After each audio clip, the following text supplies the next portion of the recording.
bajo la sombra de un árbol y al compás de mi guitarra canto alegre este guapango, porque la vida se acaba y quiero morir cantando como muere la cigarra.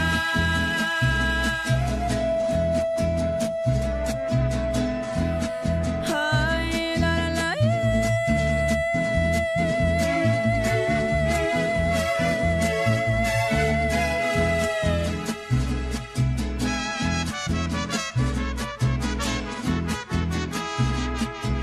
ay, la, la, la.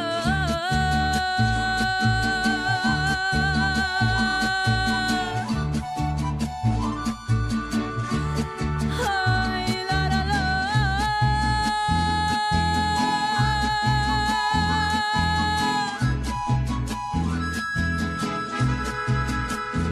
Y quiero morir cantando como muere la cigarra.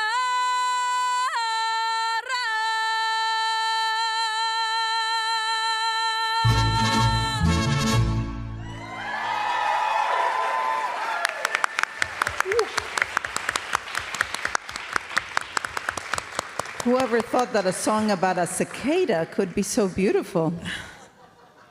Ay, Dios mío. Can you do that? We sing just like that, right? Dios santo, para reponerse de la impresión. Muchísimas, muchísimas gracias, Aida. Aida, that was so beautiful. Thank you so much. Thank you so much. Y bueno, queremos llamar aquí a todos los niños premiados y a los participantes, todos los que estén aquí en el teatro, que vengan por favor al escenario para una fotografía con los jueces que están aquí. Y además a los jueces les queremos dar un pequeño reconocimiento también de parte nuestra, con todo nuestro agradecimiento por el trabajo tan tremendo que tuvieron que hacer, y además que lo tuvieron que hacer en un fin de semana.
Vane, and I'm the parent of two AISD grads.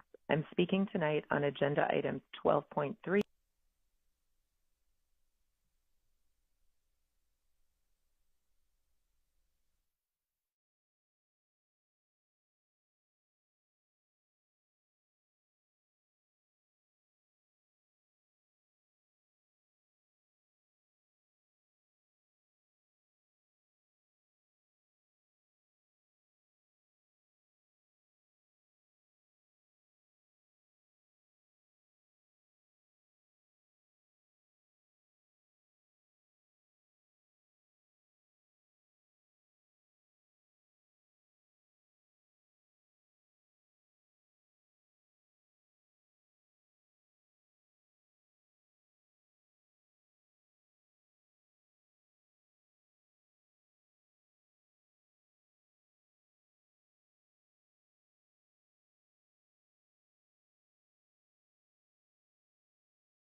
Hi, good afternoon. My name is Brandon.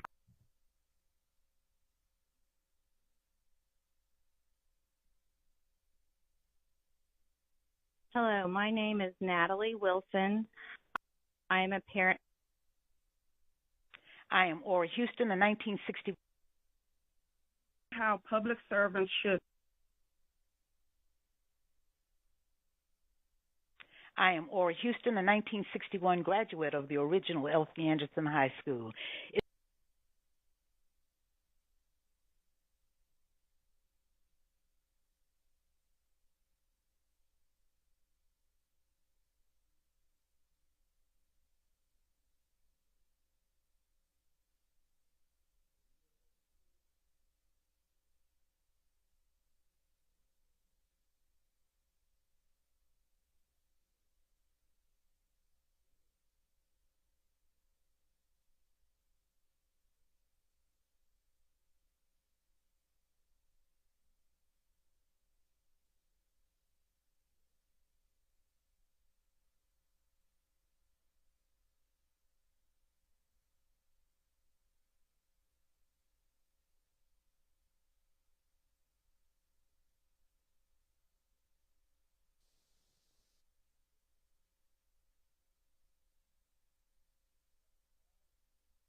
Good evening. In compliance with Chapter 551 Open Meetings of the Texas Government Code, I call to order an information session of the Board of Trustees of the Austin Independent School District for Thursday, September 18th, 2025 at 6:04 p.m. A quorum of the board is physically present at Austin ISD Central Office to conduct this meeting. The meeting is being broadcast on cable channel 22 through Spectrum, Astound Broadband, and on channel 99 through AT&T Uverse. Closed captioning in English is available on these platforms for individuals who are deaf or hard of hearing. Welcome and thank you for joining us. Next is an opportunity for the public to share comments with the board. This time allows speakers to comment publicly on any topic of their choosing directly to the school board. We have time for up to 60 speakers. And as a reminder, the district also provides time during the regular voting meetings of the board to hear from the public about agenda items for consideration and vote. This is an opportunity for the board to take part in listening to our community. While we wish we could respond or provide feedback, Texas law requires us to limit our questions to requests for clarification or follow-up directly to the administration. Members of the public wishing to participate in the public comment portion of our meeting called a dedicated Austin ISD phone line in advance of the meeting to sign up to speak in person or to audio record their remarks. Tonight we have 11 people who signed up to speak in person, and we have 49 who left a recorded message. We will now move to in-person testimony. In order to provide as many opportunities for input as possible within a limited time period at this meeting, each speaker will be allotted 1 minute. No substitutions or yielding of time to others is permitted. Callers who signed up to speak in person are welcome to come to the microphone when their name is called. As you come to the microphone, please press the button to turn it on. There is a device that will light up as you move through your 1 minute of allotted time. When the buzzer sounds, please make a final thought in one sentence. Again, we ask that whether you come to give a complaint or praise, that you reference the staff member by position or by abbreviated last name. We ask that all audience members, whether speaking or not, please show respect for all others at all times. Our in-person speakers tonight, the first three are Lauren Smith, Steve Swanson, and Lindsay Omates. And I'm sorry, Lindsay, if I pronounced your last name wrong.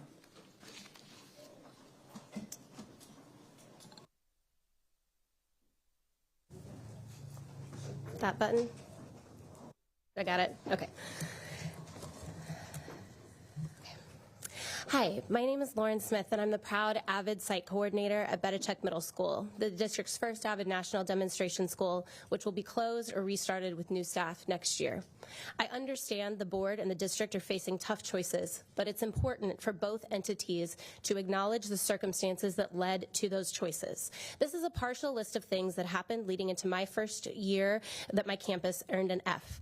One assistant principal and one counselor position were cut. Many teaching positions were cut as we received many new transfer students. The position for our principal job was not posted on time, delaying the hiring process, which left 2 administrative vacancies not fully filled until October. The outcomes from these choices led to high turnover and a need for rebuilding in the 23-24 school year. Our culture and climate improved dramatically that year. Going into last year, we again made sweeping changes to focus on Domain 3, which ended with a 16% increase in student growth. Our principal did that. Our staff did that. Most importantly, our kids did that. But it wasn't enough to clear our accountability rating, and that situation could have been avoided had the district made different choices going into 22-23. Please avoid these choices moving forward. Our students deserve better.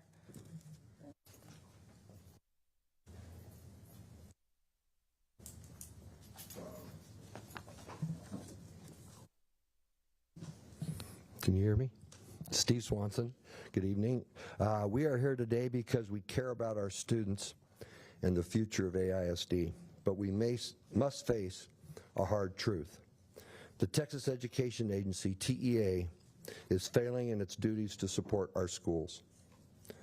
Instead of empowering communities, it's imposing top-down mandates that ignore our rights, especially our students. Do you know TEA's A through F performance rating is F? We must stop school turnaround planning, and TEA must turn itself around. For decades, TEA has neglected its responsibilities to train and support our communities in meaningful, student-centered planning. AISD lawyers honoring their professional creed can help TEA turn around. Let's demand better. Let's demand and help with the turnaround where it is truly needed with TEA. I welcome your questions.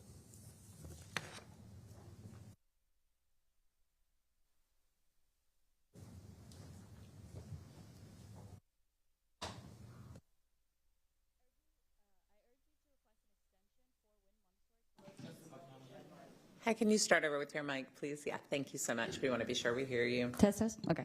I urge you to request an extension for Wynn Montessori closure or consolidation. Under Texas law, the commissioner has discretion to approve turnaround plans where there is credible progress and a strong plan. Wynn has both. Wynn serves a historically underserved community with a unique model, Montessori and dual language. Closing the school now at such a critical stage of our students' academic journey would be deeply disruptive. If we truly want to break the cycle of underperformance, our kids need stability. The growth already underway is clear grounds to stay the course. We are not saying the school shouldn't be held accountable, but the timeline is rash and extreme. Principal Farr has led remarkable progress, stronger student growth, staff morale, and parent trust. Wynn is also highly sought after, with a 200-student waitlist and over 40% transfer requests. Families want this school. In a district with shamefully high concentrations of poverty and racial segregation, Wynn stands out as a bright spot, a wonderfully diverse school. Wynn is moving in the right direction. What we need now is stability and investment, not disruption. Please commit to a 3-year runway for Wynn.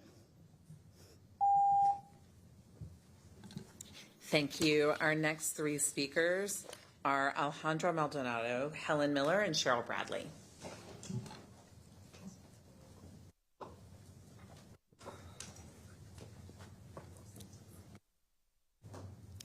Buenas tardes, mi nombre es Alejandra y soy la mamá de Sofía, quien va a la escuela Becker.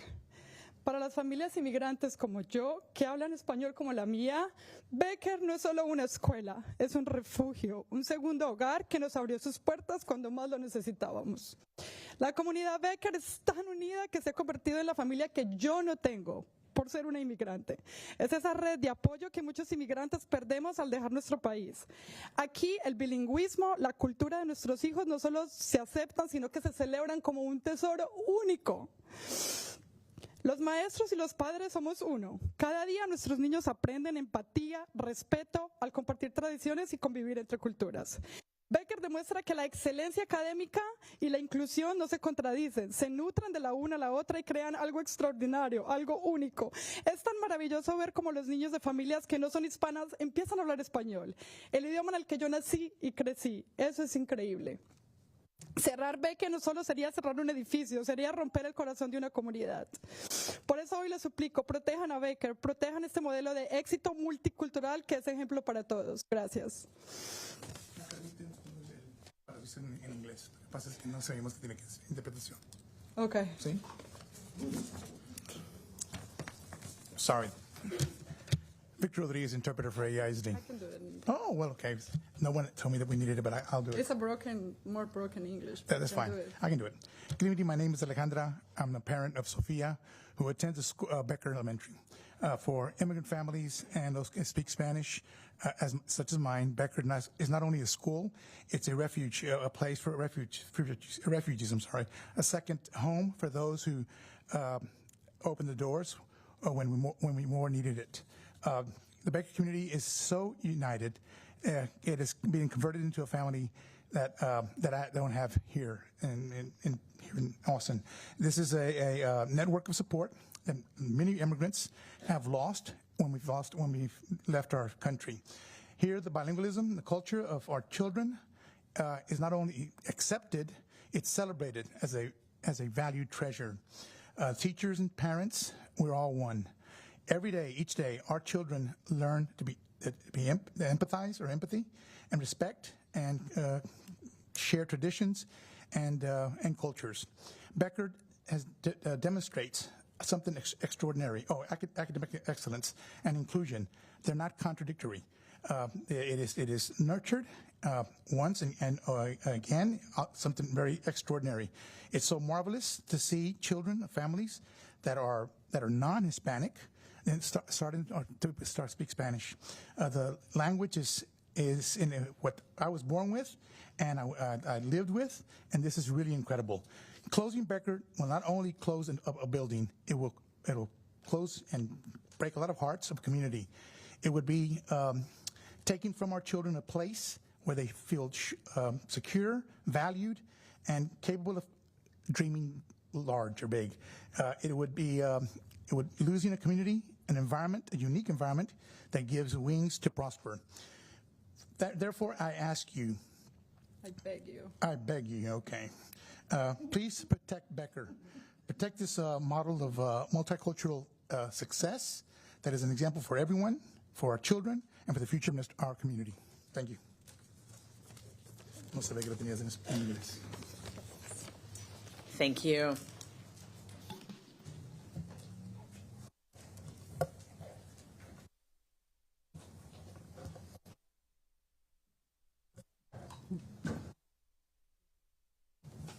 Can you hear me? Good evening, trustees, superintendent. We are in a crisis. Our message tonight is simple. We urge the board to declare a moratorium on all school consolidations and closures to allow all of the district's energy and resources to focus on providing focused assistance and support to all of our schools in academic trouble. The district must right-size its academic programming before it right-sizes its facilities. TEA requires investments in teachers, leadership, curriculum, and families, not buildings. Therefore, we urge a moratorium on the consolidation and closures and ask the Board of Trustees to devote all of their attention to the academic improvement needed to elevate our lowest performing schools and hire a chief of academics with a proven track record of elevating high standards for all students. Thank you.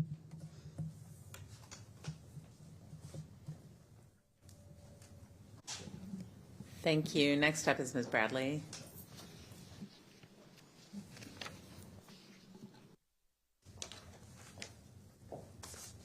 First of all, shame, trustee. Oh my gosh. Okay. So that means I have a couple of people I need to get a hold to before I leave here. Good evening. AISD, we are in crisis. Our message tonight is simple. We urge the board to call a moratorium on any school consolidation and closures, to allow all of the district's energy and resources to focus on providing focused assistance and support to all of our schools in academic trouble. If the facility changes are not due to go into effect until 26-27 school year, there is time for a postponement to get the academic ship on firm ground. This current board has a majority of educators. How would you feel if you were at any one of the schools, whether it's the 12 with the 3 Fs, or the ones with the 2, or the 1, and all of you are hearing is the distraction of school closure and consolidation?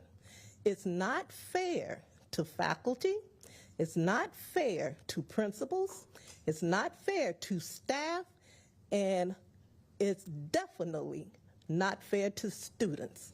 So you have to take students utmost first before we start doing anything.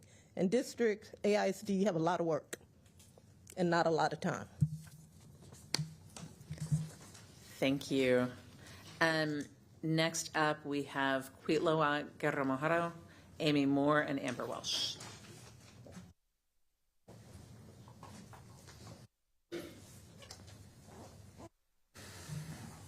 Hi, good evening. My name is Quitloa Guerra. I'm a parent of 3 Austin ISD students. I was told by the Chief of Communications that the reason there is so little time between the October 3rd date of the plan release and the time that the board is expected to vote is because of a board policy that says parents must be informed by December of any changes to their child's assignment the next academic year. So I'm asking the board to suspend or change that policy to give them more time to evaluate this proposal. This proposal will fail, however, if we do not right the ship. There has been a failure of academic and instructional leadership in this district for the past 5 years, as far as I can tell, and it will continue to fail unless we center the most important things, which is instruction, academics, and learning. The buildings and the facilities and the budget don't teach the kids. And this administration has failed to put forth an academic vision, a baseline plan, and is going to continue to move forward with a consolidation and closure plan without doing so. I urge the board to hold the superintendent and his staff accountable for making sure that we are given something to fight for, something to vote for, and that's an academic vision that stops the inequities, stops doing what we've always been doing, which is providing a high-quality education for some and a poor education for others. It's time to lead with academics, not buildings. Please hold the superintendent and his staff accountable for establishing a vision and a baseline. Thank you.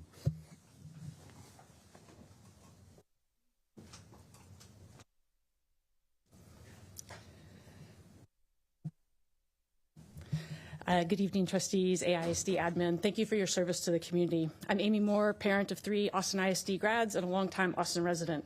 So many things converging in my head this month, so bear with me as I try to get this all out.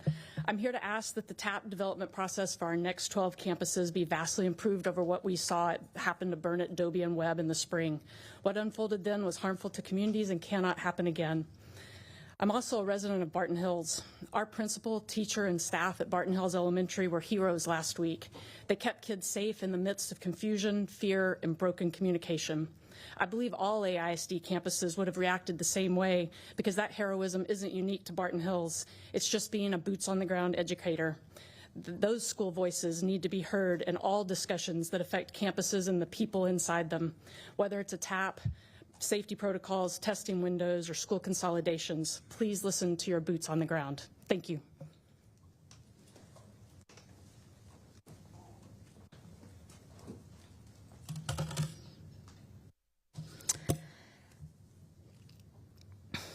Hello, I'm a parent at a campus rated F for the last 3 years, and I'm asking that you take me seriously and not write me off as someone is like expected pushback to consolidation. We all know that F does not tell the whole story of a campus, but the fact that we have so many multiple year F campuses tell us we have a serious issue in our system that requires urgent attention. Campuses need help. Our campus needs help. We need district staff and board to prioritize getting this TAP development process right and ensure it is done in partnership with teachers and parents and community members, and that engagement is not a checkbox, but truly a partnership of actual collaboration based on improving student outcomes. Plus, we know academics should be driving facilities and not the other way around, and I ask you to act in that way. And I'm asking you to pause the consolidation process for a short period of time and prioritize thoughtful TAP development process without redirecting significant resources that are currently tasked with implementing campus improvement plans. Thank you. Thank you. We have 2 additional in-person speakers, Laura Smith and Annie Killam.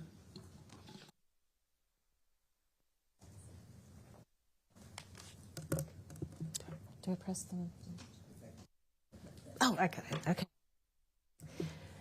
Okay. Thank you so much for visiting. Yeah.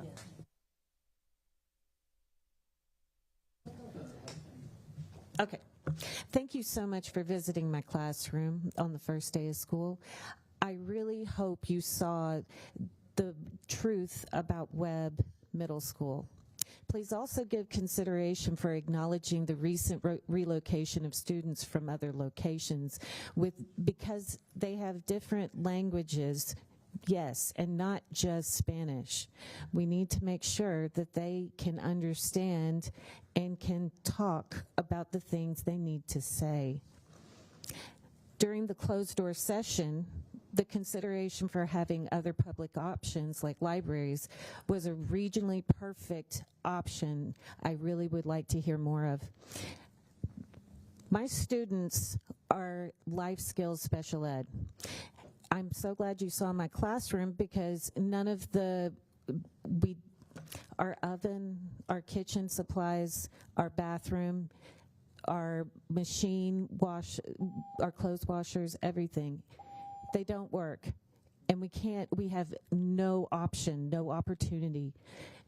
If we were in a regular campus and if we had a higher amount of money, then they could give us money to get these things to teach these kids how to use them. But we just don't have them. Thank you very much.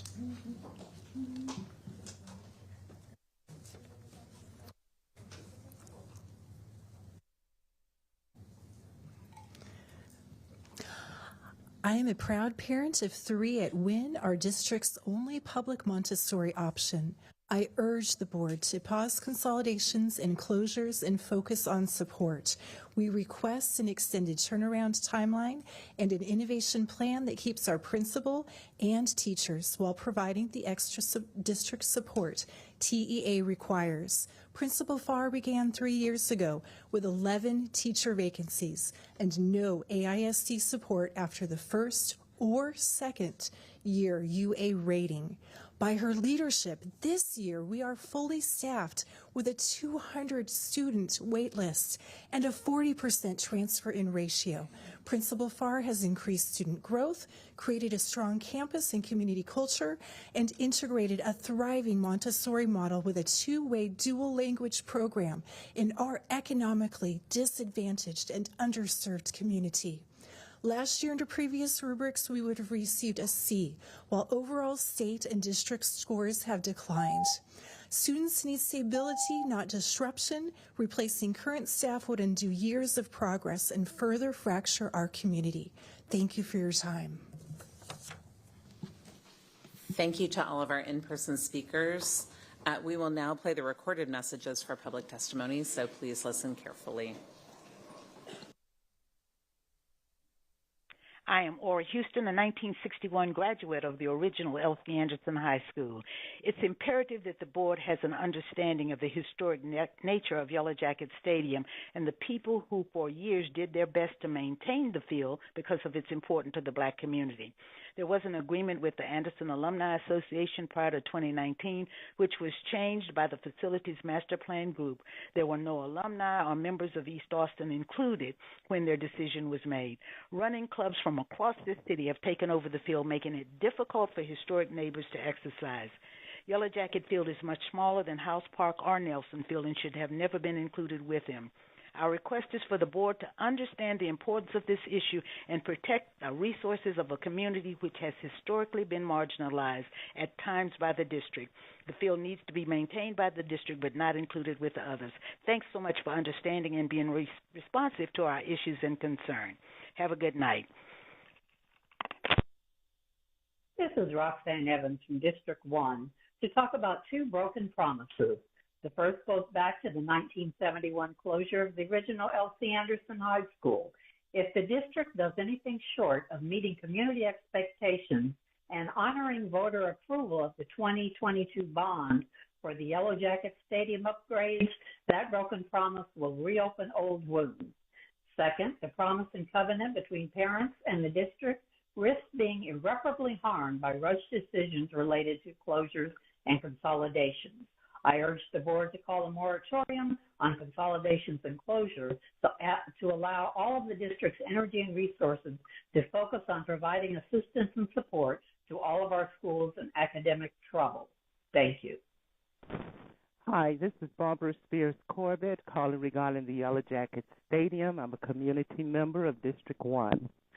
Austin ISD Board of Trustees, the 2022 bond designated funding to support the preservation and enhancements of Yellow Jacket Stadium with initiatives including turf upgrades, improved lighting, additional seating, press box, expansion of the track, and official recognition as a historically significant site. These efforts aim to ensure the stadium continues to serve a broad and diverse community. However, compared to other AISD district stadiums, Yellow Jacket Stadium continues to experience challenges related to insufficient bond funding, disparities in amenities, and unfulfilled commitments. The fulfillment of the community aspirations for the stadium would contribute substantially to addressing past grievances from the 1971 closure and foster renewed collaboration, trust, and constructive engagement as the district considers school consolidation and closures. Delicia McLean, Becker parent. Dear trustees, thank you for allowing our voices to be heard. I am a parent of 2 Becker children, and we are considered a heritage family. Just in case you're unfamiliar, these are families that have parents that speak Spanish, but not necessarily their children.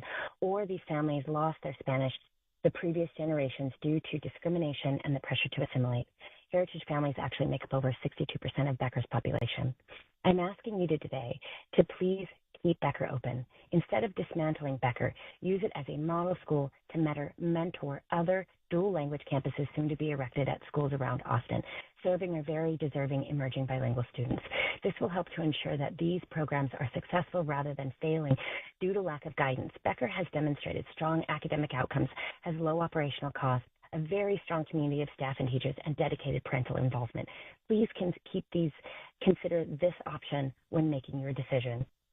My name is Lindsay Hetherington, and I'm sharing my perspective regarding any potential revisions to the AISD transfer policy as part of the consolidation process. We are the parents of a 7th grader at Small Middle School. Our son Towns was accepted into the Green Tech Academy, Small's magnet program, through the priority transfer process. Towns is thriving, earning straight A's in all accelerated classes, taking high school credit courses, and receiving support from a certified dyslexia therapist, which is not available at our zone school, O. Henry, at the time of his 6th grade enrollment. For our family, it's critical that students be allowed to complete the highest grade at their current campus. Forcing a mid-program transfer would disrupt academics, relationships, and access to specialized instruction.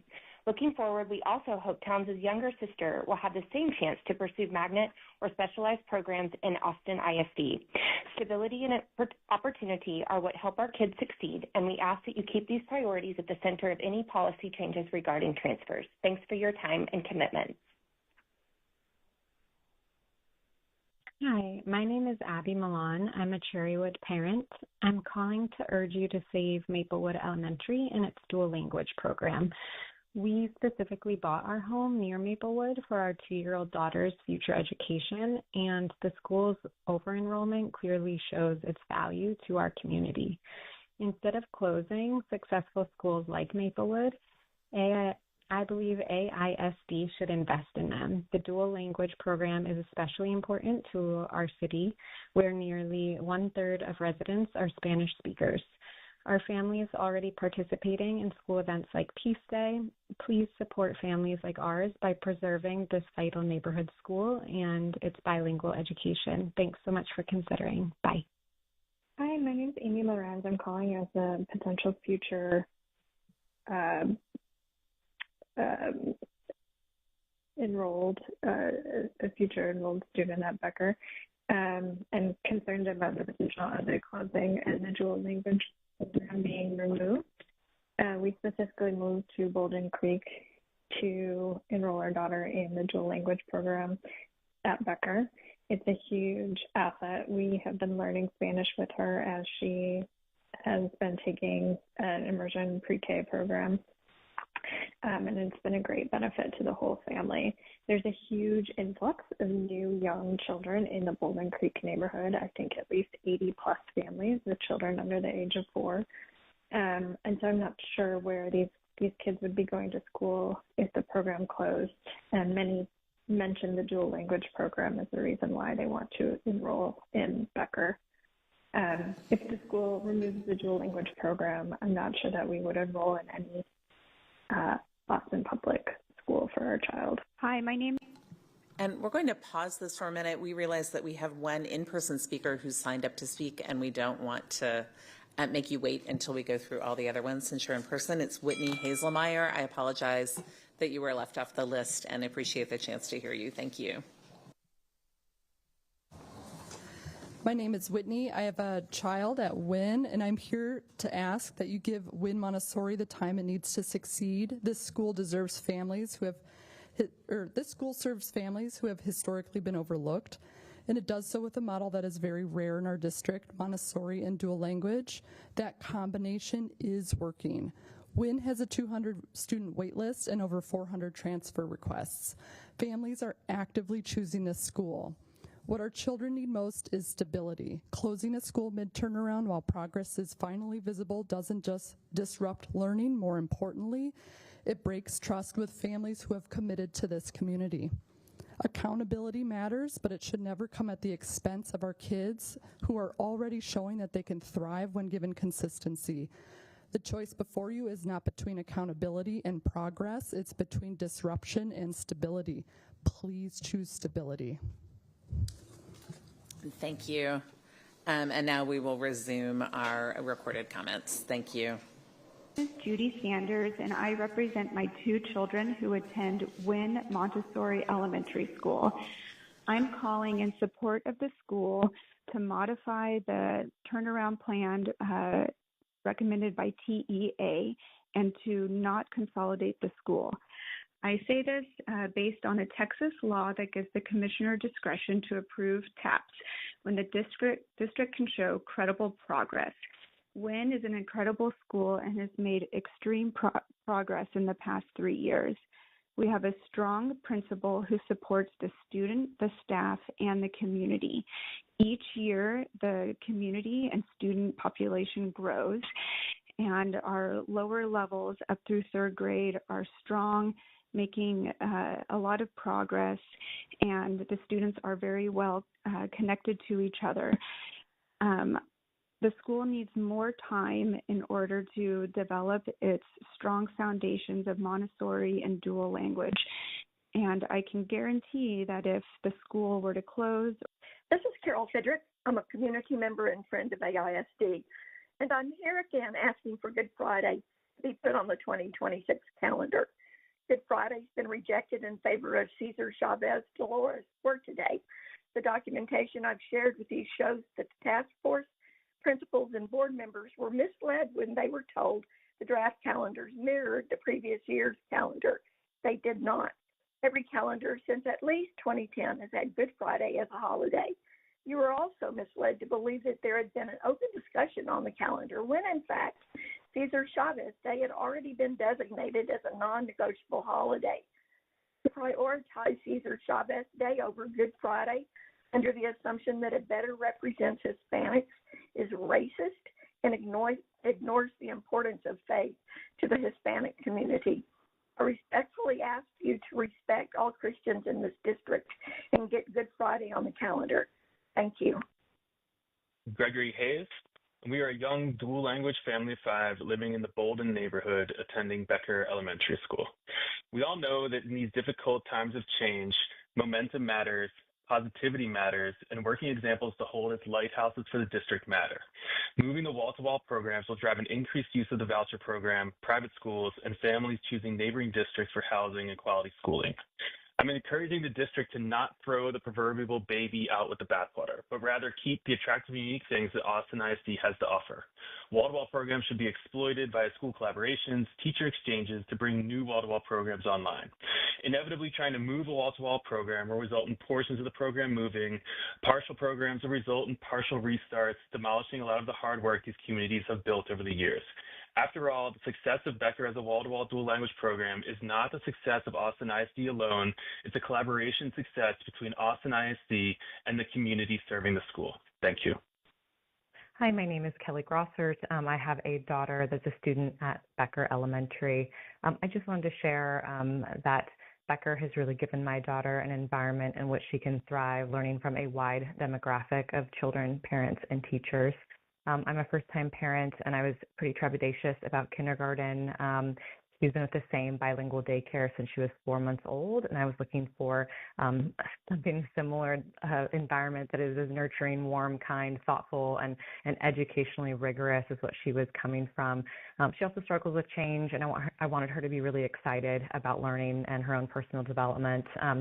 I visited 7 different campuses in AISD since we are not currently tied to a school that has a bilingual program. And when I left Becker's information night, I just knew this was the place. So while we're still very new to the school, I can wholeheartedly say it's been everything and more than we expected from an elementary experience. And this program and this school just continues to open up so many doors for her future, especially since she'll be fully bilingual. Hi, this is Stacy Woodburn Henry, and I am a Becker parent.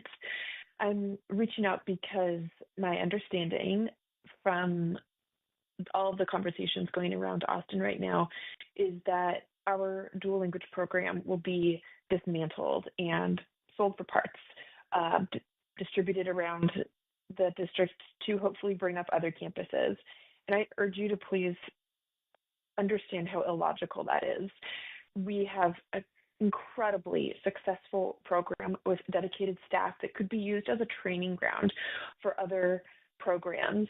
Breaking this up into pieces doesn't lift anyone else up. It just hurts our children. Please keep us intact. Let us remain a successful program that other teachers can come train in and take back home to other campuses. Hello, my name is Jody Klopp, and I'm a grandparent with 3 children who attend Becker Elementary. And the purpose of my call is to urge you to keep Becker open as a dual language campus. I'm a retired Spanish teacher and have been very impressed with the language proficiency of my grandchildren. Kirk, who was is now at O. Henry, graduated last year, and he attended Becker during kindergarten through 5th grade. His family are not heritage speakers. They speak English at home. And his Spanish proficiency in speaking, listening, writing surpasses the proficiency of my former high school students after 3 years of Spanish. I am convinced that Becker's bilingual curriculum really works. I'm also impressed by the multicultural environment, which leads to a more successful and stable. My name is Peter Johnson. I live in the Bolden Creek neighborhood, and I am the father to a 4-year-old girl. I'm calling regarding the potential closure of Becker Elementary or the changer to the dual language program.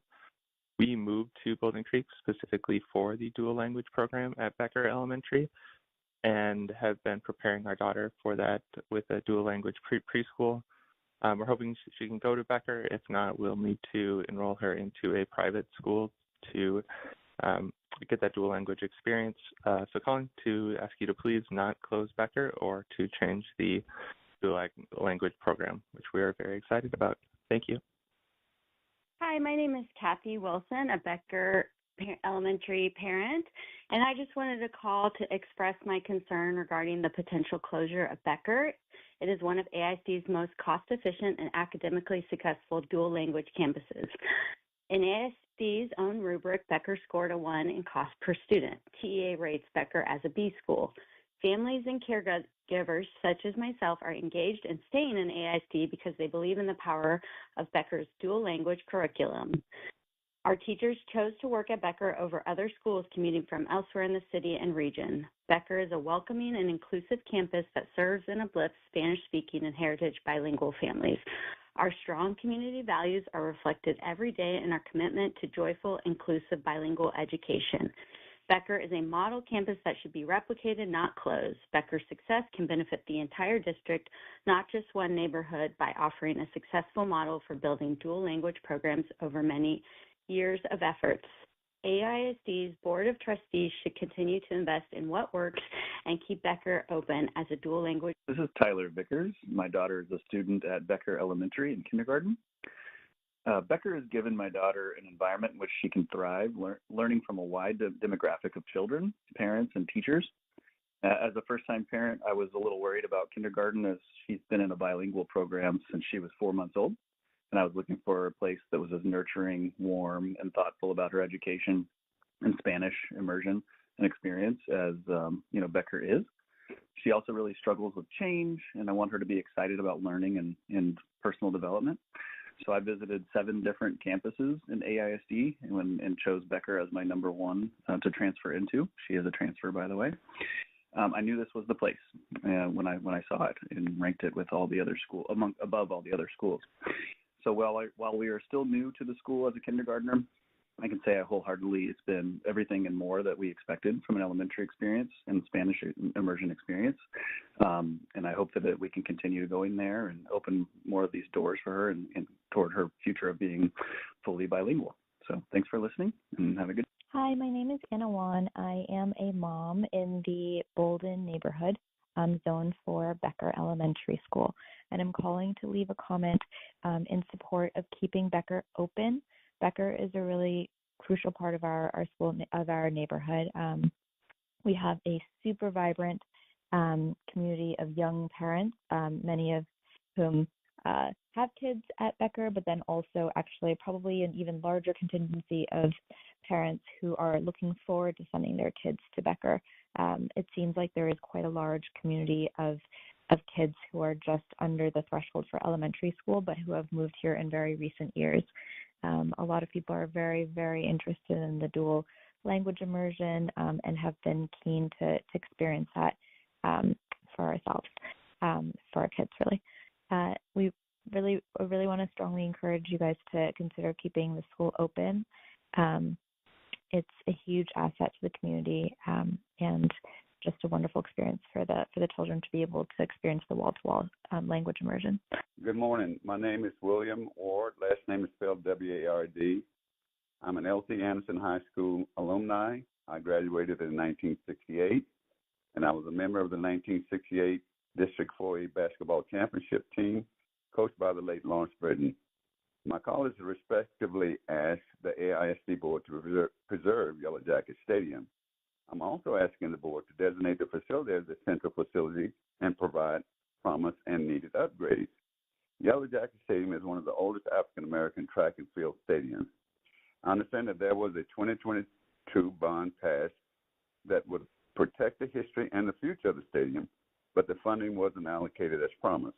My wish is that the AISD Board of Trustees would reconsider its commitment and allow funds to be preserved to preserve the stadium with turf, lighting, and additional seating, and bringing the track to 8 lanes, just as the other districts benefited from the funding. This would be a commitment to the community for the damage that was done in 1971. My name is Letitia Anderson, former trustee, calling in to express my deep concern about the way this consolidation process has been handled. What we are witnessing is a clear lack of leadership and accountability from this board. Your silence throughout this process has been striking. You have refused to engage with families, educators, and students who will be most directly impacted. Instead of honest communication, you have chosen secrecy. Instead of transparency, you have chosen silence. This is not how public servants should lead. Our community deserves clear answers. We deserve to see the data, to understand the reasoning, and to have a real seat at the table. By avoiding meaningful engagement, you have allowed confusion and mistrust to grow. Trust is fragile, and you are breaking it.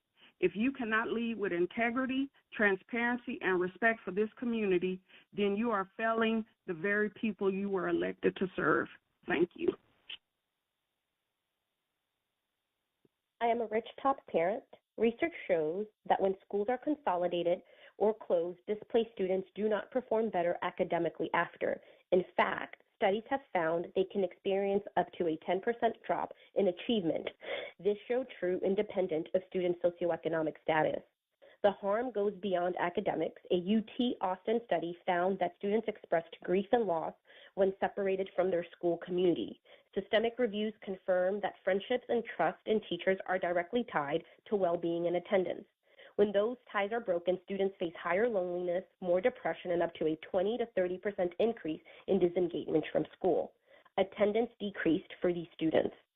One national study found attendance concerns for displaced students for 3 years after this closure. Tonight, I am asking the board to please help us understand a little bit more about the research that you all have done in order to talk about the impact that this will cause our children. In the past months, we have heard about the financial impact, but not about what is happening and what will happen. Hello, trustees. This is Kristen Carney, a proud Becker parent of 2. Becker is extraordinary because of its excellent dual language education and community. Every spring, Becker brings the largest group of elementary students to the CAP 10K. Just down the street, the neighborhood library welcomes students after school with programs that spark reading and curiosity. Our Green Garden classroom is another treasure. Parents like me volunteer every other week to teach STEM activities, getting to know the students and other parents. Because of these reasons and the excellent dual language education, families from all over AISD choose Becker, driving extra every day so our children can grow up bilingual, biliterate, and bicultural.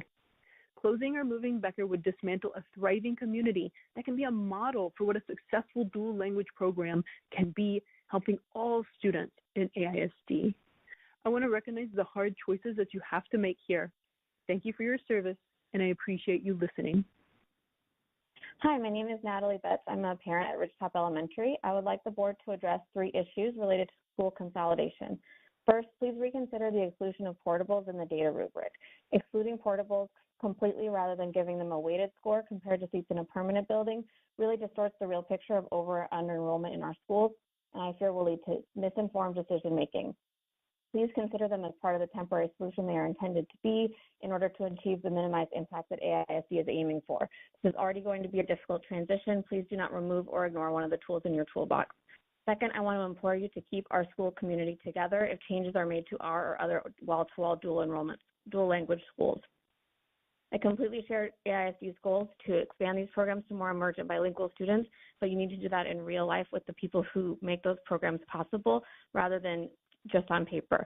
Finally, please give this process more time. We need at least one more round of feedback before the vote. Thank you. Alexandra Chavez, parent of Becker Elementary. Santiago, estudio primaria desde first. Mi familia es inmigrante. Nosotros hablamos español. Les pido que salven nuestras escuelas. Por favor, salven nuestro lenguaje normal y Becker. Muchas gracias. Muchas gracias. This is a translation into English of Alexandra Chavez and Santiago's message.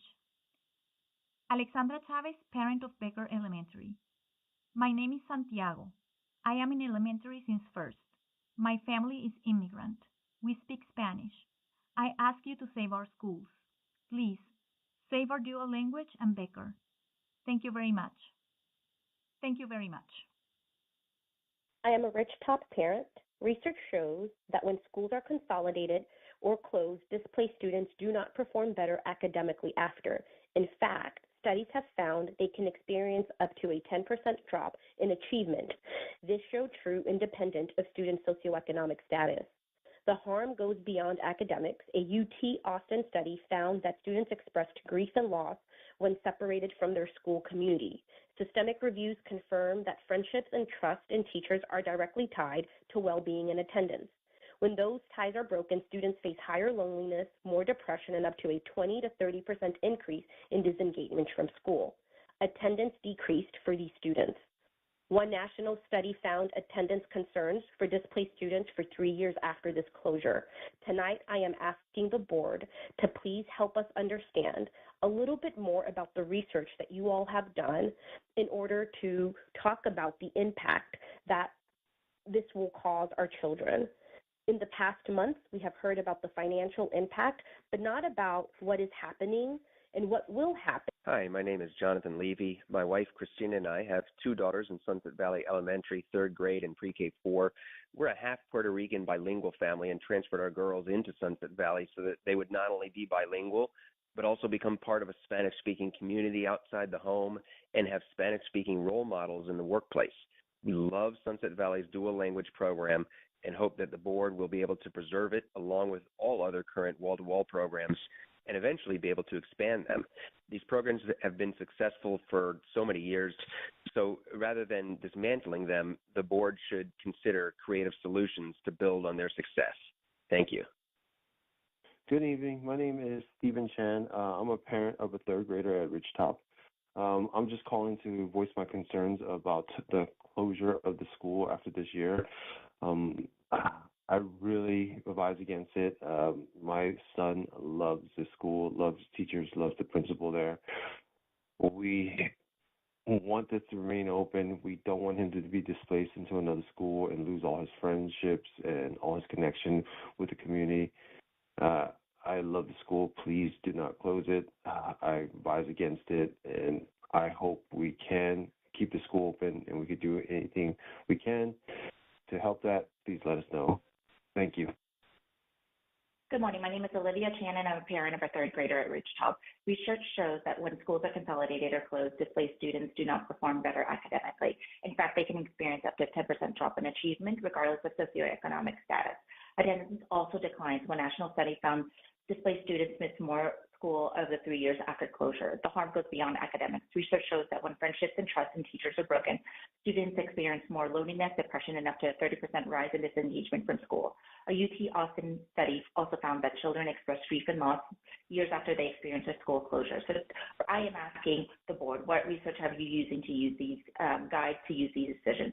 What evidence do you have to offset the academic, emotional, and social harm closures causes children? As a parent, I chose Austin ISD because I believe the district used research to inform its practices. But in this process, I've only heard about financial efficiencies. Our communities are transparency, not just about dollar saved, but about the consequences for children's academic and well-being. I do not support the closing or consolidation of Ridgetop Elementary. Thank you.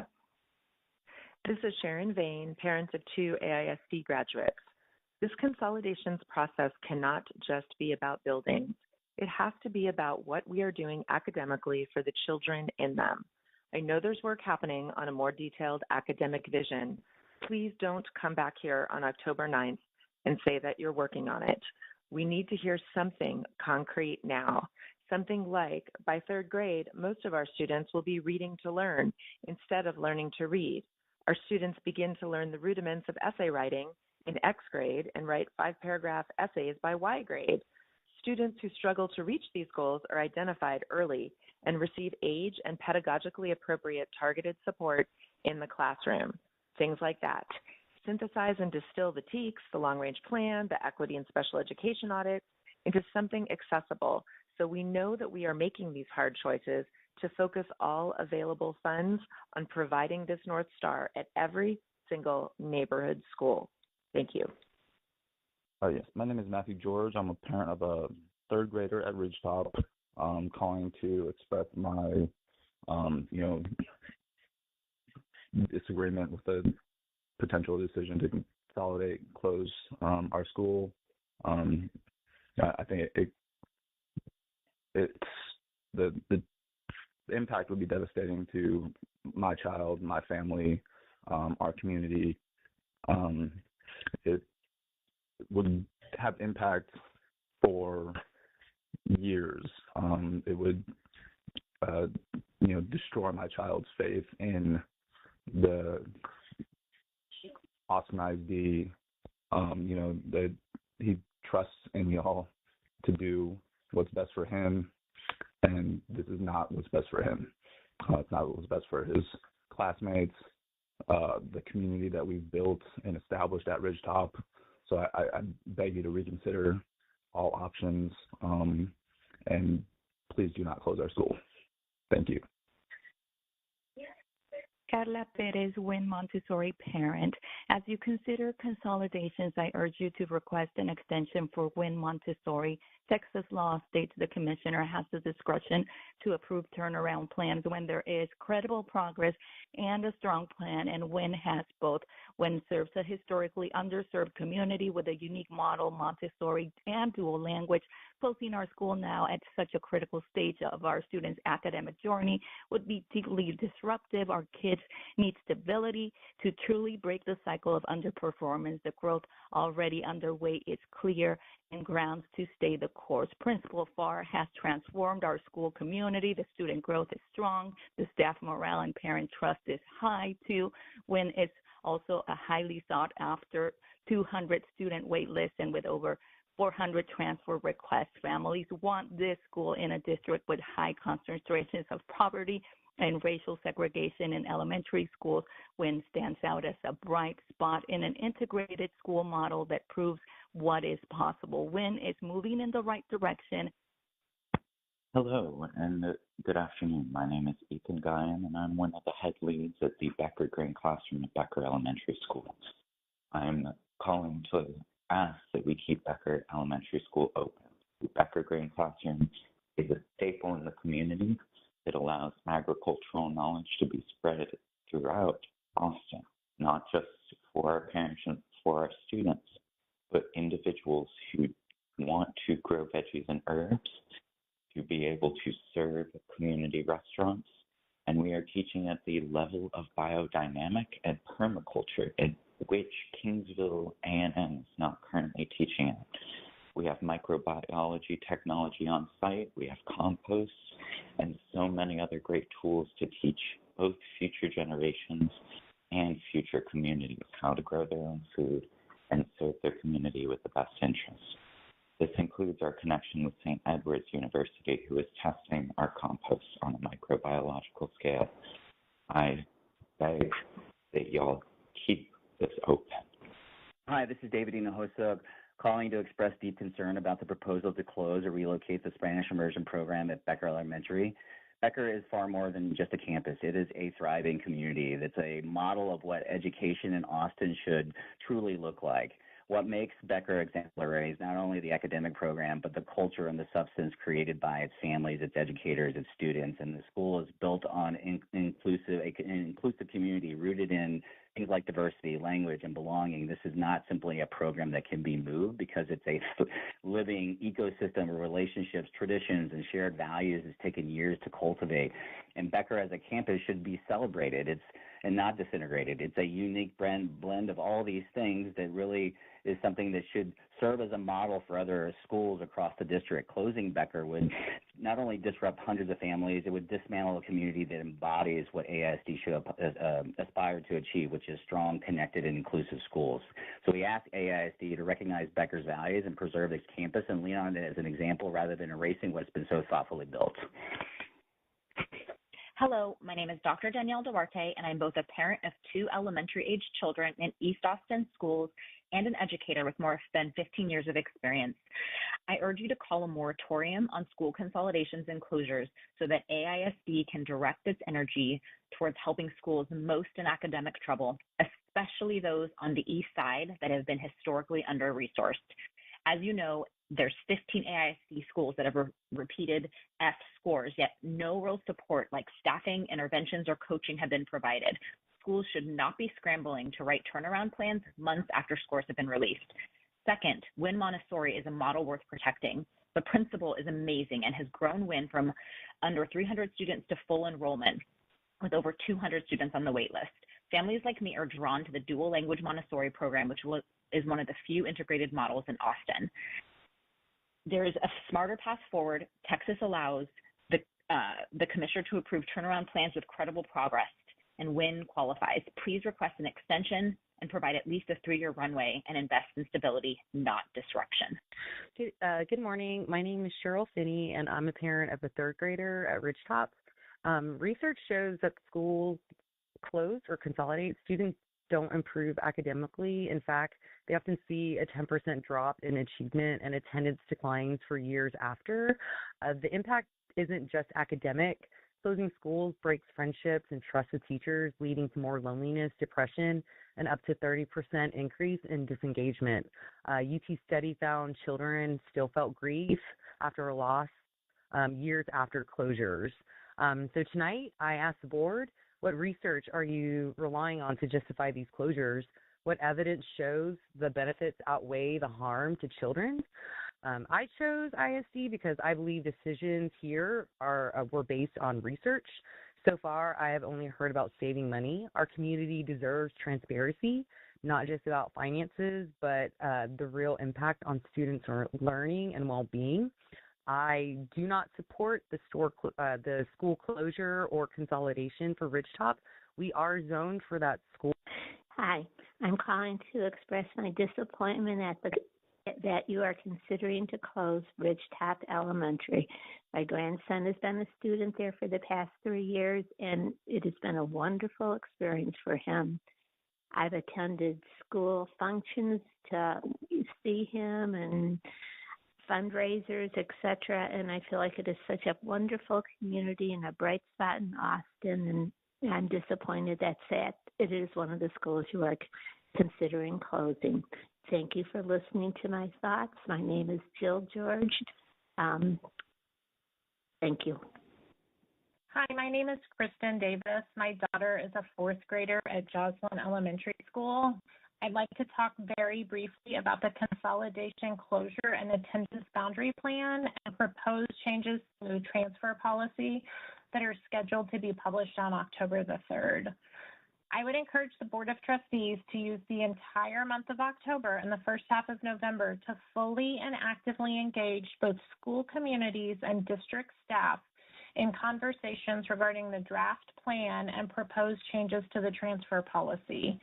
While I appreciate the hard work and people hours that both district staff and trustees have already put into developing the draft plan and revisions to the transfer policy, I am concerned that there has not been sufficient public comment on the actual draft plan and the actual proposed changes to the transfer policy. Thank you. Janae Magaña Salas, parent of AISD student. My husband and I are parents of an emergent bilingual student at Becker Elementary. Becker is one of AISD's flagship dual language campuses with a proven cost-effective program that serves Spanish-speaking students, heritage speakers, and families like ours with joyful and inclusive bilingual education. Our story is deeply tied to language and culture. I grew up on the Texas border, and my husband is from Puerto Rico, where we mainly speak Spanish at home. For us, raising our daughter where Spanish is celebrated is essential, and Becker has been everything we had hoped for, a place where she can thrive academically, connect to her heritage, and feel embraced by a caring community. We are also transfer family commuting from Southwest Austin to downtown, and Becker's location makes it possible for us to stay at AISD. Importantly, Becker is both academically and successful and one of AISD's most cost-efficient schools. It's a model that should be replicated, not closed. Please keep Becker open as a dual language campus. Our family and many others depend on it. Thank you. My name is Erin Mixick, and I'm a parent in the ISD starting in kindergarten. My daughter has been in a Spanish-speaking daycare since she was an infant. When we go to Mexico, she speaks fluent Spanish. I work in community care where all of my patients are Spanish, and if I don't continue to send her to a Spanish-speaking school, she's going to lose this amazing gift. Dual language programs are some of the most well-enrolled and cost-effective models in the ISD. Families stay in the ISD because of these models, and kids that speak English in the dual language models help the native Spanish learners learn better English. And I just feel like the ISD needs to understand how valuable these programs are and continue to invest in these small schools that are offering such. This is Allison Hanchin, parent of two students at Wynn Montessori and AISD. This call is to request an extension for Wynn Montessori's turnaround plan under the provision that there is credible progress and a strong plan in place. Wynn is the only school in the district that is Montessori, and being such a unique school creates an exception. This exception should apply to the timeline of its turnaround plan as well. A critical look at the scores will reveal progress at the classroom level, and this year will break the cycle of underperformance. Closing the school would not serve the student body or the community on the east side as a whole. Wynn is a unicorn of a school, and under the brief tenure of its current principal, enrollment has improved year over year. It has a 40% transfer-in rate and an extensive wait list, showing its desirability, and the progress required for passing is already underway. Closing the school would halt the progress made and will not meet any goals the turnaround plan claims to serve. Wynn is a beautiful, diverse, successful school and deserves the district's support in maintaining the current forward momentum. Thank you. Marie, speaking as a parent, I'm a little tired of this district and its problems, so I'll just say it plainly. Everything in the SPED order update is going to be a lie. Special education needs conservator to protect students. There's no point in debating middle school scorecards. When we start warehousing children at age 3, we should be building strong foundations. We need an academic plan and new leadership. Stop closures and consolidations, cut and close headquarters first. Even Matthias admitted the only savings is in an admin salary. We could close 50 schools and still not match what's wasted by an ever-growing headquarters. Cut it and close it. LSG guardrails and scripted communications insult voters and elected trustees. The board isn't the problem. Teachers aren't the problem. Leadership is. throw out the handbook you were elected to lead. Finally, on GF, false documentation and dishonesty persist in Austin ISD. These amendments would shield abuse and neglect. Think Ann Richards, abuse of 3- and 4-year-olds, etc., even of our youngest students. It would just shield it from board oversight. Do not approve these amendments. Thank you. This is Trisha Kim. I'm an AISD grad and public school advocate. I'm calling to read a letter that was published in the Statesman this week. Texas education law does not set limits on the number of simultaneous TEA-imposed campus turnaround plans for a single public school district. AISD is unlikely to be successful implementing 15 turnaround plans at once, while also conducting a normal school year, continuing to overhaul its special education system, and planning for school consolidations and closures due to budget deficits and declines in student enrollment. After having 4 superintendents in 5 years, Austin ISD's current leadership has the skills, experience, motivation, and common vision to move us forward. A TEA takeover of our district's leadership will not be more effective should the burden on the district be too great.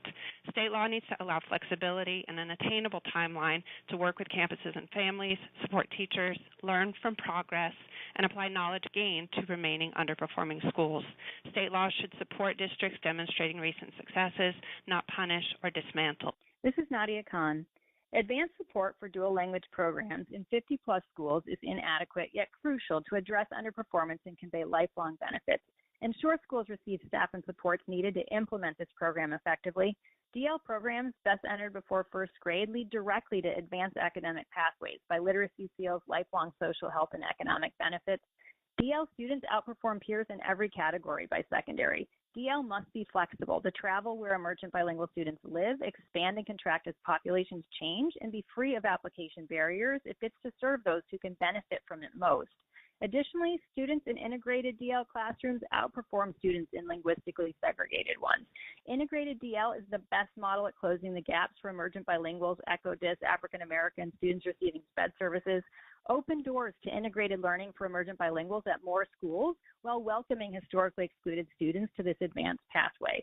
Support and expand DL in a way that does not, again, leave out students we are most trying to lift up. Thank you. My name is Marilyn Faulkner. I have 3 students in AISD. 2 currently attend Becker Elementary, and 1 is an alum of Becker. This school, Becker Elementary, has raised my children to be global citizens with empathetic worldview and wall-to-wall bilingual education. The education they have received in the community do not exist independently. They are one and the same. And therefore, Becker is a model campus that should be replicated, not closed. Our success at Becker can benefit the entire district as a training model, not just affecting one neighborhood, but by offering a successful model for building dual language programs that we have developed over many years of effort and dedication. We would like for you to continue to invest in what works, keeping us open in our current location as a dual language school. We believe that dismantling or transplanting successful, valued AISD programs will not lead to improved enrollment or education outcomes. Thank you.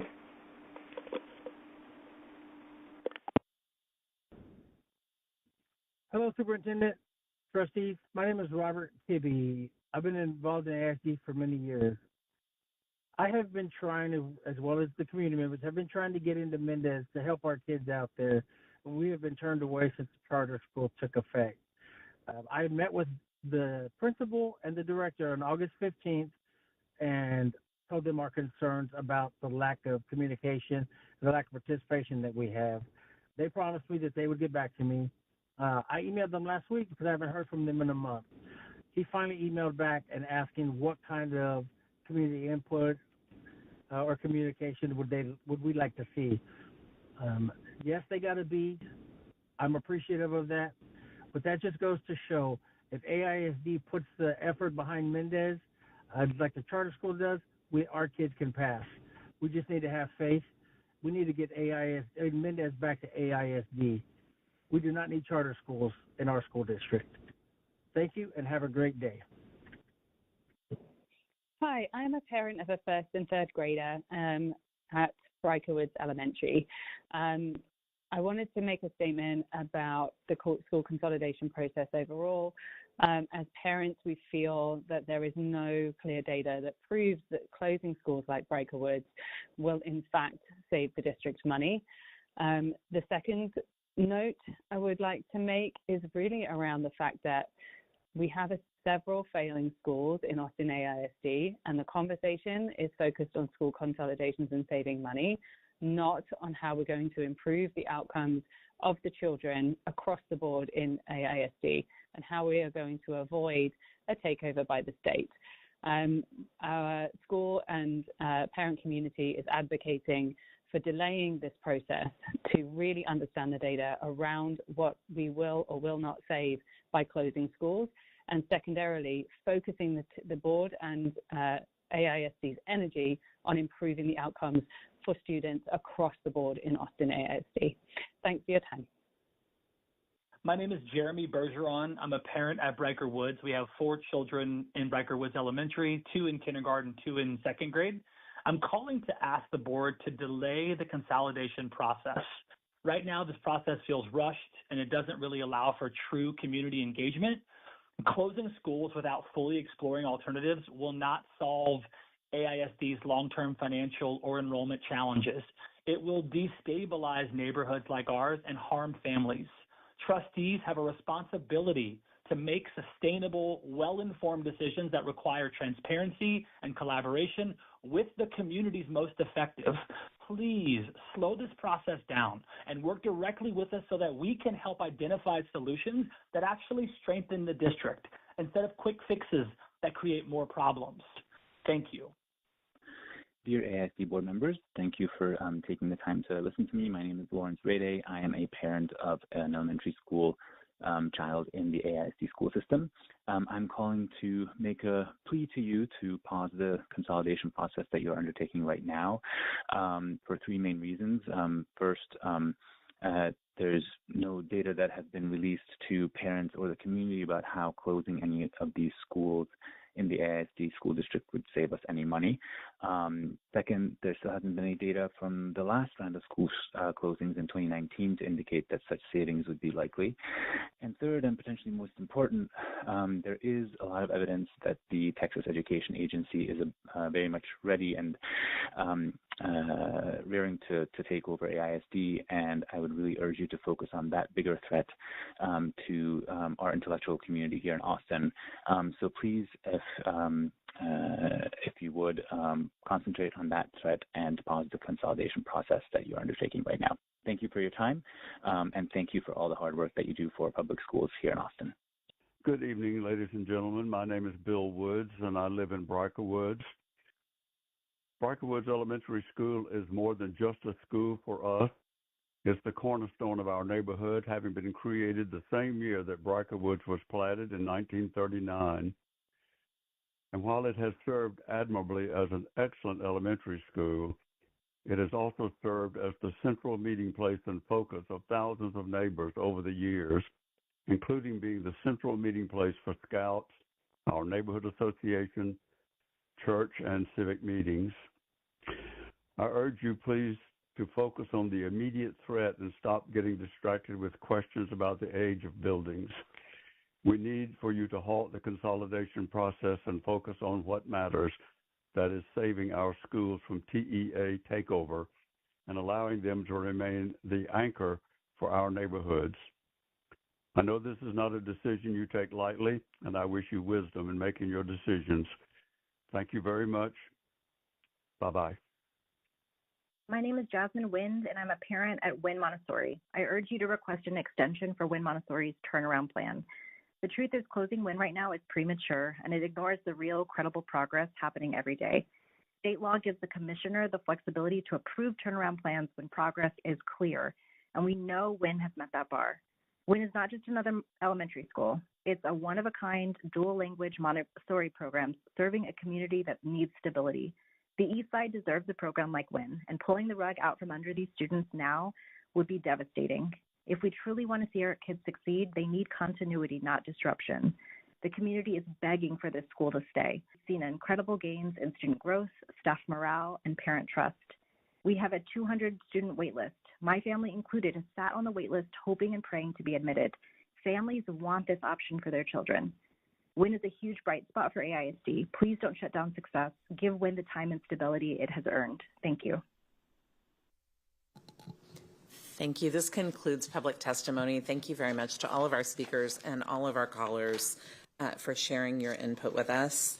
Trustees, do we have any questions or clarifications? Trustee Hunter. My apologies for being late. There were several callers about the Yellow Jack Stadium. Do we have a resolution or a plan for the stadium? So, Trustee Hunter, so to be clear, from the original agreement that I was a part of many years ago, even prior to the 2017 bond program, we've been committed to working with the alumni to not only identify space within East Area College High School, but also invested in Yellow Jacket Stadium. Because of how the bond in 2022 was communicated, the funds for it were tied to East Side Early College High School. We don't have a resolution regarding the track because the track expansion is really, I think, what is kind of the root issue that we're trying to address to make it a UIL competitive site and truly make it able to support a regional UIL competition. It would need that additional lane, which is not something that was part of the original budget. So what I can tell you right now is we do not have it resolved. I am aware of what the issue is. I don't necessarily I can't provide an exact timeline. I can tell you that we are working through it. I'm also aware of the overuse of the site and kind of the lack of controls given how it's been used by folks that maybe don't have the proper approval. We've noticed that.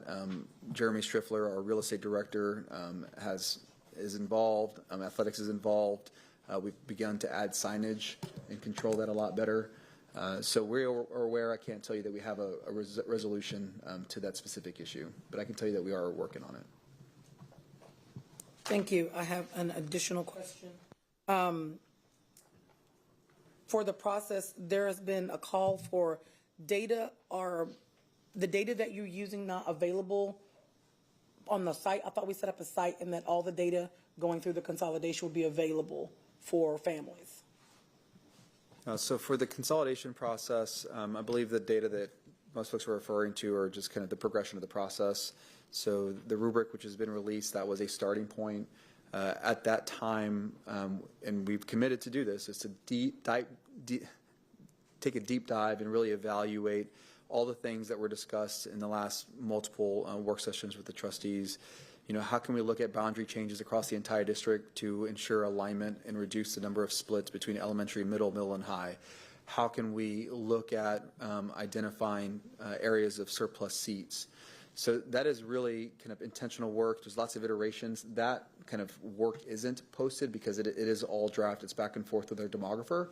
But as we have presentations, we post those. As we have milestones that we'll meet, we'll submit those and post them. But there isn't like the iterative work in between when we're evaluating and working with a demographer. That isn't uploaded. And we don't have a way to distribute that. We wouldn't be able to. Okay. Okay. The final sort of request I have is there's a lot of source of data with TEA, like individuals are speaking with TEA, individual groups or whatever.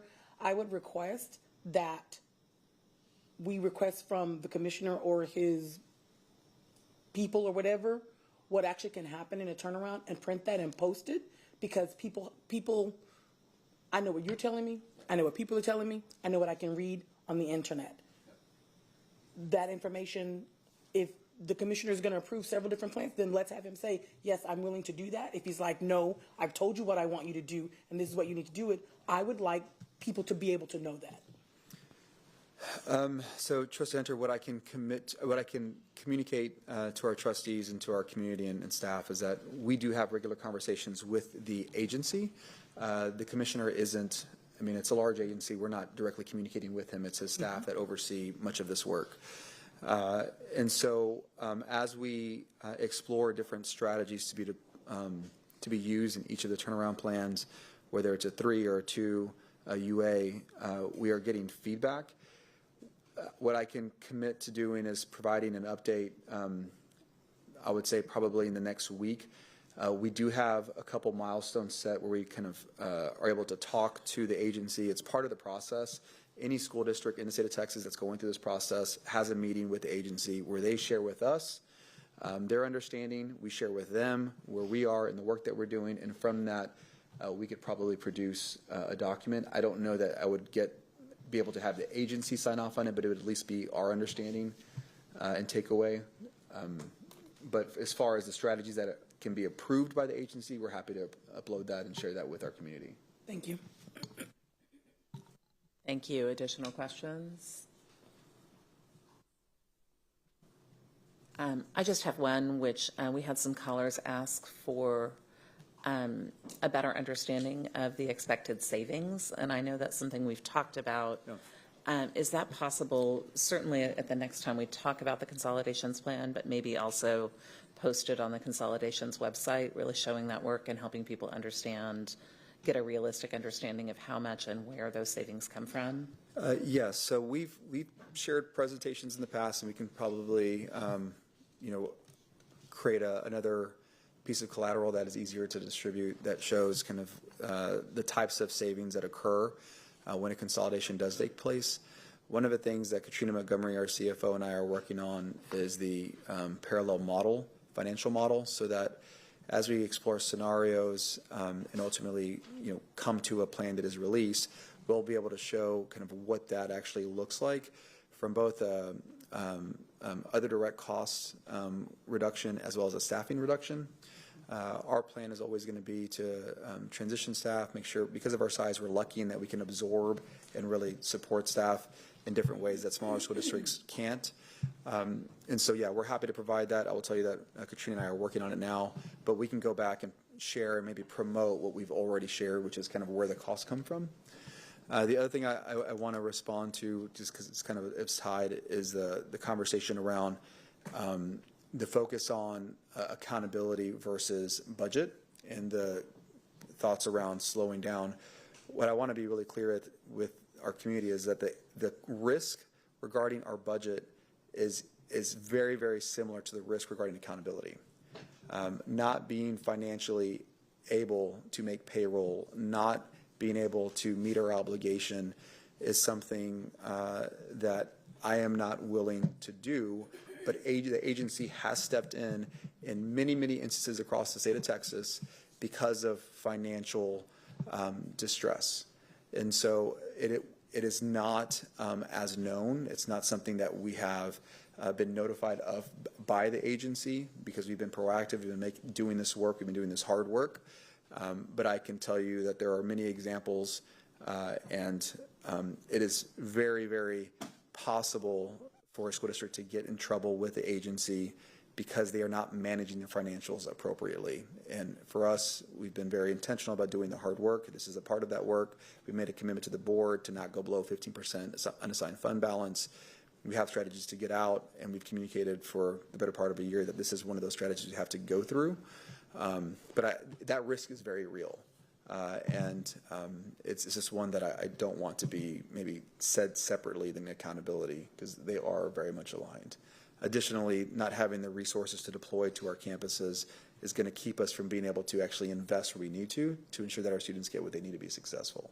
So they are very, very much aligned for both those reasons.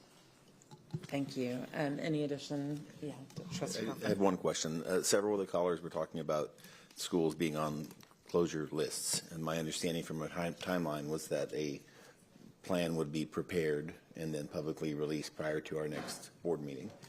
So did I miss a list, or are people accessing a list that doesn't exist? I mean, where are these ideas coming from that we're closing particular schools? So we have not released a list. Our timeline has always been at the board information session in October.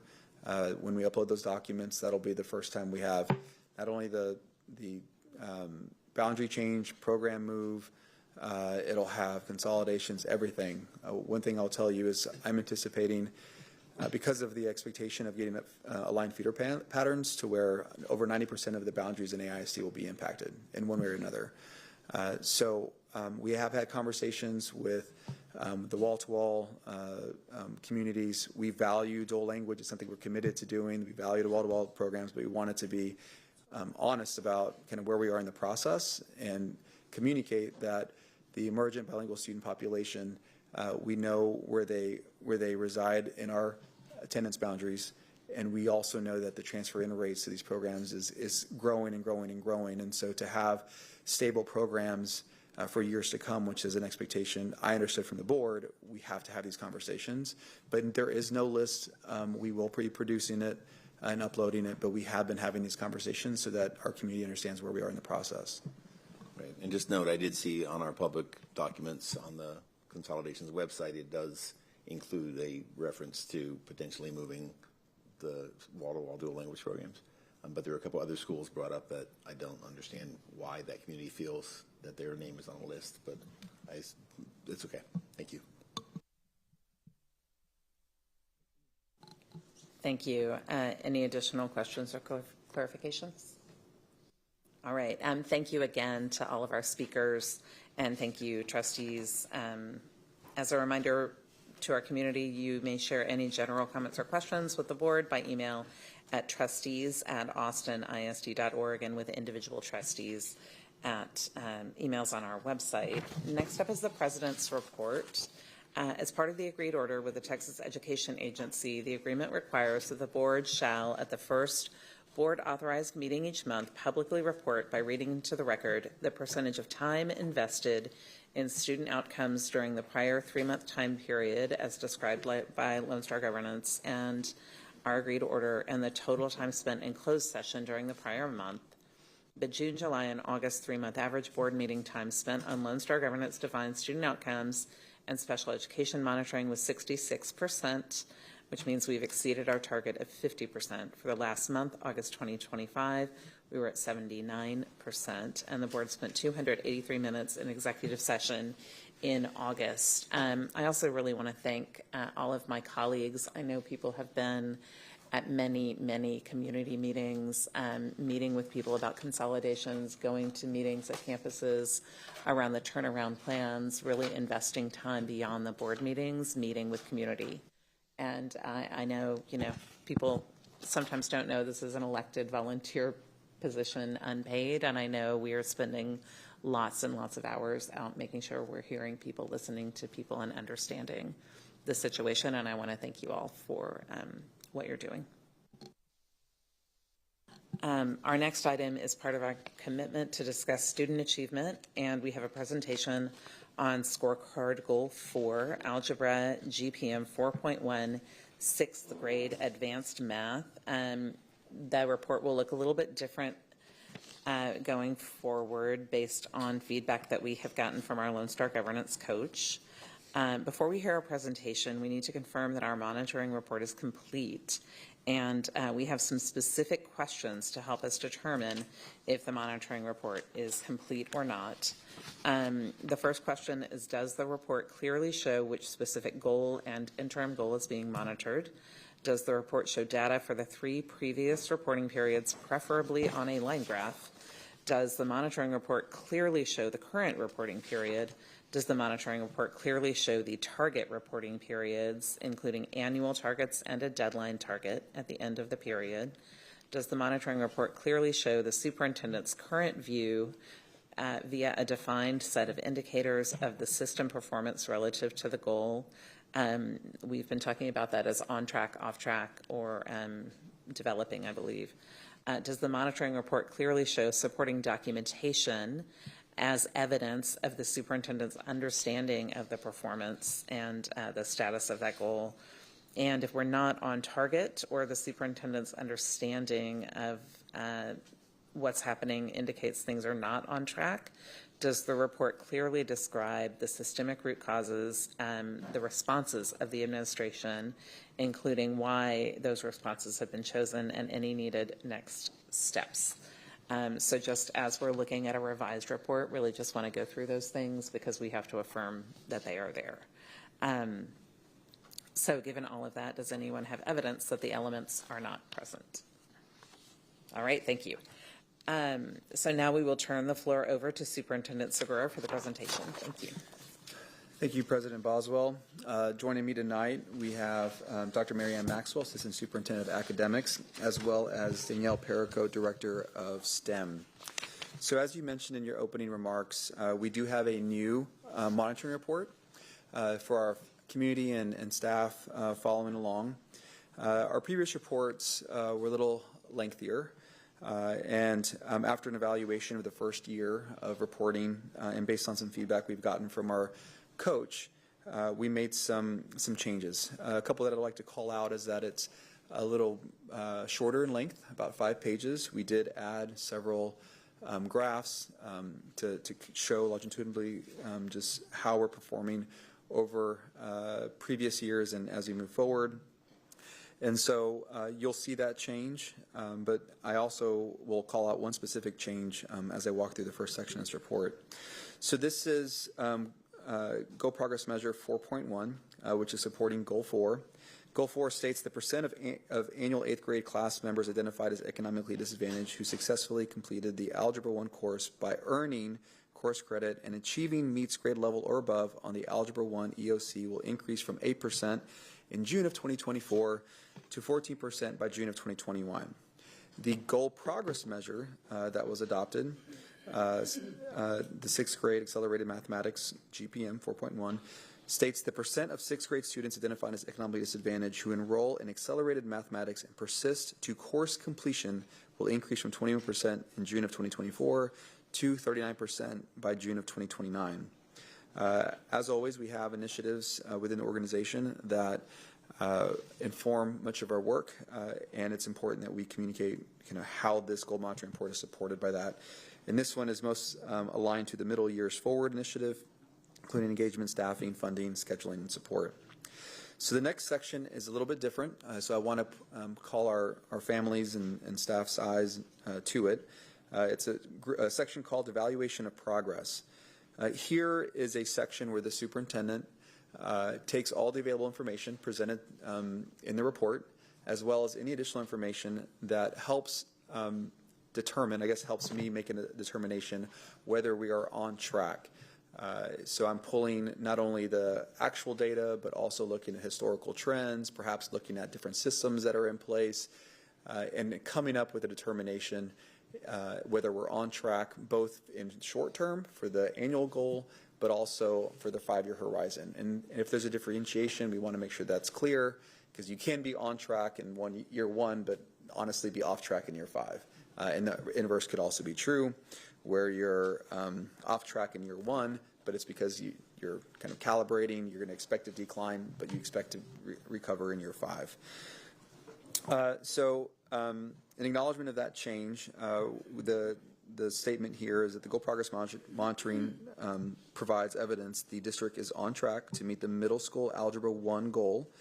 24% of 6th grade students identified as economically disadvantaged completed the introductory accelerated course at 24-25, an increase from 21% in 23-24. Data meets the current year targets and suggests implementation is in line with structures for both SB 21-24 and pathways to Algebra 1 by 8th grade. Next steps include building better tracking tools to progress monitoring students at the campus and district levels, providing additional district programming for students, and targeting professional development for staff.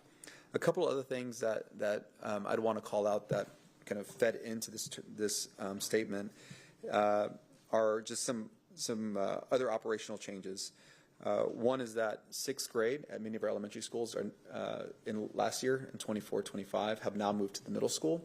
And so when you think about the different options for course selection, an elementary school is not going to have the same opportunities that a middle school would have. So we know that more students are going to have the ability to participate in these accelerated class courses.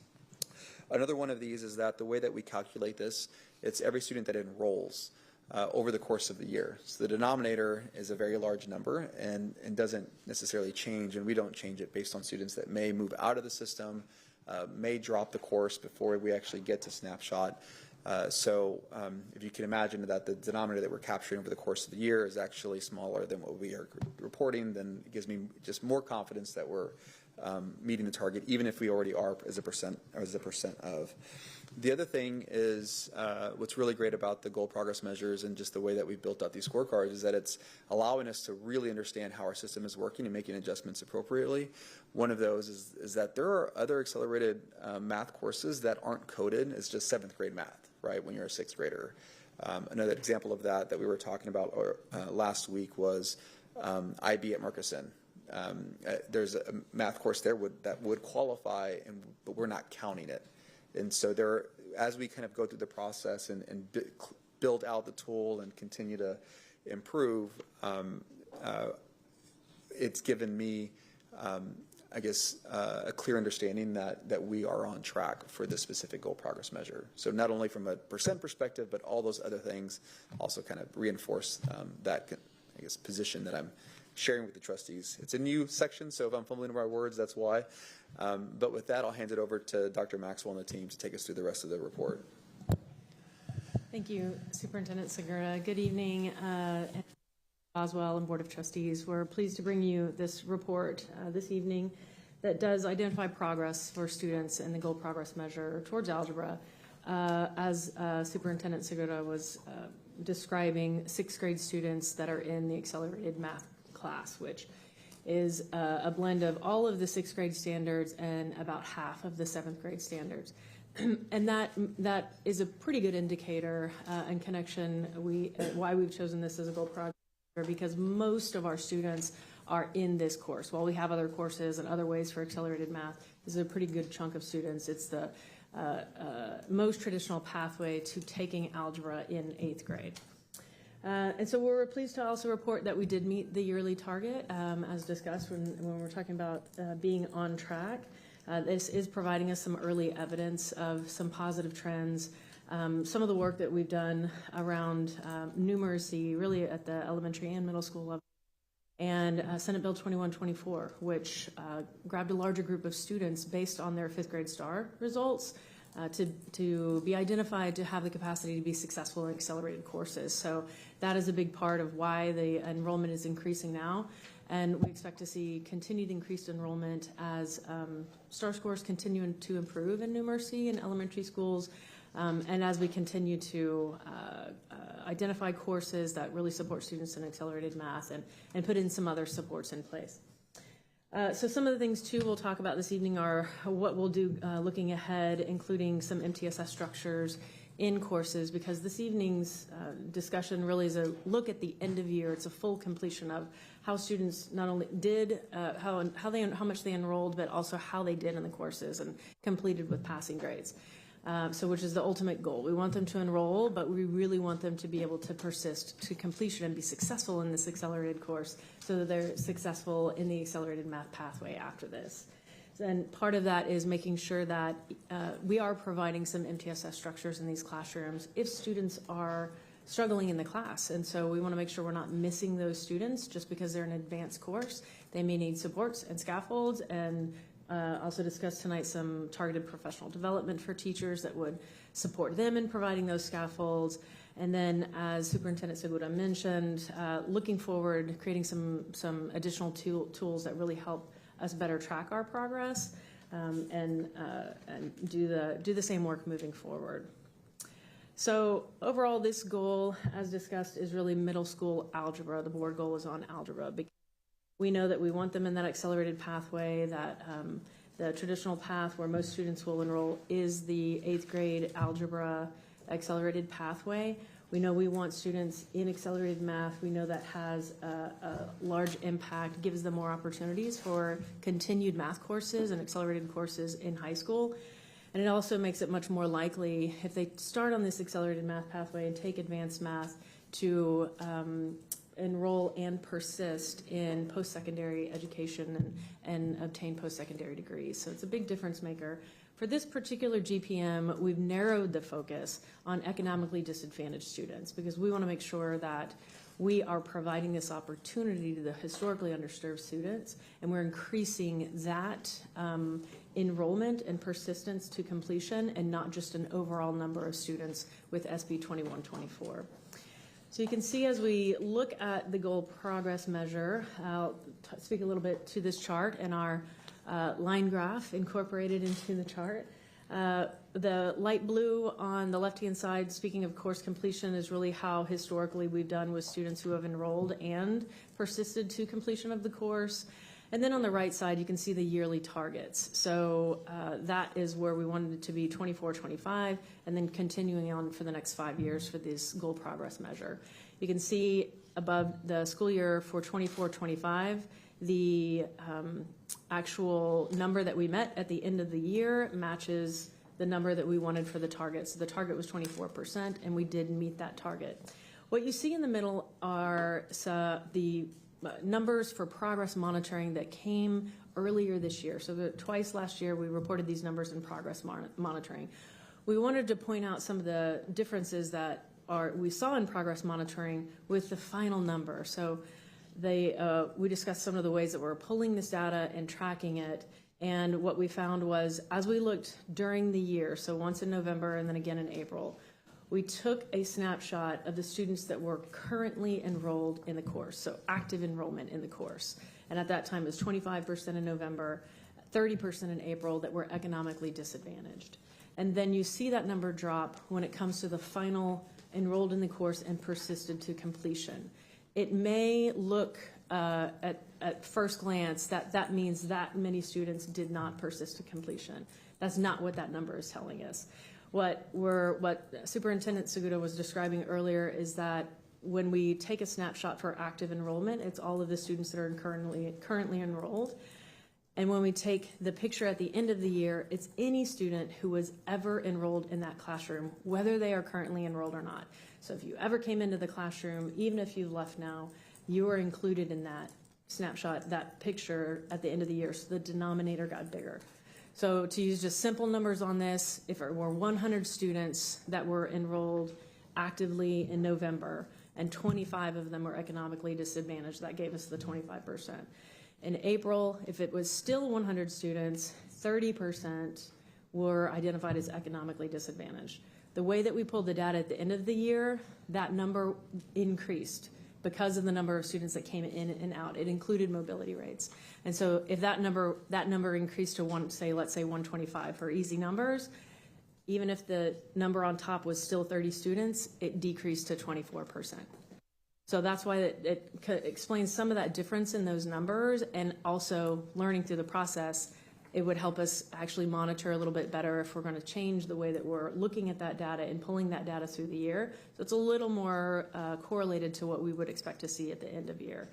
And there were a small number of those students who also failed the course. And so both of those numbers together really contribute to why that 24% is lower than the 25 and the 30% during progress monitoring.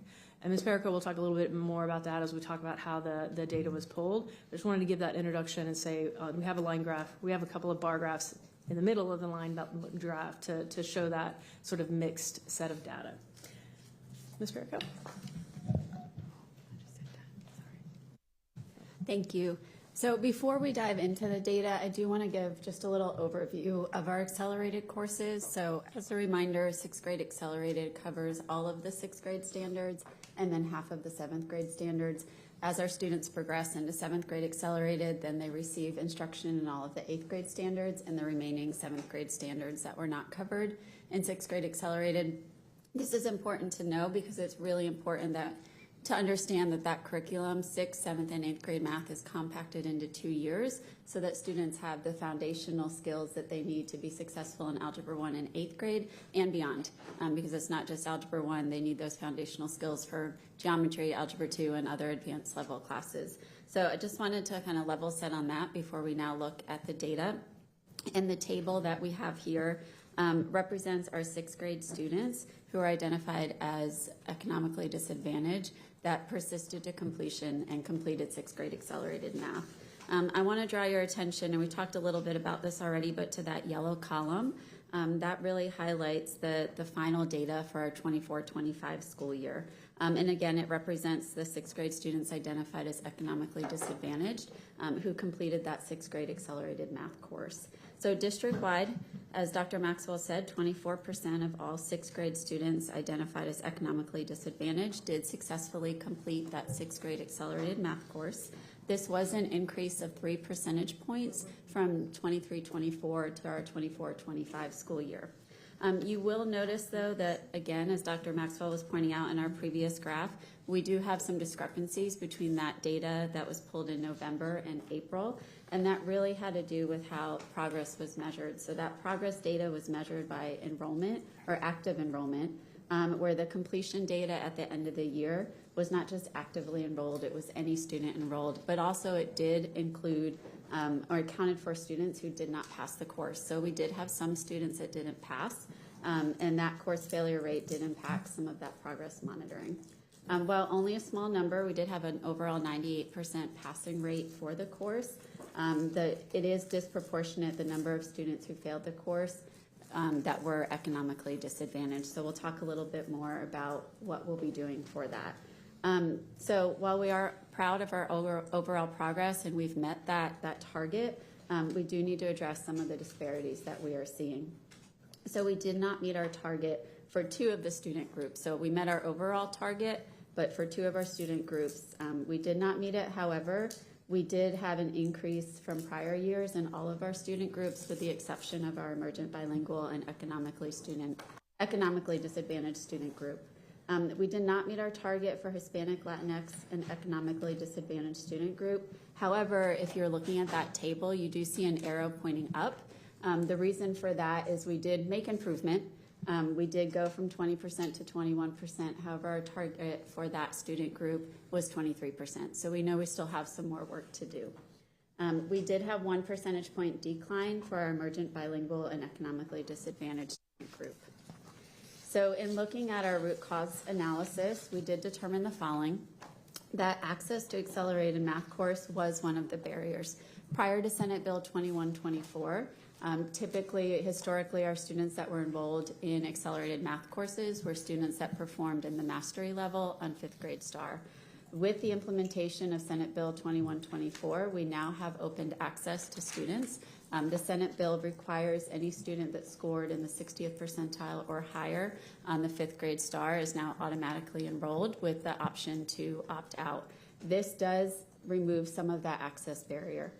But now that we know that we've removed that access barrier, we need to take it one step forward and look at success in the course. What are we doing to ensure that our students are being successful in 6th grade accelerated, continuing that success in 7th grade accelerated, which then will continue the success in Algebra 1. So we really need to couple that access that we're looking at and couple it with success in the course.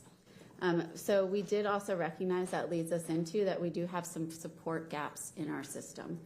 Students really need consistent support before the course, during the course, and even after the course as they're preparing for their next math course. So while, again, we did have an overall passing rate of 98%, students that were identified as economically disadvantaged did fall to passing rate of 94%. So to support students, we will implement tools around data tracking and monitor student groups throughout the year so that we can identify those needs in a timely manner. We want to really make sure that what we do in our grade level courses, we're doing those for our accelerated courses too. Our students should have access to Tier 2 interventions, scaffolds, reteach, all of the things that we know are best practices in our grade level math courses. We want to make sure that we are doing that with our accelerated math courses too, to keep our kids on track so that they can continue to be successful in that pathway. Our data for our Hispanic, Latinx, and economically disadvantaged student groups and emergent bilingual and economically disadvantaged groups tells us we do need to dig deeper. We need to look at what's happening. So those were our two student groups where we need to continue to do some work so we meet those targets the following year. One of the things that we are doing, we're collaborating with our multilingual education team to really focus on content-based language instruction with specific supports around mathematical discourse. And we're doing that through sentence starters and structured conversations in the math classroom. We know that mathematical discourse is really important in the math classroom because it supports critical thinking, conceptual understanding, problem solving, and then ultimately using that academic language in the classroom, which is really important.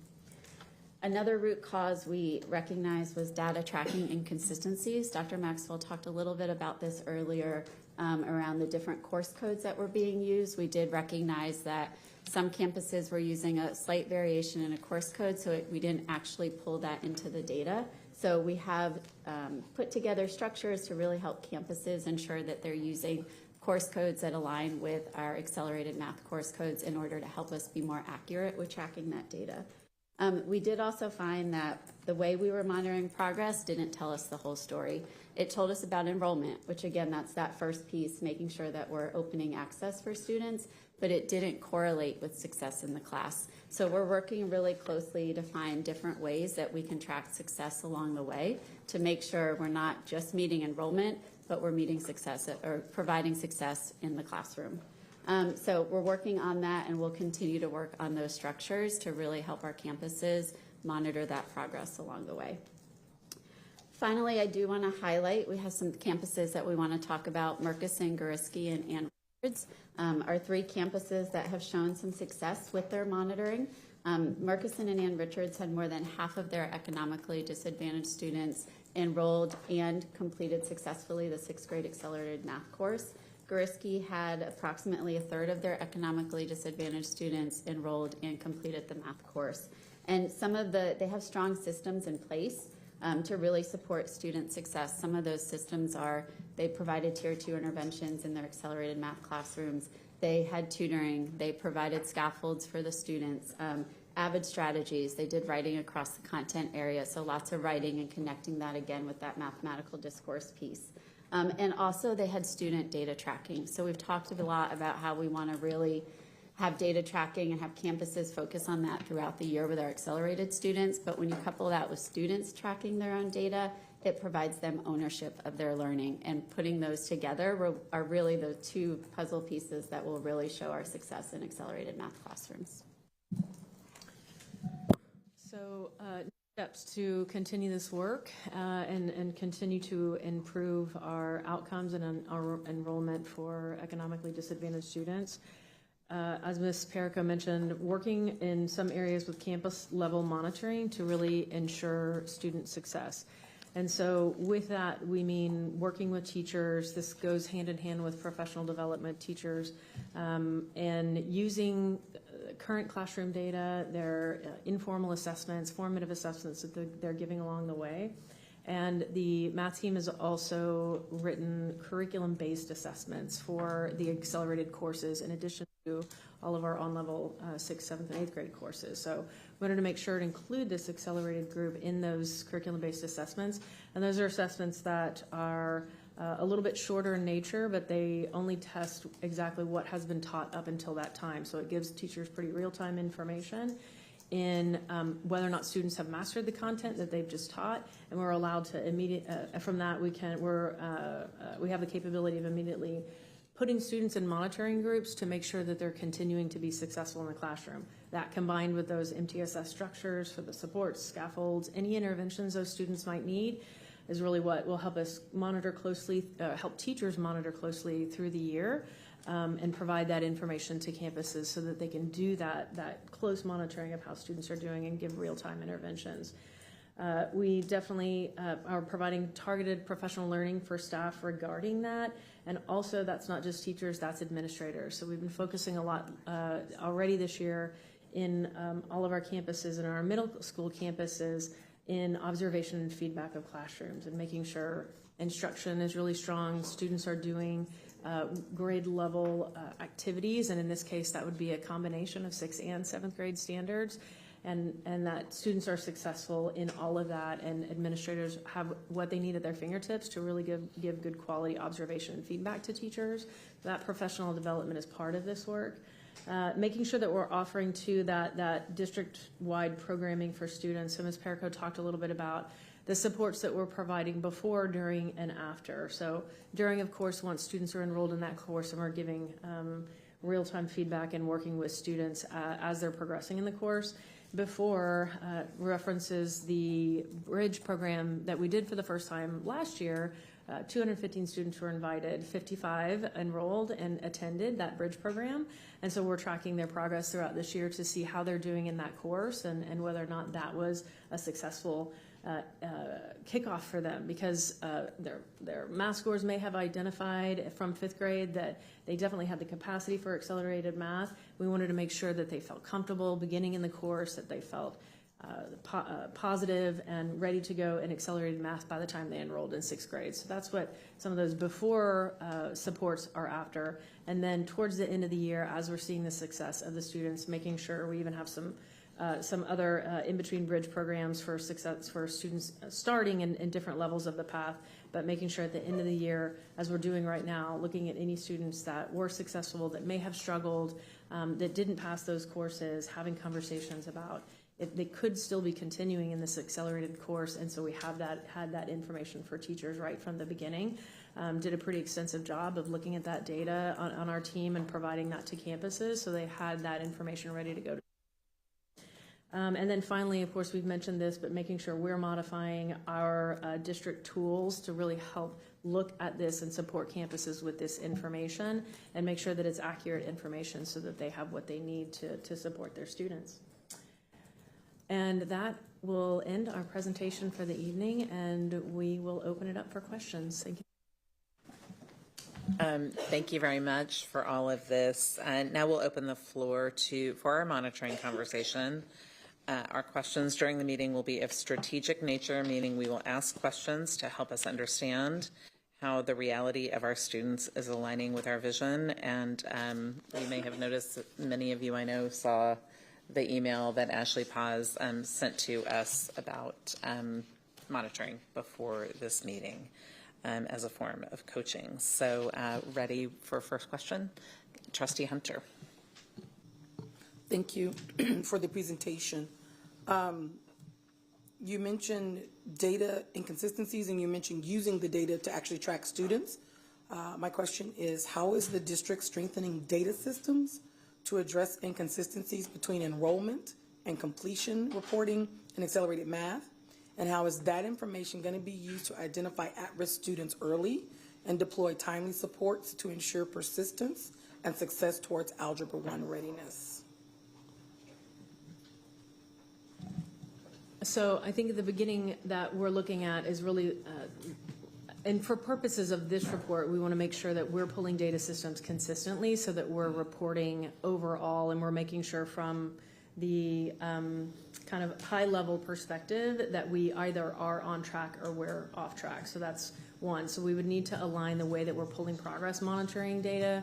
Instead of using active enrollment, taking the same, this may be the way we do it, using all students at any time that have been enrolled in the course so that we have consistency. Also, we've provided in the second document that was attached this evening, which is the campus level report, a little more information about other students who are enrolled in accelerated courses. And so some of the things I think that we've talked about that we might consider in the district data level monitoring would be including that information so that we can see overall any student that might be participating in an accelerated math would be included in this, and we can look big picture at whether or not all of our accelerated courses are having the effect that we think that they are. As far as persisting to completion, that's a data point that you don't get the completion part until the very end of the year. And so what we have done is one of it is actually have an improved data system that really has data at our fingertips. It's called Eduphoria Aware, that allows us to create monitoring groups with all of the formative data that teachers have inputted and any additional assessments such as curriculum-based assessments that they have taken. Once you create a monitoring group for students, you can keep that same monitoring group and continue to run any sort of data through that group and look at it through the year. So that's more that real-time data system that we have in place that's at campus's fingertips, at a teacher's fingertips to help make decisions for their students and know when they need interventions. Okay, thank you for that. I appreciate the explanation. My basic question is, have we fixed the problem? So that moving forward, because I heard you say we will do it, so have we done it so that the next data that we get will be true, or more true, I should say? I could say that if we continue on reporting this and continuing to report on this goal and the goal progress measure, we would definitely come up by the time we report again, have it pulled so that it is consistent. Okay, thank you. That helps, but, Thank you. Yeah, and I think Trustee Hunter, the only thing I would add is Eduphoria and kind of the expansion of it was a recent change that we made within our own school district to address this part of this issue. It was just implemented this past summer. This is the first year that we're actually rolling it out. So that's really an acknowledgement of kind of a change in what we saw in previous years. And so that's one change that we can kind of point back to just several months ago. And then the way that we pull the data, that's just a reflection of us of going through 1 year of the reporting cycle. So I do expect the way that we pull will be a better reflection. And so I think both those things will help improve how we show the data. Thank you. Additional questions?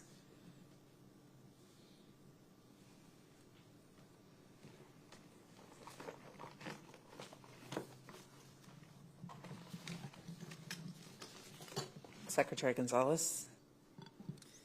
Hi, thank you. So you mentioned supports before in your main report in the root cause analysis. You mentioned that supports before, during, and after are insufficient. Can you talk about some of the systemic redesign that is going to guarantee, particularly students that are at campuses that have received a D or an F, how they're going to receive non-negotiable supports rather than relying on campus by campus capacity or implementation?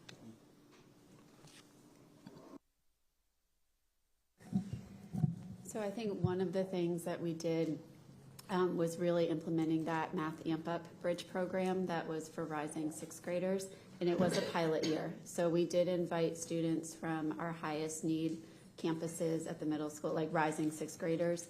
We did only have 55 attend, but as a pilot, we were trying it out, seeing how it worked, and we're looking forward to really monitoring those students this year to see if they were successful, and then hoping to expand that. So while right now it's not mandatory that they attend, that is one really important piece before, because sixth grade accelerated math is really fast paced. And we really there's so many things happening when kids start sixth grade. So really encouraging and having more outreach, I think, will really help have our attendance higher and see how that will really impact students and set them up for success starting that sixth grade year in accelerated math. I think, I'm looking forward to seeing what the data shows this year, and then hope that we can get more students attend and expand it for next year. Yeah, good evening. In addition to that, we have principal training for all principals. Danielle was just involved in that training yesterday at our first level principals meeting this school year, where all middle school principals met at Gritsky Middle School. We looked deeply at the data, did data dives, and then we talked specifically about not just Trustee Hunter persisting to completion, but going beyond completion, like were they actually successful in the course, So we noticed that it's not just having a high enrollment of students that represent certain student groups in the course, but what were their actual scores, student achievement level, that data, and then at what point did we know that students were not successful? So we've been having deep coaching with executive directors, looking at data specifically at our DNF campuses, but at all of our campuses at the middle school level, and having those hard conversations with principals and admin teams. So we noticed that about 30% of students that were enrolled in algebra were not successful at the middle school level at this campus. At what point did we know there was a problem, and then what supports were provided to persist along the way? So it's not enough to have students enrolled, but we want them to be successful and to achieve in those courses. One of those things is data protocols that we're putting across all campuses that are required. Now, there are campuses that already have their own protocols, some campuses, but we are identifying key essential factors and elements that must be included in whatever protocol we use. So just a baseline factor. We've heard the community, ask loud and clear for some academic baseline points, and these are baseline points we are putting into place when it comes to progress monitoring, data protocols, looking at students that are in courses and ensuring that we have pathways of completion and success for them, ensuring that parents and families are informed about that progress, that students know how to data track and monitor that individual progress as well. And then then lastly, Learning Labs. So Learning Lab is new for our secondary schools. We have about 7 schools outside of our Office of School Improvement schools that are included in these Learning Labs. And these may be schools in the past that may not have received that type of deep level support. We're talking about Keeling, a part of our Learning Lab, Lively Middle School, as well as Bedichek, Dobie, Burnett, Martin, Paredes, Covington, a wide array of schools that are immersed in this deep learning. We met at Marshall Middle School, which is our lighthouse school, for our first meeting last week. And principals were able to dive deep into that and do instructional rounds with coaches around what it looks like for effective instruction, and then how to coach administrators, principals, and teachers up to that level to ensure that we're all using high quality instruction materials, that we're progress monitoring, that we are committed to data protocols that are standardized across campuses, and that we are constantly talking about supports, progress monitoring, and being able to scaffold students to that intended level of mastery.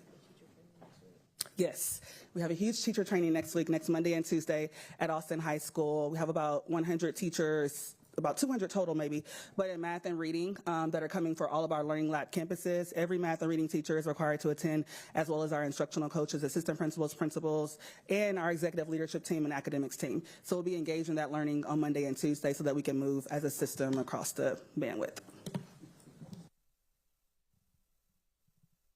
Great. Thank you. Oh, I have another one. Oh, yeah, go for it. You want me to stop? I do not want you to stop.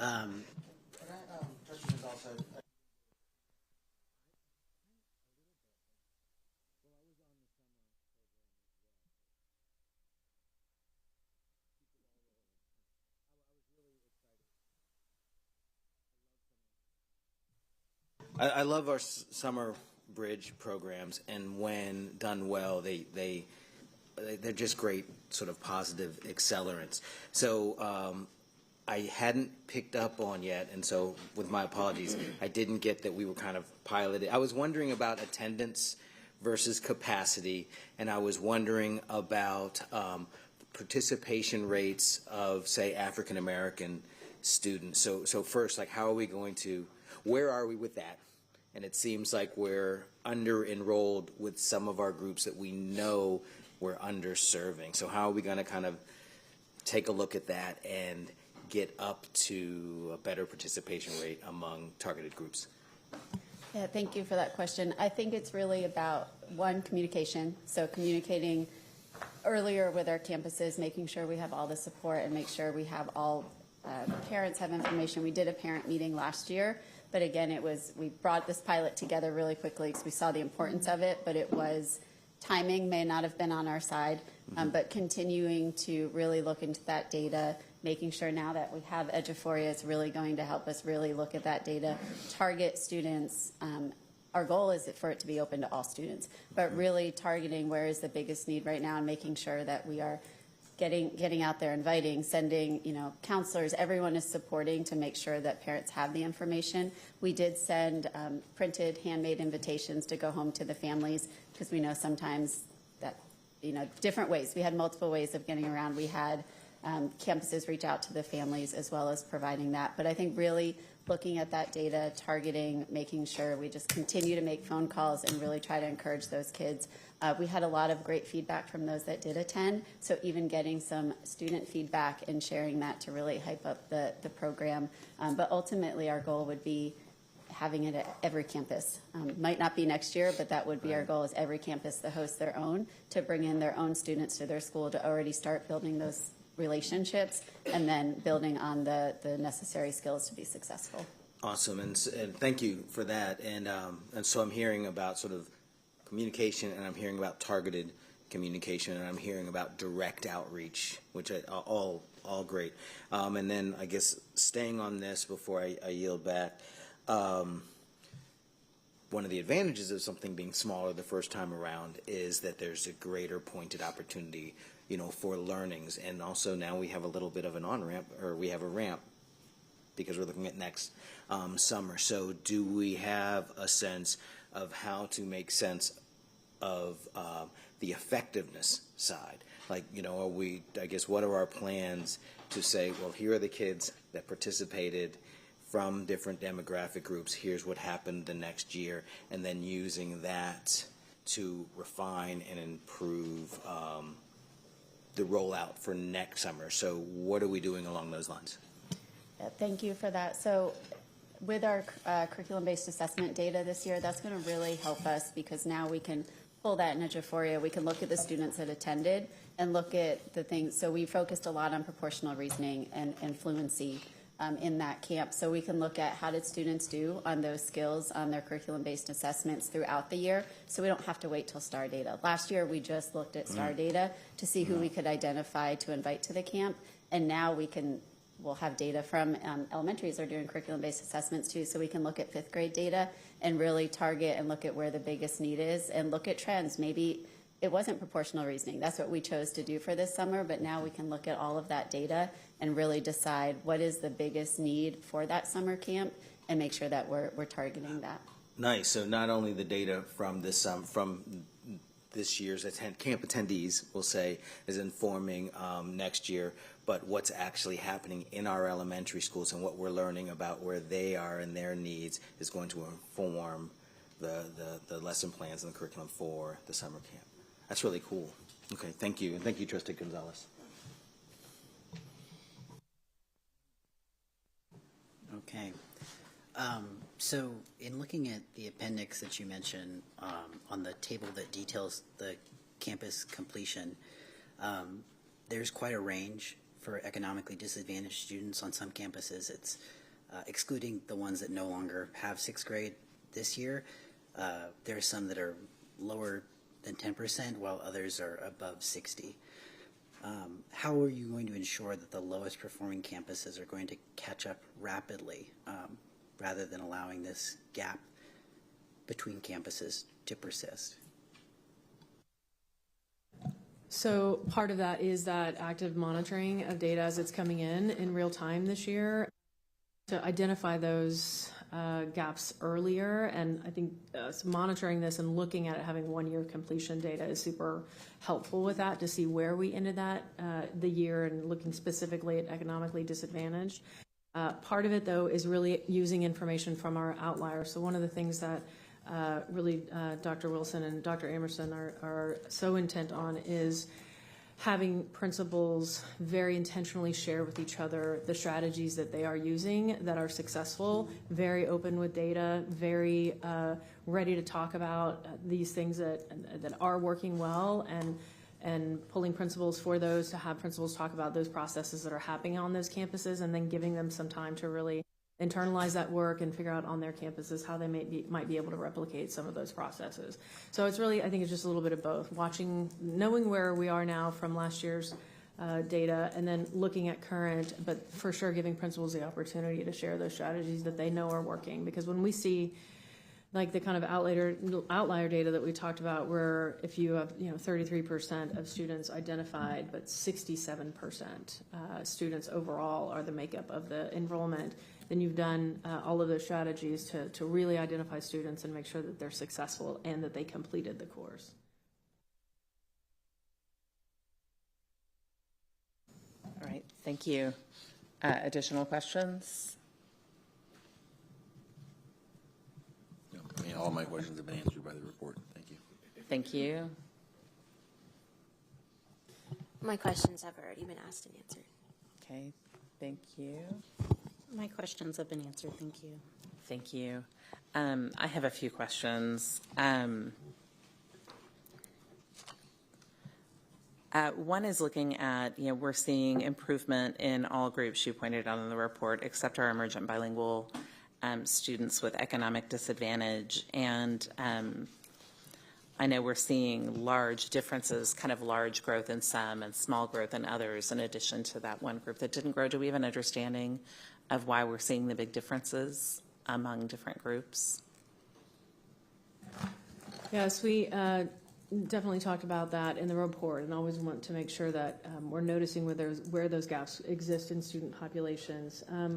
It's a little, with the increased enrollment this year with SB 2124 and some of the new things that we've put in place, I think it would be prudent of our team, we've talked about this, to really kind of watch what kinds of interventions have been successful this year to help that kind of root cause analysis a little more long term on what might be happening with those populations.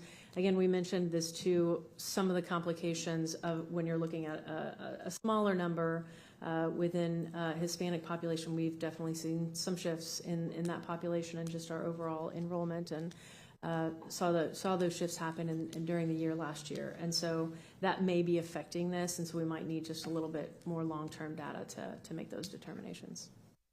Thank you. And yeah, I appreciate you clarifying kind of what that shifting trend was, that it was just losing students during the year. So thank you for that. That's very helpful. And I think when we look at that enrollment versus completion data, and I appreciate the explanation of kind of what we're seeing and how that might come into better focus as we get a better understanding of this. So I'll be interested to see that, and thank you for the bars that on the line that I think it explains what we're looking at. So thank you for that. What do we need to more fully understand within this data, kind of looking ahead, kind of who dropped the course, who failed the course versus who left the campus? Kind of what do we need to understand that better? I'll start this with just an intro and hand it over to Ms. Perico too, because I know she's been working very closely with one of our coordinators on this specific data. We looked very closely at the students that did not pass the course so that we could understand not only what they, how they had been identified, how they and why they had enrolled in the course, any factors that, such as how they had previously performed on STAR, any assessment data that we found, and various factors like that. Ms. Perico could probably name a few more to really dig into that. That's some of that initial year data that we wanted to look at and be sure to share with teachers for the kids moving on. Yeah, I'll just add, we dug really deep actually into that data, and we looked at STAR scores from a couple years ago to look for trends and patterns, and we noticed like some of our students, they mastered, and then we saw a decline, like maybe they went down to meets and then approaches, and then we had some kids that came in to meets and then they got masters. So looking really closely, what are some trends that are happening, and then what are we doing on campuses to support? We did also look at students that actually were in the course that were in it due to auto enrollment from Senate bill, and some of the kids that did not pass the course were not auto enrolled. So some of these kids actually did not meet on 5th grade STAR, but because we do have open enrollment, parents can decide, I want to challenge my student, I want to try to have them in there, and that's really where that progress monitoring is so important, because we need to be monitoring them along the way, providing supports, and then having real conversations. Are these supports working? If not, what is the best choice for that student academically? But it was really interesting to see what students were auto-enrolled, what were not. So we want to continue to look at that data, but we've been really digging into looking at historical data, and now super excited that we're going to have the curriculum-based assessment so that we can really look throughout the year, what are those trends that we're seeing, which will also impact our curriculum too, and it'll impact any changes that we need to make to support and in our professional learning for teachers. Thank you for that. Any further questions? All right, thank you so much for this. Really appreciate the information and look forward to learning more. So trustees, thank you for the conversation. Now we vote on whether or not we accept this monitoring report. And as a point of clarity, we're voting to accept this report as a formal acknowledgement that we had a satisfactory conversation with the superintendent and have a deeper understanding about how the current reality for students lines up with our vision for them.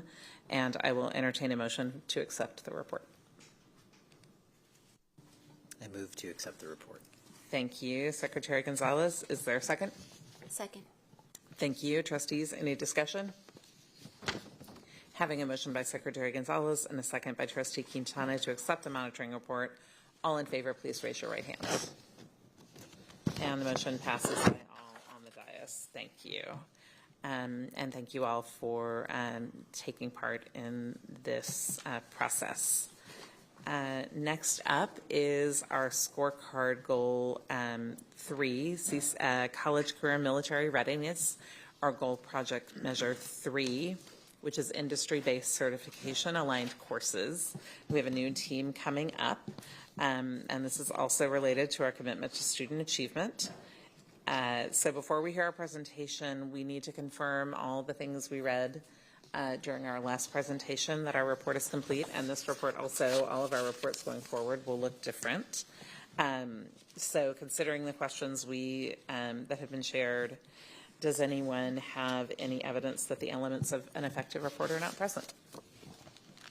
All right, thank you. So now we will turn the floor over to you, Superintendent Segura, again. Thank you, President Boswell. Tonight I have joining me Dr. Mary Ann Maxwell, Assistant Superintendent of Academics, Ashley Binnicker, Executive Director of Secondary Outcomes, and Dr. Wilson, Assistant Superintendent of Secondary School Leadership. So as we kind of move into this report, I want to state the goal, Goal 3, CCMR, and again, just reminding everybody this is a new reporting structure. Goal 3 states the percent of annual graduates who demonstrate college, career, and military readiness, CCMR, by meeting Texas Success Initiative, TSI, criteria, and at least of one of the following items: earning an associate's degree concurrent with graduation, enrolling at a post-secondary institution following graduation, earning an industry-based certification, or earning a level 1 or level 2 certificate, will increase from 43.7% for the class of 2022 to 54.6% in the class of 2027. The goal progress measure identified in our scorecard, GPM 3.3, IBC aligned courses, states that the percent of 11th and 12th grade students who enroll in courses aligned with an industry-based certification or an IBC and persist to successful course completion will increase from 46.8% in June 2024 to 55% by June of 2029. The initiative that this most closely aligns to is the one that we've identified and named post-secondary success. Elements within it include college readiness, enrollment, CTE, and graduation. The new section, as stated just about an hour ago, is the superintendent's evaluation of progress. And again, there are many different things that influence the determination, not just the data that is pulled by the team, not just the conversations, but also analyzing systems we have in place, looking at historical trends, and our overall trajectory. So the statement or the goal progress measure monitoring provides evidence that the district is on track to meet CCMR goal targets. 59.8% of all 11th and 12th grade students successfully completed one or more courses aligned with an IBC. 2024-25 data exceeds the current year 47.2% and also 5-year targets of 55%. Data suggests concurrent implementation of CTE programs of study are successful. Next steps include connecting the IBC alignment to individual graduation planning, IBC completion, data digs, and building out with industry partners. So yes, this is one of the goal progress measure that exceeds not only the short-term goal, but already the 5-year target. Some of the things that I wanted to kind of share that kind of helped me determine that we were on track, which is just not the numbers, but also some of the work that we've done over the last 2 years. One of the ones that that our trustees might recall is all the work around the universal choice sheet. We spent a lot of time, making sure that we had introduced that. But one of the things that was different this time around was the fact that CTE team actually kind of placed the courses on the universal course selection sheet opposed to the campuses identifying themselves. So that ensured that that our students that were potentially selecting a course knew that it existed, which was something that we had not done previously. But again, you had to have the universal course sheet first, then you had to have the team in place, then you had to have the authority to do so. A lot of alignment in counseling and training, the work that we've done over the last year and a half in restructuring. Additionally, we have really been focusing on making sure there's an awareness before a drop occurs. Our students, are making lots of different decisions in their academic journey, and it's always important for us to ensure that they're making the decision with all the information available. And so last year when we came to you, we talked about the fact that we have some controls in place now. Just dropping a course is not something that is able to be done without the counselor signing off, notification to family, and that has allowed us to have that critical conversation before a drop is fully executed. What we found in the past is sometimes that was occurring, and a pathway that a student was on is all of a sudden eliminated, and that's certainly not something we want to do as an organization. The last thing I'll say is about a year and a half ago, we also made a commitment to invest in a Salesforce product that assisted with not only CCMAR, but also CTE, TSI, and a lot of that work has been done. Phase 2, which is really focused on the CTE work, is underway. So with all of that, and the fact that we've exceeded our goals, both short-term and long-term, kind of give me the confidence that we are truly on track. So wanted to kind of make that statement before we hand it over to the team to take us through the rest of the presentation. Off to you, Ashley, or Dr. Maxwell. Thank you, Superintendent Segura. I'm pleased again to bring you a report tonight that we are noticing definitely some great trends in this area of our 11th and 12th graders. They've made great progress, and some things that the team has put into place have been very effective, and some of them seem like very simple things, but once you get everyone working towards the same simple things and are aligned, you've got some pathways for students and some courses that really work out for them that result in them being able to, if they choose this path, have industry-based certifications.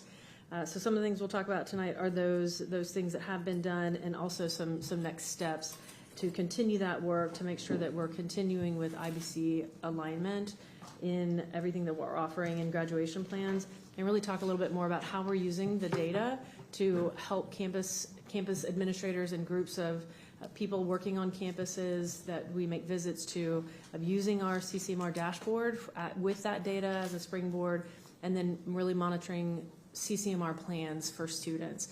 So this is based on the overall goal that is college, career, and military readiness, multiple ways that students can achieve this goal and this work to be college, career, or military ready.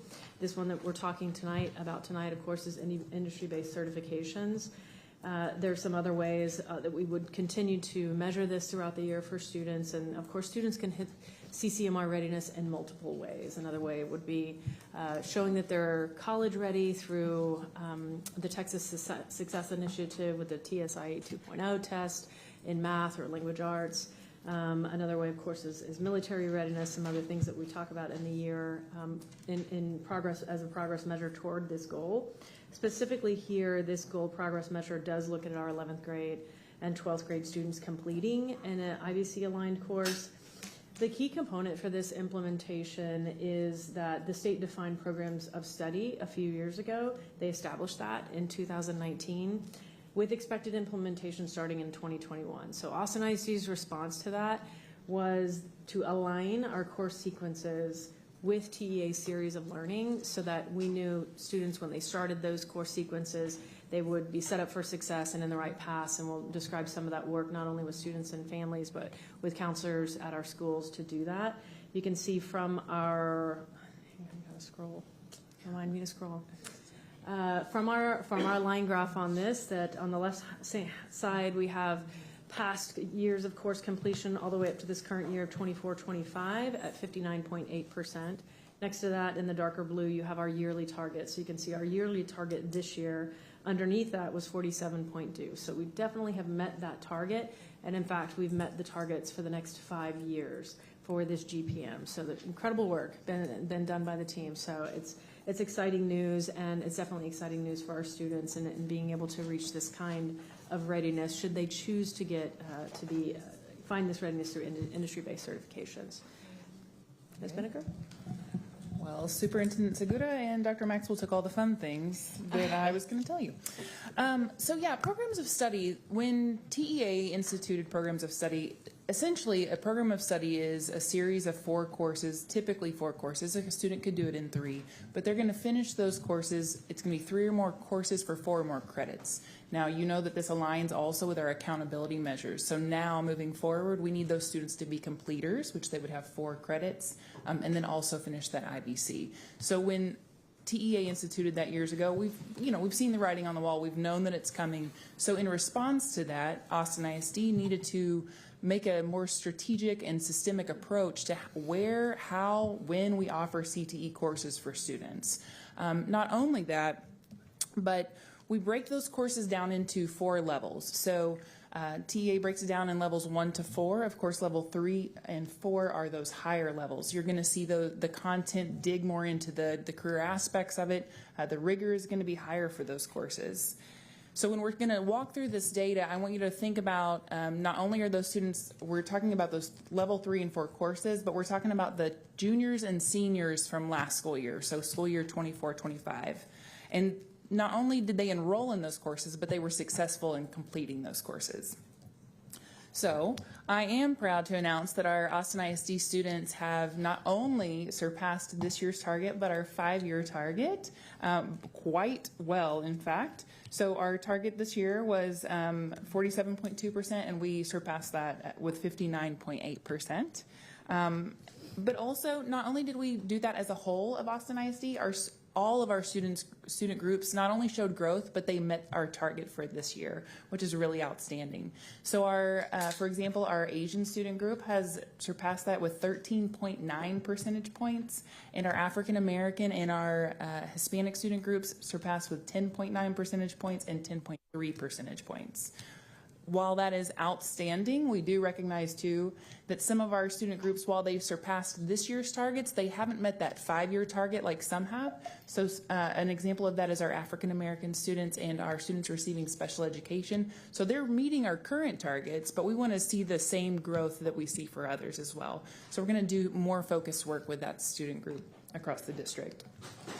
I think it's important to know too that our IBC data shows that our students are making strong connections between not only the courses, but committing to that IBC. So of the 11th and 12th grade students who were enrolled in an IBC aligned course last year, those level 3 and 4 courses, 38% of them earned the IBC that corresponds with those courses, which means that our 11th and 12th graders last year, over a fifth of them at 23% earned an IBC, which is outstanding. It's shown a lot of growth through the last 5 years in CTE alone. So how did we get to this level of growth?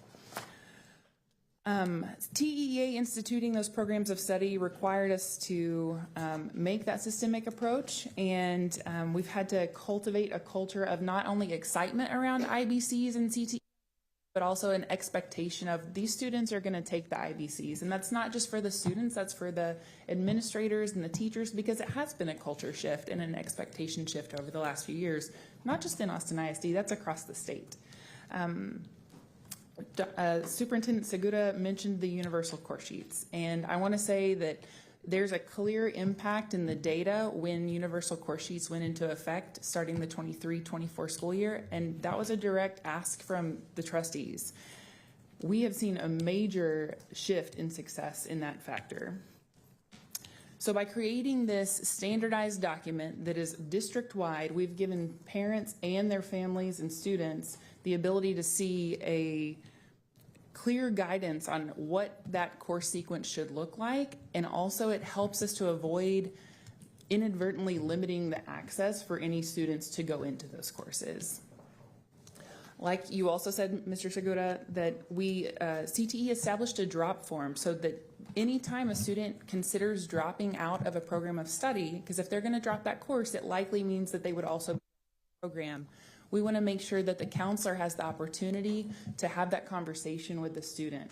It may not only be the counselor, maybe the teacher gets notified too to say, hey, like what's going on? And so it's a more well-rounded approach to working with that student.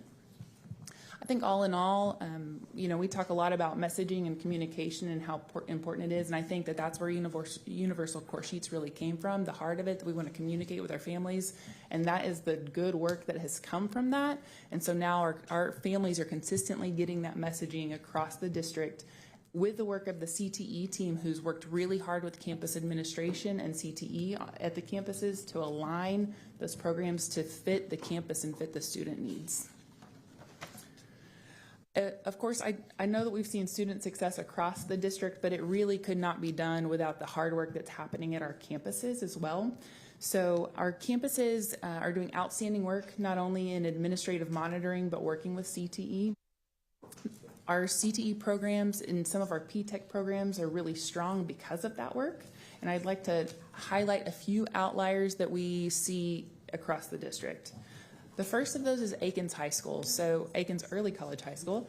That one, they just have such a strong academy model that they can support the extensive CTE course catalog that they have on that campus. They have a lot of programs, but they've got great wraparound services for those students because of the academy model that they support students with. Also, Bowie High School. Bowie High School has a strong foundation of course sequencing. They're doing intentional work with four-year planning, so those families and those students, they're making those decisions as they go through, and the counselors are working hard to focus on the four-year planning. Also, Crockett Early College High School, these students have fostering a culture of career readiness through cross-curricular work, mostly supported by their AVID strategies. Those students are making real-world connections between their academic learning to the career opportunities ahead of them. And LBJ, Early College High School. LBJ is making significant gains by strategically integrating the early college high school programs with CTE programs. And they've had results with impressive gains, particularly for their African American students and their Hispanic students. And Dr. Maxwell will walk us through some next steps. Thank you.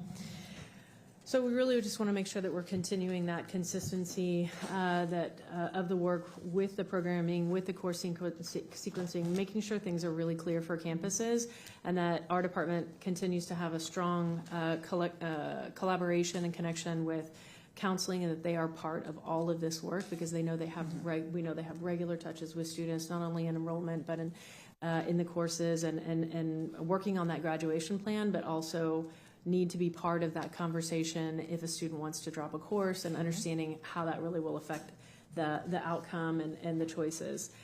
So definitely want to keep that, strengthening that four-year planning and focusing on data to really help us make these decisions and know where our students are. So our data is really focused on the larger picture of CCMR.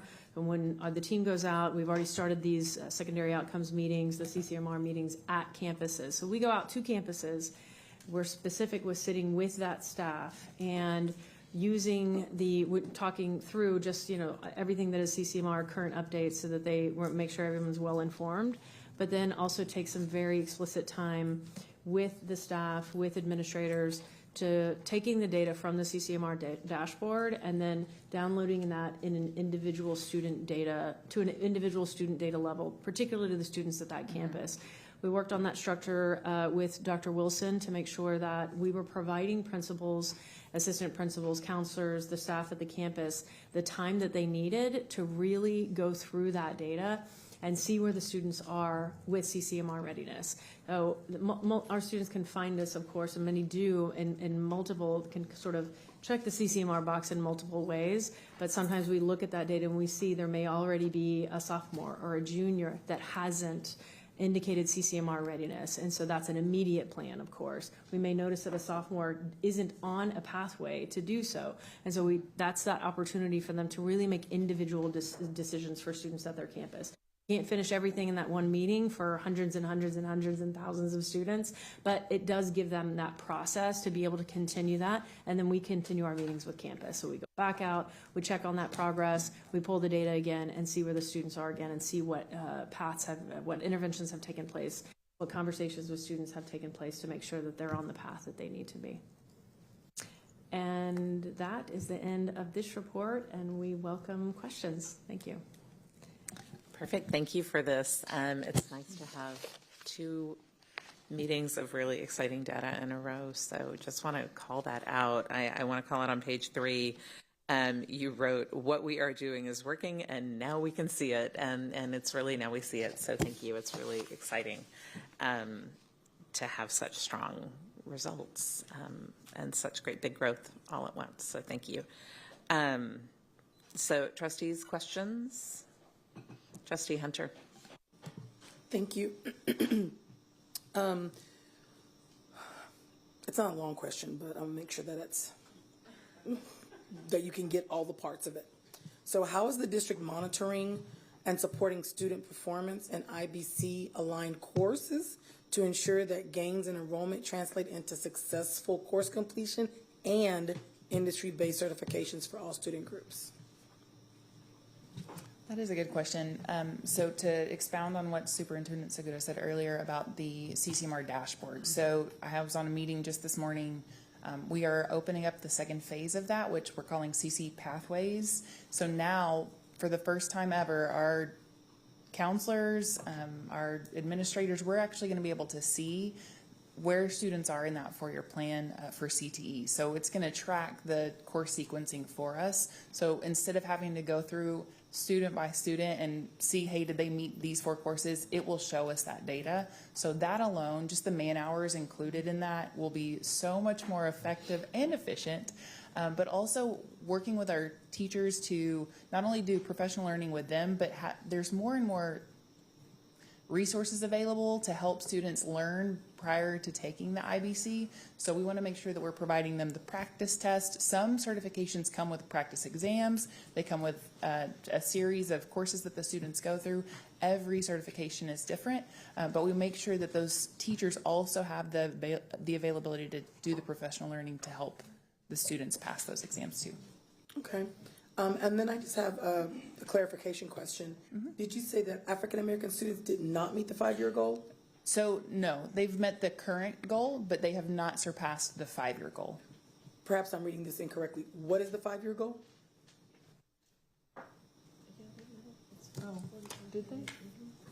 Oh, they sure did. Okay, I'm like, I'm not a math person. I'm a history person. They but sure did. I can tell 50 is bigger than 40. Okay. I should go back to the middle school algebra one. Okay, thank you. I just wanted to make sure that I wasn't looking at something incorrect. Correct. Perfect, thank you. You're welcome. Thank you. Additional questions?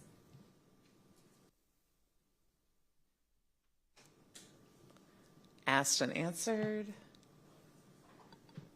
My questions have been answered. Thank you. I have a question. Thank you. I guess in hearing this wonderful report, I hate to be a Debbie Downer, but I guess I'm just wondering if you anticipate any changes happening in the future that could affect the success that we are seeing or will see. I think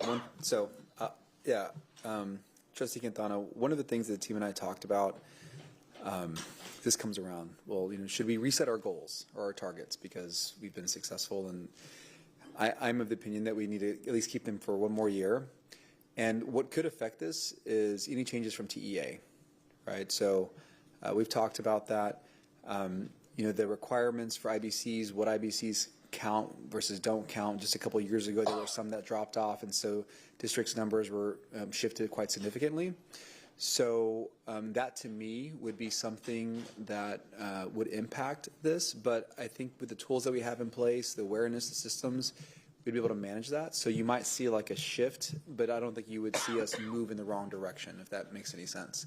But that to me would be one thing that's outside of our control that could be an impact. I don't know, team, is that, we talked about that. I don't know if there's anything else. Feel good about it? Okay. Question. So thank you, because that helped me crystallize what I was thinking there. So I think along those lines, and I appreciate the comment about extending, at least for one more year. My question was about, given what we're seeing with the successes of the universal choice sheet and the initiatives that you've already done, is the expectation that the gains are going to carry over, or that how do we know whether we've plateaued? You've talked about other efforts to have further gains. And so I guess, if you could speak a little bit more to, do you think the efforts that we've done still have room to bear more fruit? Or, have we plateaued? Or, how we're looking between that, if that makes sense, with the efforts that we've had, new efforts that we're going to have, what is the further growth that we're anticipating or that we're targeting? I think what we're focusing on with our principals and campus leaders is just drilling down to the student-specific level data, which is what Dr. Maxwell and Ms. Binnicker talked about. So those individual campus-level conversations where Ms. Binnicker's team meets with our principal, like their admin team, the special education chair is included, as well as the counselor and advanced academics, and a lot of other departments and teams come together to drill down to student level specific data. So this is great overall, but success is never final, and that's something we tell our principals all of the time. And so just looking at the different student groups for that particular campus and individual students to see where that growth is needed. Also, CCMR is an incredibly large umbrella. So IBC is just one portion of it.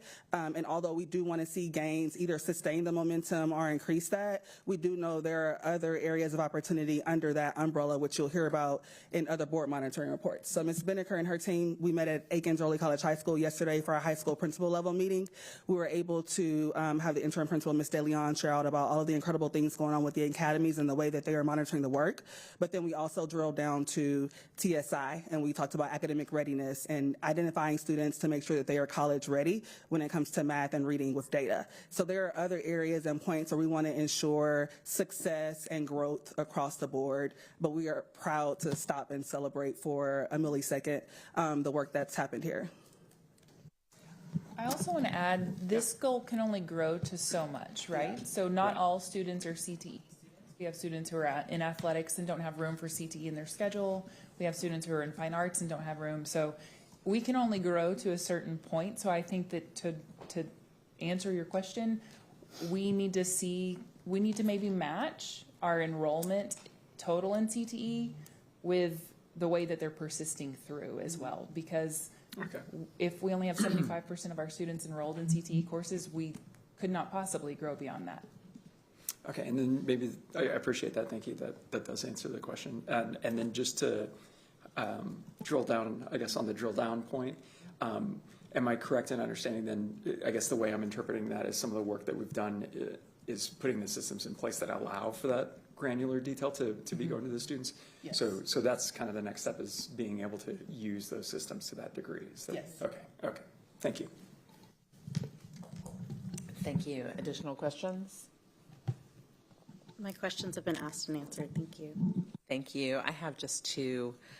One is, in the high schools you highlighted as the outliers and the highlights, it was really notable that the percentages for students with economic disadvantage and students without were very close to each other. Do you have an understanding, much closer than we usually see, do you have an understanding of why those gaps are so small in this area?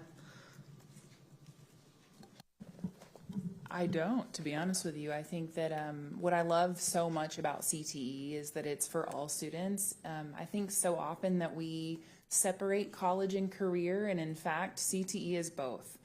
I use health science as an example. You cannot graduate high school and be a doctor. Thankfully, you have to go to a lot of college before you get to do that.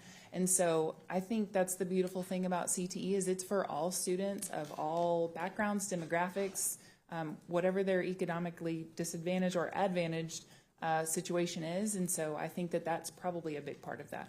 Yeah, there's also a shared understanding and awareness on these campuses. So when you walk onto the campus for Aikens, Bowie, Crockett, LBJ, those programs pop out. Superintendent Segura and team, we visited Crockett Early College High School. I think it was the second day of school, and we were able to visit with students. And there were some students that were in the cosmetology class we visited that were from Aikens Early College High School. So they're actually utilizing the Student Share program in order to come for first period on A day to this course for cosmetology. We talked to the student that was manicuring Superintendent Segura's nails, and she mentioned this is her third year in the program, and she really loves her teacher. We know that kids pick people, not necessarily courses, and so she's made that commitment to stay in this program and persist to completion just because of that relationship with her teacher, with the other students that are present, and just the strong awareness. I asked her, how did you get here? My friend, is a student at Crockett and told me about how wonderful this instructor was in the program. So just the strong awareness and the culture that's built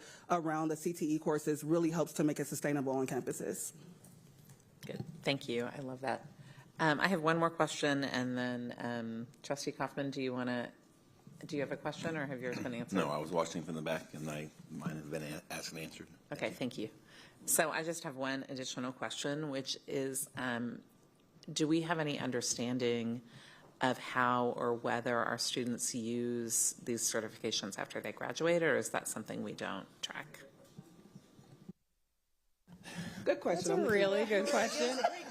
No, I read an article today about how some of them are more than others, and as I think TEA is being responsive to that very thing, they review the list of industry-based certifications regularly and really make sure that those are answering labor market needs, not only within the state, but specific communities as well. What we see coming down in the next accountability handbook is probably that they're going to tier those IBCs by level. And so something like a cosmetology license, which is a license with the state, would be over something, for an example, of Microsoft Office, right? Yes. So you could be hired at a livable wage with the cosmetology license. However, with a Microsoft Office certification, you could be really great at APA whenever you go into college. So everyone depends, but they are stackable credentials, and we know that they're good for kids regardless of the level that it is. And so we're going to keep working and getting those students those credentials.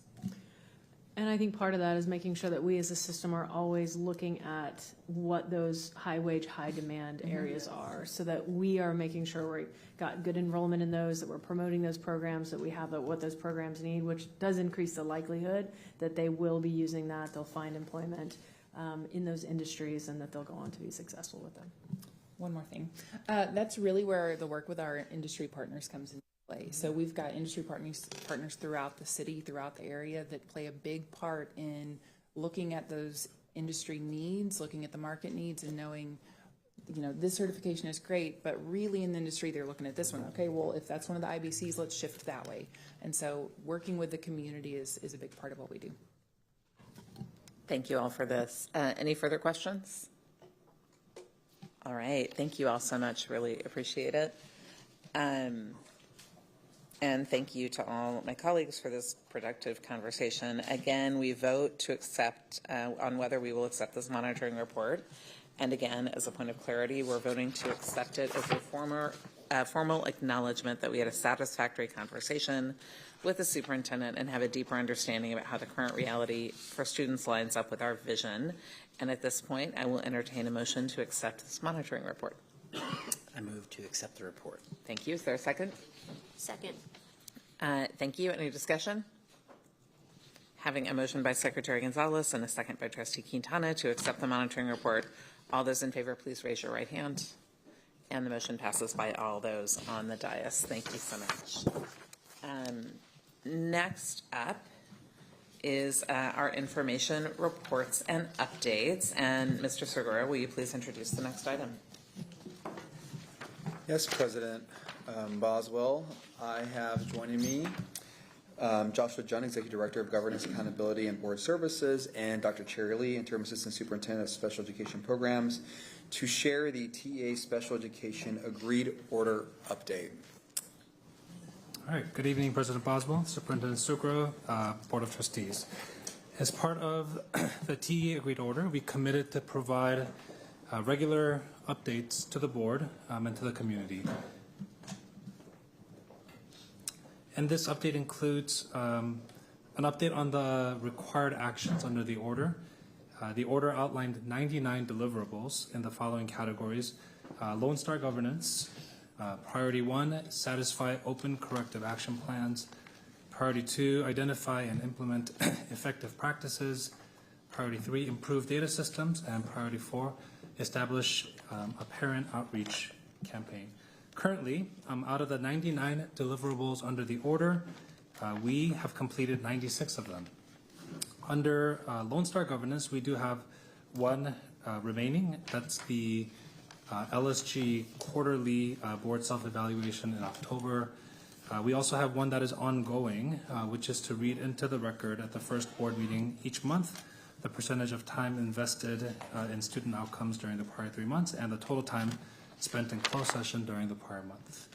Under priority 3, improved data systems, we also have one ongoing deliverable, and that is to submit reports monthly to the agency and a summary report to the board that meets the requirements outlined in this section.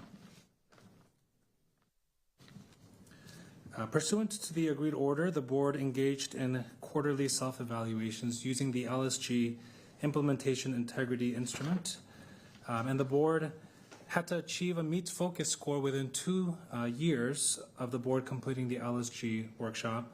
And after reaching that meets focus, the board was to work with the LSG coach to maintain a meets focus score that's 60 or better on the LSG Implementation Integrity Instrument for 3 consecutive quarters. And as you can see on the table here, the board has reached meets focus for 5 consecutive quarters as of August 2025.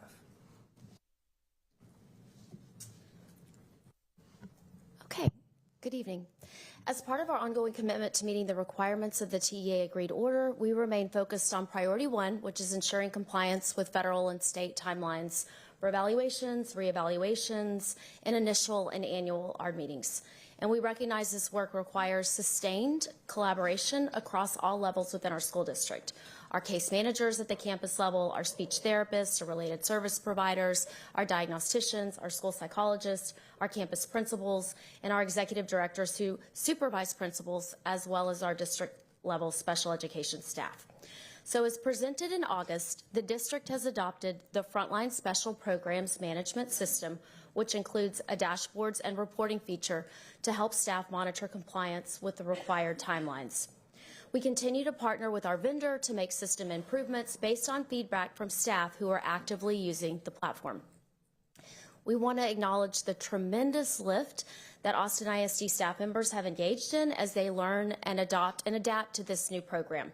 Systems change is not easy. Transitioning to a digital platform requires time, effort, and persistence, and ongoing training is critical to building confidence in all of the new workflows. And we want to extend gratitude to all staff for the additional efforts needed to transition systems. It's been a heavy lift. And despite past challenges, we've made progress in holding and documenting annual ARD meetings on time, and we're closely tracking all reevaluations to ensure they're prioritized. The district remains committed to responding to current TEA complaints and will continue to prioritize compliance with annual ARD and reevaluation requirements as outlined by Superintendent Segura at our Leadership Institute for all principals in July and in ongoing communication with campus leaders.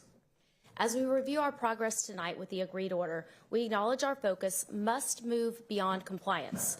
The ARD Committee has a critical responsibility to develop IEPs that are individualized and aligned with each student's unique strengths and needs. This includes updating families on their child's progress and reconvening the ARD Committee when updates are necessary and annually as required. Our shared goal is not just compliance, but meaningful outcomes for students. Our focus remains on fostering engagement at ARD committees where families feel heard and are included in the development of their child's IEP. Priority 2 requires Austin ISD to identify and implement effective instructional practices, including targeted professional learning for staff. A central component within this priority required extensive training for all campus leaders and instructional staff on the MTSS process, high-quality instructional materials, specially designed instruction, the special education legal framework, and a continuum of services for students with disabilities. It also requires the district to ensure ongoing professional learning development opportunities. Austin ISD's completed all 47 action items identified within the priority. To ensure our district builds upon the foundational training components within the order, our Austin ISD teaching, learning, and leading teams are working to ensure instructional delivery and implementation of high-quality services for all students across the district through the provision of strong Tier 1 curriculum and instruction. Our TLL team conducts routine instructional walks across campuses to support alignment, providing real-time feedback to campus leaders, which you heard earlier as well. I'd like to also share a few specific updates on our special education team's comprehensive calendar of PL opportunities, which builds upon the foundational training district staff completed as required by the order over the past 2 years. Our new monthly Learning Lab series offers real-time training for special education case managers. Attendance at our monthly Learning Labs is a new requirement for all special education teachers across the district. Tuesday, we held our first Learning Lab where almost 700 special education teachers attended one of 3 virtual sessions. Sessions are recorded for those staff members who are unable to attend. Additional professional learning sessions include sessions on frontline special programs management, as described earlier, high-quality IEP development, autism supports, behavior intervention, and transition planning for students with disabilities, along with focus sessions on functional behavior assessments, crisis de-escalation, and dyslexia intervention. We also offer monthly cohort meetings for teachers providing early childhood special education and life skills services. Our campus support coordinators will now be leading a monthly PLC on each campus to provide additional focus training specific to the needs of that campus. This layered ongoing PD approach reflects our commitment to building staff capacity and sustaining improvements aligned with the TEA agreed order.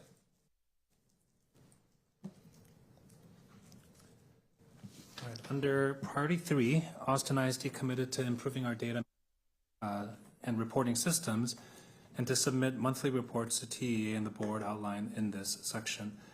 In the fall of 2024, as you may recall, we discovered the special education data management system that we had could not sufficiently produce the accurate and timely reports that we needed to support students and to ensure compliance. And we tried many avenues, but we reached an impasse in the fall with the system we had. And so in September 2024, we had to make an extremely difficult decision to transition to a new data management system. And after holding multiple listening sessions and reviewing survey data, we put out a request for quotes in October 2024 and procured a new software frontline special programs management system by the end of the year. This was a huge undertaking. We went from project kickoff mid-January to go live in July. That aggressive timeline was a challenge, like Dr. Lee mentioned, but the dedication and tireless work of our team made it happen. And as we have presented previously, we made training a top priority because it's the key to success. Our comprehensive training program was thoughtfully designed and delivered in multiple settings this summer and continue to be a focus as we started the new school year. We are thankful to the agency for the time granted us until September 1st to transition to this new data management system. We're thankful for the opportunity over the summer to collaborate with the monitors and Dr. O'Neill ahead of that September 1st submission. Last week, on September 12th, we submitted updated reports as requested and are waiting feedback. Our next steps include providing ongoing technical assistance to campus staff, as well as conducting follow-up training. We will continue to monitor compliance at the district and campus level. And finally, we will continue to submit monthly reports to TEA and the board that meet the requirements of the order. So moving on to priority 4, we have met the 15 actions under priority 4. And one of those actions required our district to establish a parent advisory group to gather and incorporate family feedback on the district's special education services. Our first Special Education Family Advisory Committee meeting was held in January of 2024. And in the upcoming 25-26 school year, CFAC will convene 6 times to accomplish key objectives as outlined on the slide that include aligning the committee's work with the district's strategic plan for special education, developing new strategies for parent outreach, enhancing resources and training for families, and providing guidance on inclusive practices. Based on recent input from committee members, we have added a parent and a teacher co-chair for the 25-26 school year. Volunteers serving in these positions will not only develop the meeting agendas, but will define the scope of focus for key discussions, further empowering parent and community voices on the committee. Our first meeting of the school year is on Tuesday, September the 30th at HQ from 6 to 7:30. And at the beginning of each meeting, time will be provided for both member and community feedback and comments. More information on signing up to provide the public comment can be accessed through the Austin ISD CFAC website. And we currently have 1 opening for a parent member, and we do encourage Austin ISD parents interested in participating to apply through the standard application form for service on our district advisory bodies on the Austin ISD website. While Austin ISD has completed all of the requirements identified within Priority 4, our Child Find efforts continue. Child Find is a federal requirement that makes sure that public schools, including Austin ISD, identify and evaluate children who may have disabilities and need specially designed instruction. When families of students attending Austin ISD have concerns about their child's learning, speech, or behavior, they can request an evaluation by contacting their child's campus, principal, or teacher. Families of students who are homeschooled or attending private schools in the Austin ISD attendance boundary can also request an evaluation for their child by visiting our Child Find page on our external website, as shown here on the slide, and completing a digital form. Our district Child Find contact is Ms. Amanda Reyes, who is our Director of Evaluations, and she can also answer additional questions regarding the special education evaluation process. Now, early intervention services are available for children from birth to age 3 who qualify. And our Austin ISD ECI specialist is Ms. Michelle McGehee, and she meets regularly with our local ECI agencies that include Easter Seals and Any Baby Can to support families with the transition process from ECI services to school-based special education services. If families have more information on ECI, they should contact the Department of Health and Human Services, and that information is also linked on our Child Find page. Our first Child Find session was held on September 3rd here. It was virtual, and it provided families a chance to really learn and ask questions about the referral and evaluation process, and we had over 30 families in attendance. In short, our Child Find efforts are required, as required by Priority 4 have been met, but outreach efforts continue. So the last component within Priority 4 required Austin ISD to establish effective parent engagement, and I'll highlight a few of the following updates regarding family engagement efforts that are also featured on the slide. We've increased our reach to families through social media, the district newsletter, and the Family Connections newsletter. The first newsletter reached 15,000 families. The next quarterly newsletter will be sent out in mid-October. Our Family Empower Our Learning sessions are offered every Wednesday at noon and 6 p.m. through Zoom, and our sessions are designed with time for parents to explore materials and resources and ask questions to members of our special education team. October events include sessions on the Dyslexia Handbook and strategies to support students with dyslexia in honor of Dyslexia Awareness Month. We're also going to include a session on a parent's guide to our MAP growth platform, accessibility supports for Chromebooks, which will be led by our assistive technology team, and a student employment panel. Our team also has a family learning opportunities page on our external website, which provides information on upcoming family events and archived newsletters. And we post events through Austin ISD social media as well. I'd also like to share that Bree Roth, who's a longtime Austin ISD staff member, is now serving as our team's family, learning, and engagement specialist. She has more than 20 years of experience as a teacher and an advocate, and she's partnering with our families, our parent support specialists, our schools and community organizations, and families and staff are encouraged to reach out to Bree to facilitate parent training on their campus and find additional support and resources.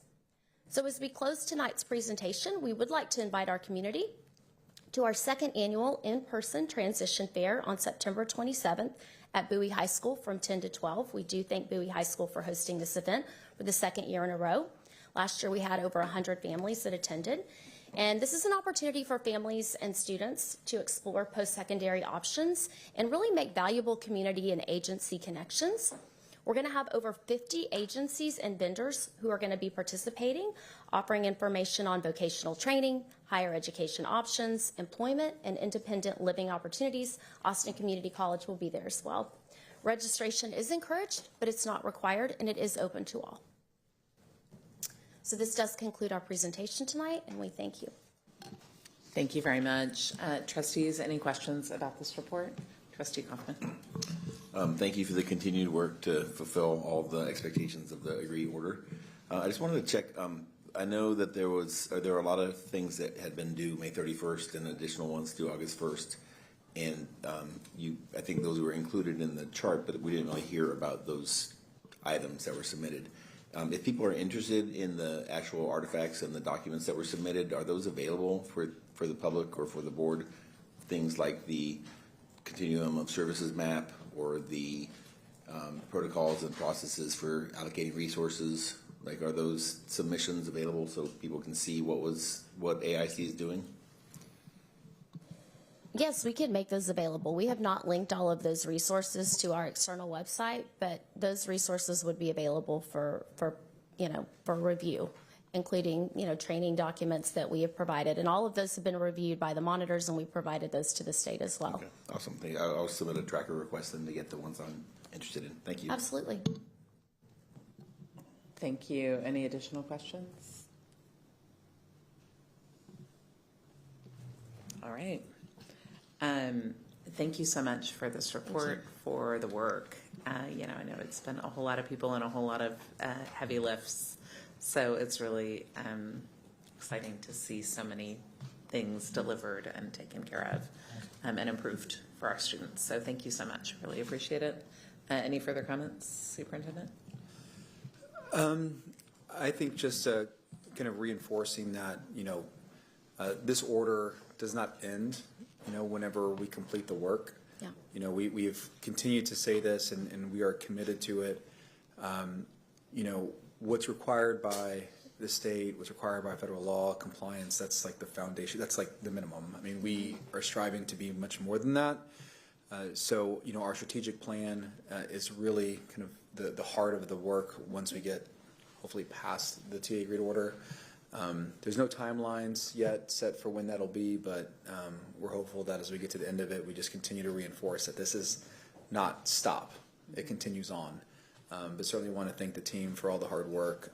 It was a gargantuan lift, and just really proud of us being able to get to this point. Not through it yet, but very proud of the work thus far. Yeah, moving in the right direction. So thank you very much. Really appreciate Thank you. the update and the work. Thank you. Thank you. Okay, so this ends our section on the information reports from the administration. At this time, we will now move into the preview of agenda items that will be considered for a vote at the next regular board meeting next week on September 25th. Austin ISD staff is available to answer any questions for tonight's preview. And we will begin tonight with item 7, which is the agenda preview for upcoming academics and curriculum items. Any questions on these items? All right, next is section, oh yes, sorry. Yes, Trustee Hunter. 7.1, Cap City Fund for Education. Excuse me, I was running. I want to say that I did notice that last time we had a presentation, it was very sort of in the same structure, but it did not have as much rich information on it. And I noticed that this time they did include who they're serving. I liked it. I appreciated it. I would also just love a breakdown of that 96%, which groups. But this is a much more in-depth report than we received the last time, and it helps to make those good decisions based on the service that they're providing. Thank you. So, Trustee Hunter, would a board update be sufficient and to provide that? Okay, we'll work with the vendor. All right, thank you. Additional questions about section 7? All right, next up is section 8, board administration. And these are a lot of kind of tweaks and cleanups and adjustments and punch list and, kind of tying up loose ends, a lot of work that we've done with our coach to bring us into kind of polishing of a lot of the work we've done through our Lone Star governance work to really kind of to address a lot of issues that have been raised. So it's a long list and another two-way communication meeting plan. So Ashley Paz is going to be here with us. Our coach, I think, is joining virtually to be here with us for any questions that we have. And I think my understanding when Ashley's here is I believe this all counts now under the new Lone Star governance guidelines as high impact adult focus time, I believe is what the new term is. And hi, Ashley. Did I get that right? high leverage adult focus time. And we have quite a few things that are coming up. So I'll just kind of go through one by one so we can ask any questions.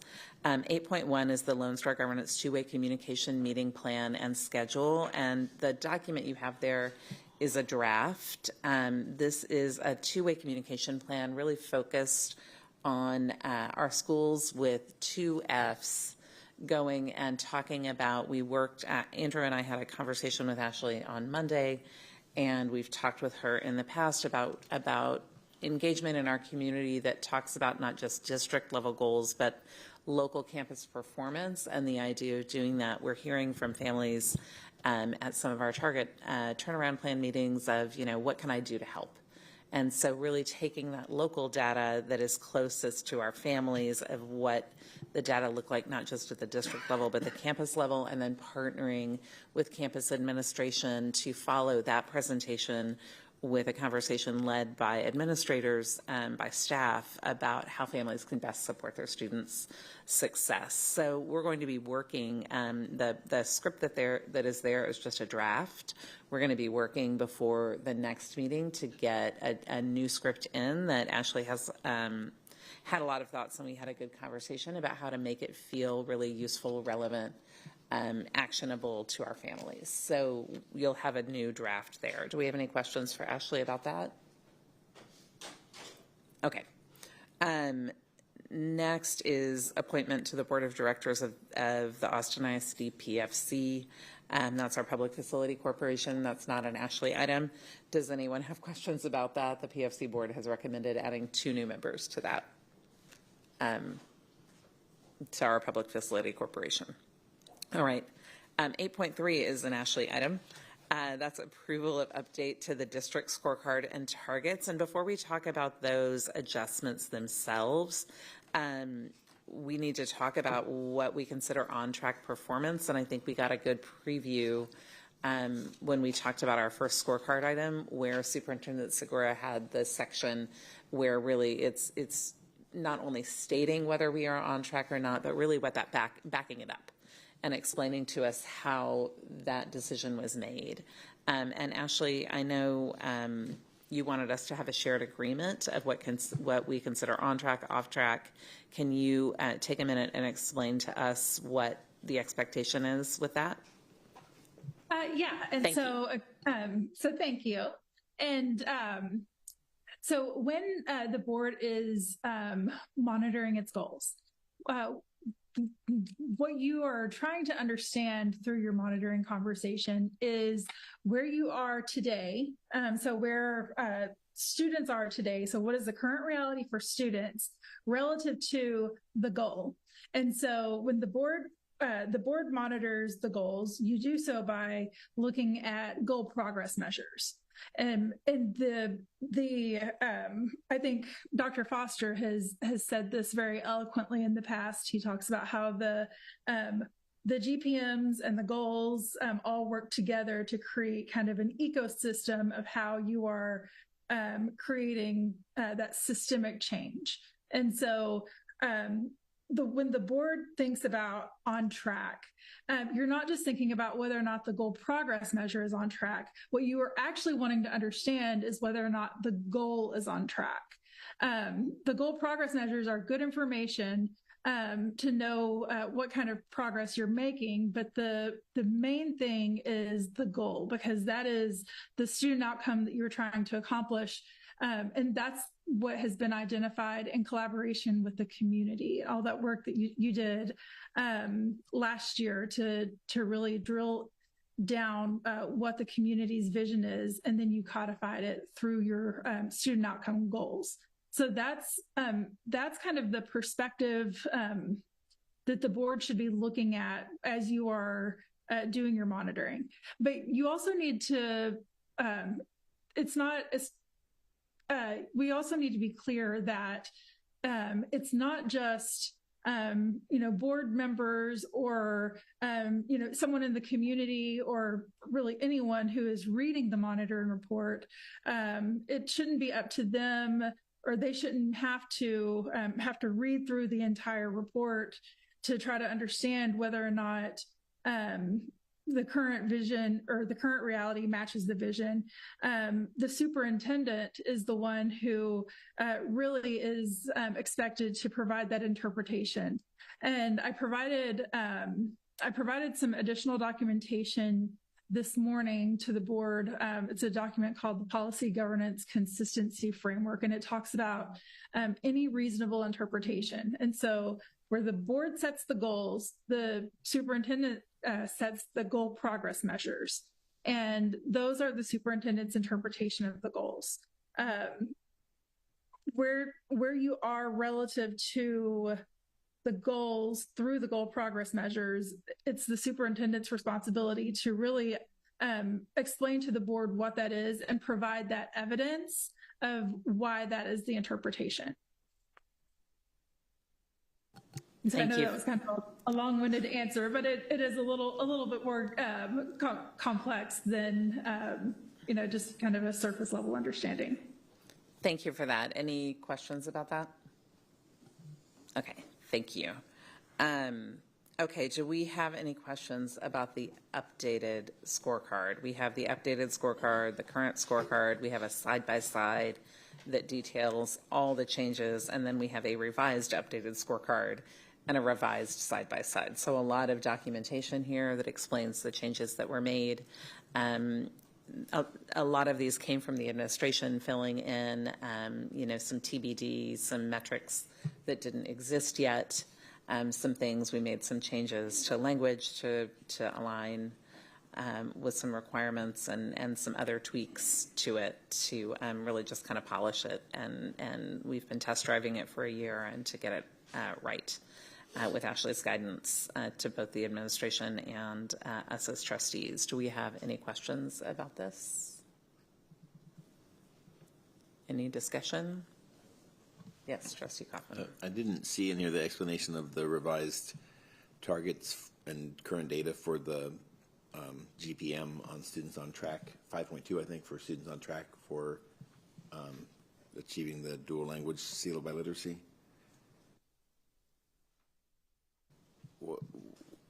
Can you just help me understand the basis of those goals? Like what, I mean, in particular, what is the denominator on those? Like when we're looking at numbers that say that we have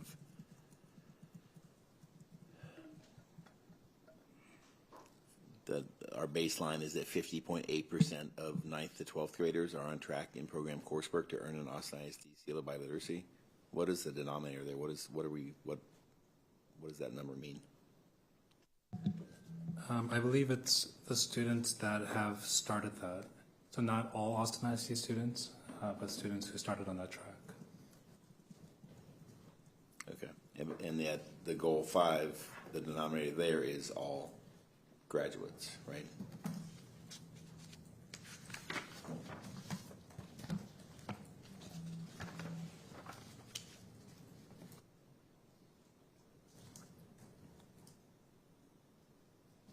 That is correct. Okay. And so those numbers will fit together in terms of monitoring the progress towards the goal? Fit together, I think we would see a correlation. If the goal progress measure is progressing, then we would see a correlation that the goal would progress. And so, yes. Okay. Thank you. Thank you. Any additional questions about the scorecard? Anything you want us to know?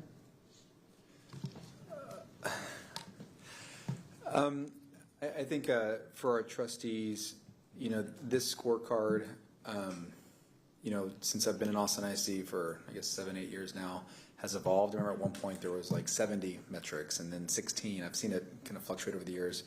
And I very much appreciate the scorecard the trustees approved in the summer of 2024.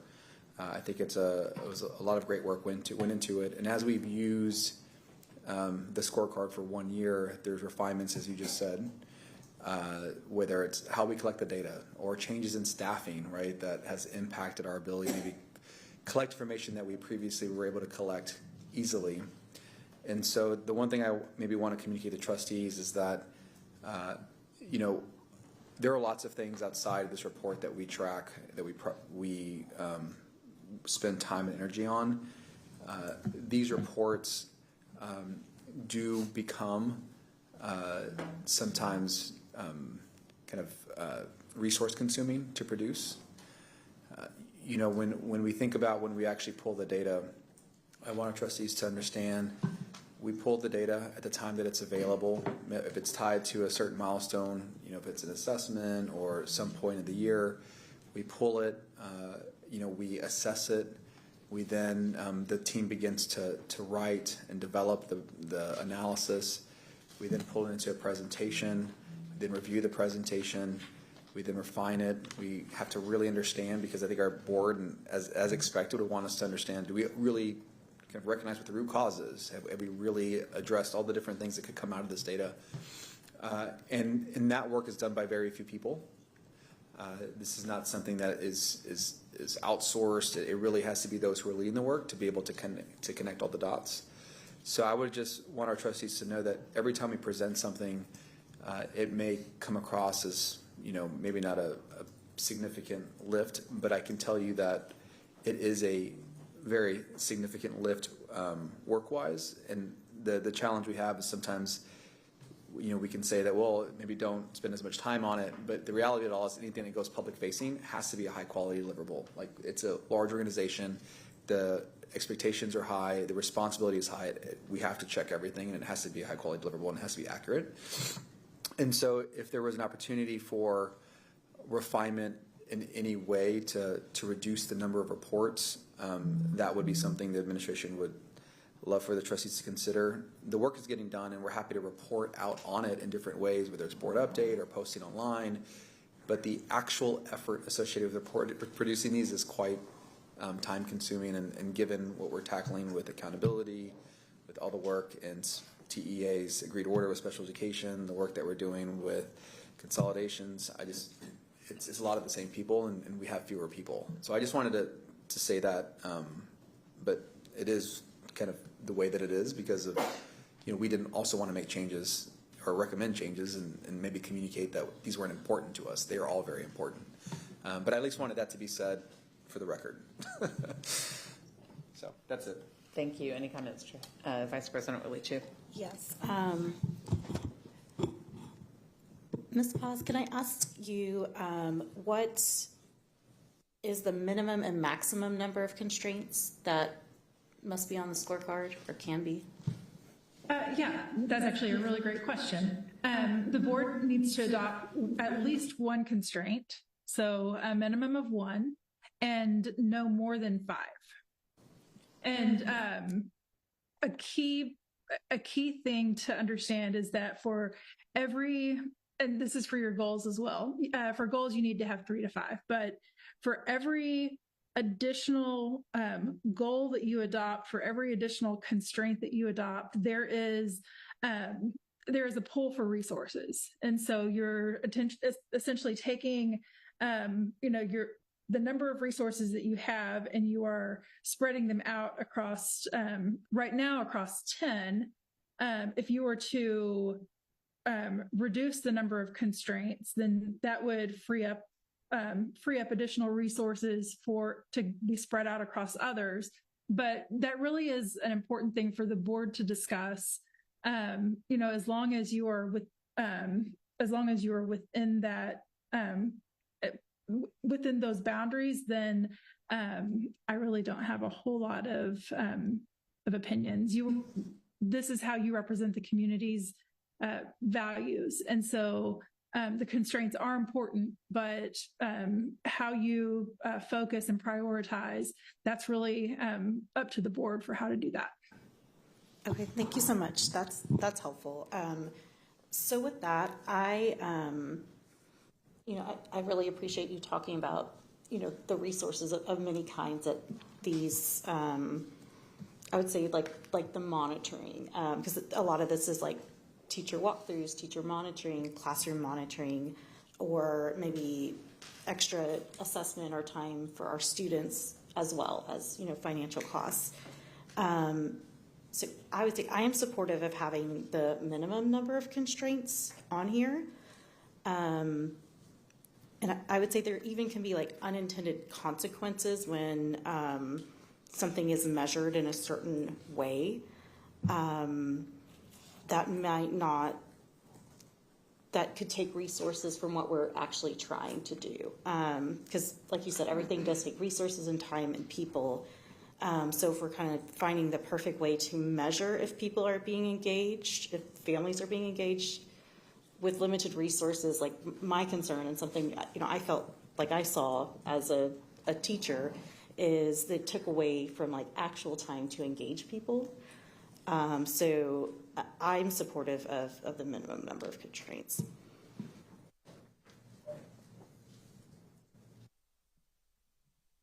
And do you have a suggestion about which one we would keep? Or do you want to discuss? I think my colleagues probably have really good ideas about that. Trustee De Urioste? I just wanted to make one note on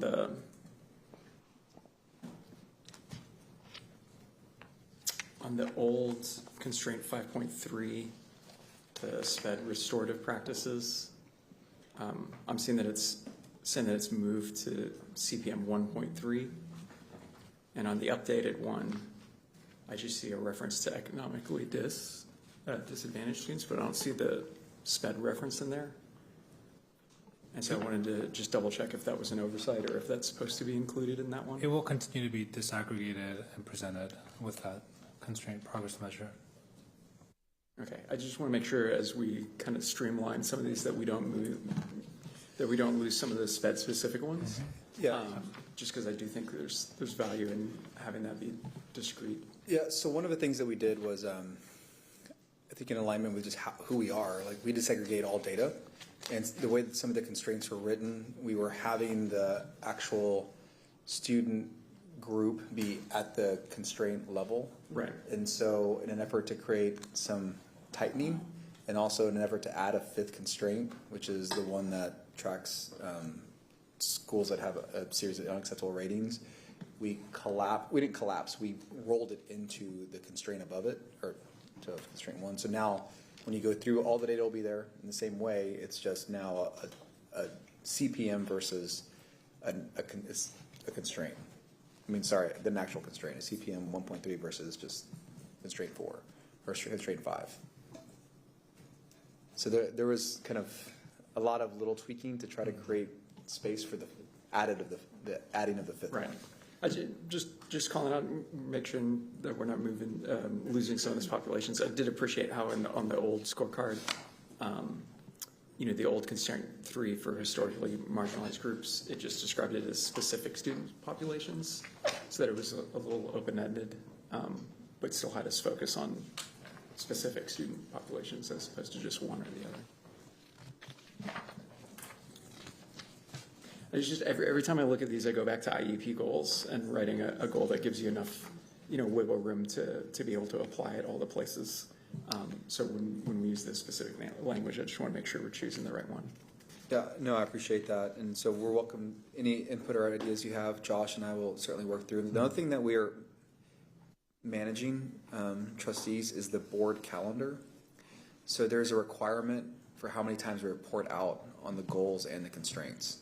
And so we have to kind of line it all up. And what's the number of required reports on each constraint? Once is a minimum. Once is the minimum. CPM. Each CPM is once, and then on a goal, it's 4. And so if you have the same goal progress measure, then you're putting that same goal progress measure multiple times, unless you have more goal progress measures. And so when you think about the data that we're collecting and when we collect it, I think it can create sometimes a frustrating experience for trustees, because we either don't have the data yet and we're sharing something, or we've had it for a while, but because of the number of requirements that we have to meet, it ends up kind of creating this funky schedule. So anything that we do, we always have to align in that way and not get too far ahead or behind from when the data is actually available. So just that's another kind of level of creativity that has to be applied to get this all to align. Yeah, and I really appreciate that. I'm definitely, defer to you on how you want to unpack those. I'm just reiterating, I love seeing those disaggregated. Yeah, we'll continue to disaggregate everything. Yeah, so, okay, thank you. Thank you. Additional comments?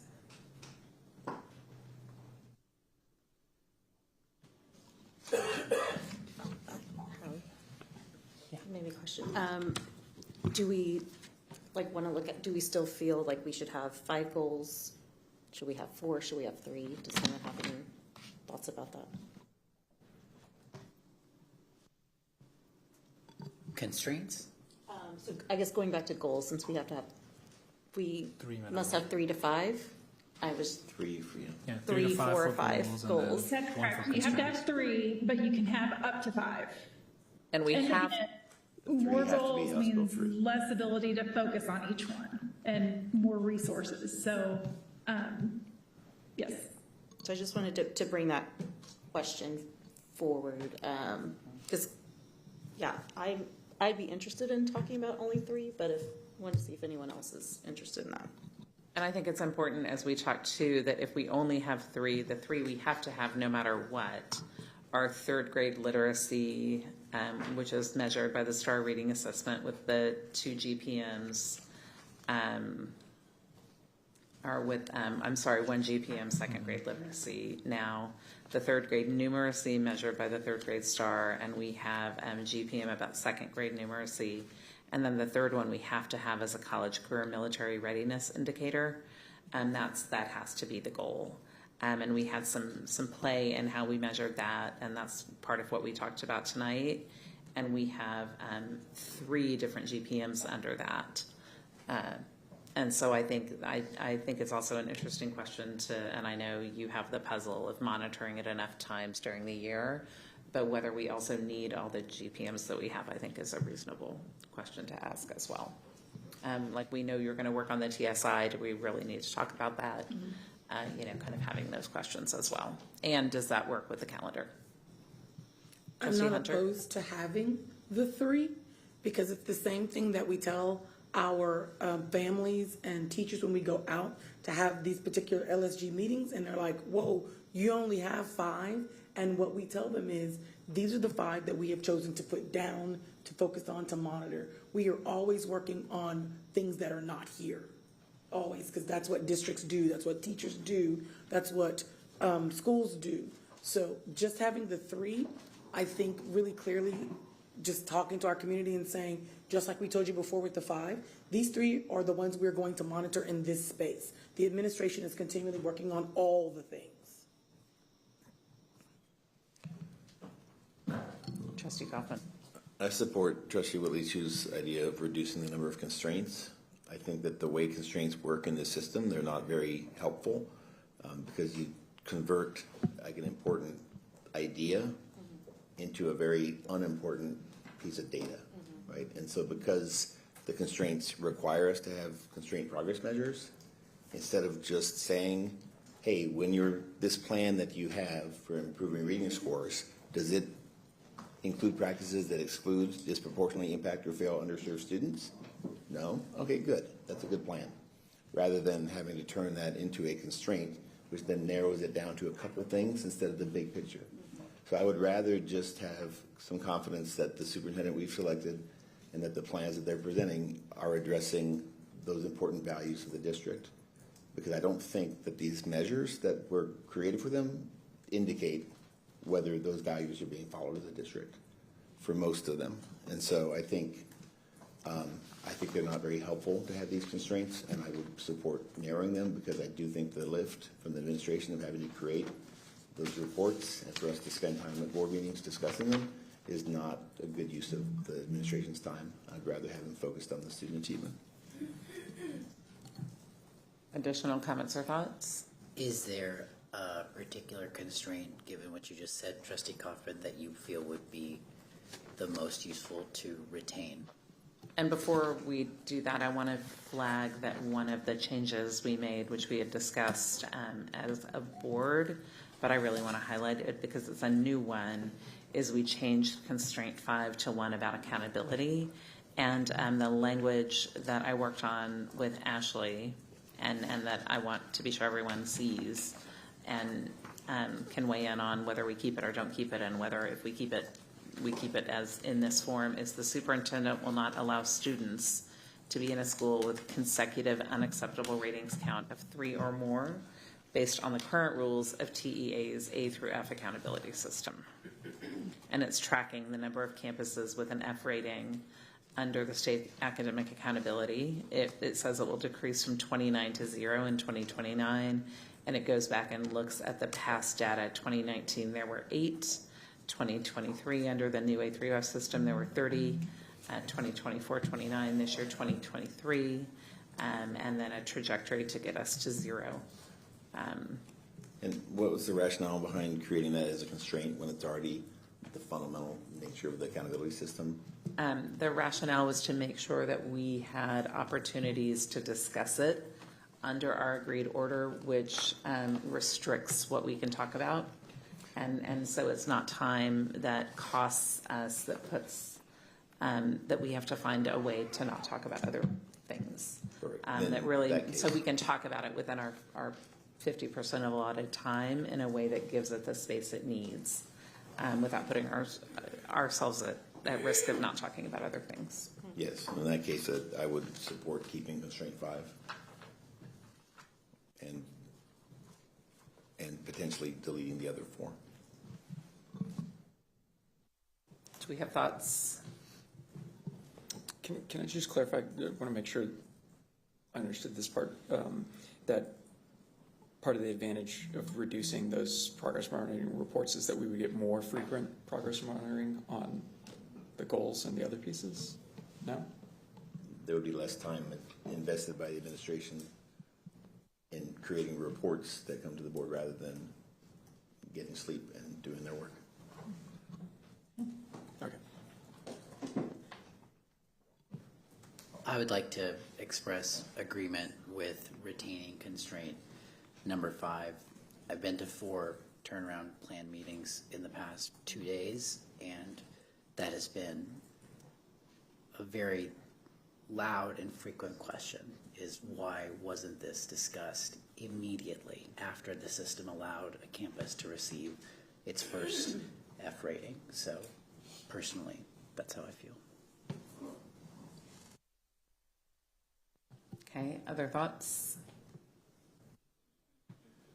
Interest in other constraints is the thought that we go down to 1.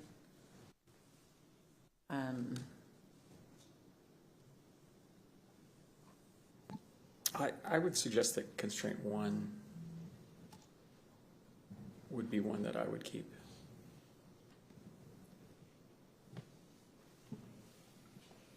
Trustee Kaufman? So my challenge with constraint 1 is that, again, it covers a very important principle about not excluding or disproportionately impacting or failing our underserved student groups. But then it turns into a backdoor to additional goals, 3 additional goals, because now we're saying, and we also want to improve attendance, we also want to ensure evaluations of students, and we want to improve our discipline to be less, disproportionate.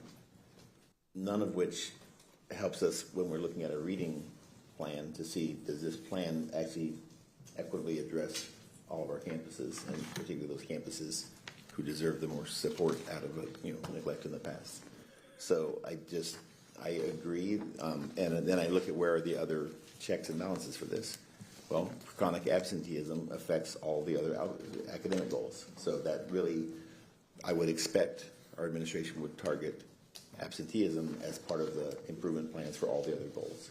So there's already an incentive and there's already a desire, I think, to address those. With the special education evaluations, that's, again, a fundamental component of ensuring that our students are getting the services they need is that. And it's part of our agreed order, so that's also being addressed through another system. So while I think all 3 of those pieces under there are extremely important, I also see that those are creating literally 3 more goals that we're putting in addition to the 5. Because now we're saying these are the 8 things that are most important. And I think in the spirit of reducing the number of, not reducing the number of things that AISD is working hard to improve, but in reducing the number of things that the board is investing our time and demanding time from the administration to do additional work, I think I'm comfortable with those being removed for that reason. I support the idea that those are important. I don't think that the process of constraints is the way to make them important. Yeah, I think just to remind very specifically with the special education community, I know that, the families that I've engaged with, the concerns around discipline and pulling students out of the learning environment and the, long history with the SPED backlog, that, for me, these are two constraints that data is reinforcing to the families that have been asking so much to know that things are getting better in SPED, and they're looking for specific data on it, and it's so hard to give specific data points to those people. And even with these constraints in place, these are still both concerns. Like, I still have families asking me about their evals, or still asking about discipline concerns. So I agree with the idea that these are goals that we're going to be working towards anyway. For me, the point is more in the reinforcement to the community that they have something concrete to look at. I'll just say one more word on that. Yeah, please. In that case, I would recommend that we revisit that constraint as being specific to those things.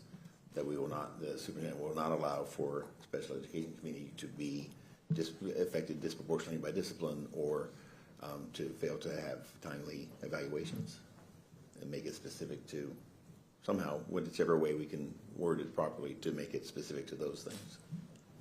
And that would take the absenteeism off, and I think it would address Fernando's concern, reduce some of the load, and also keep us focused as we, kind of address a lot of the things in the agreed order.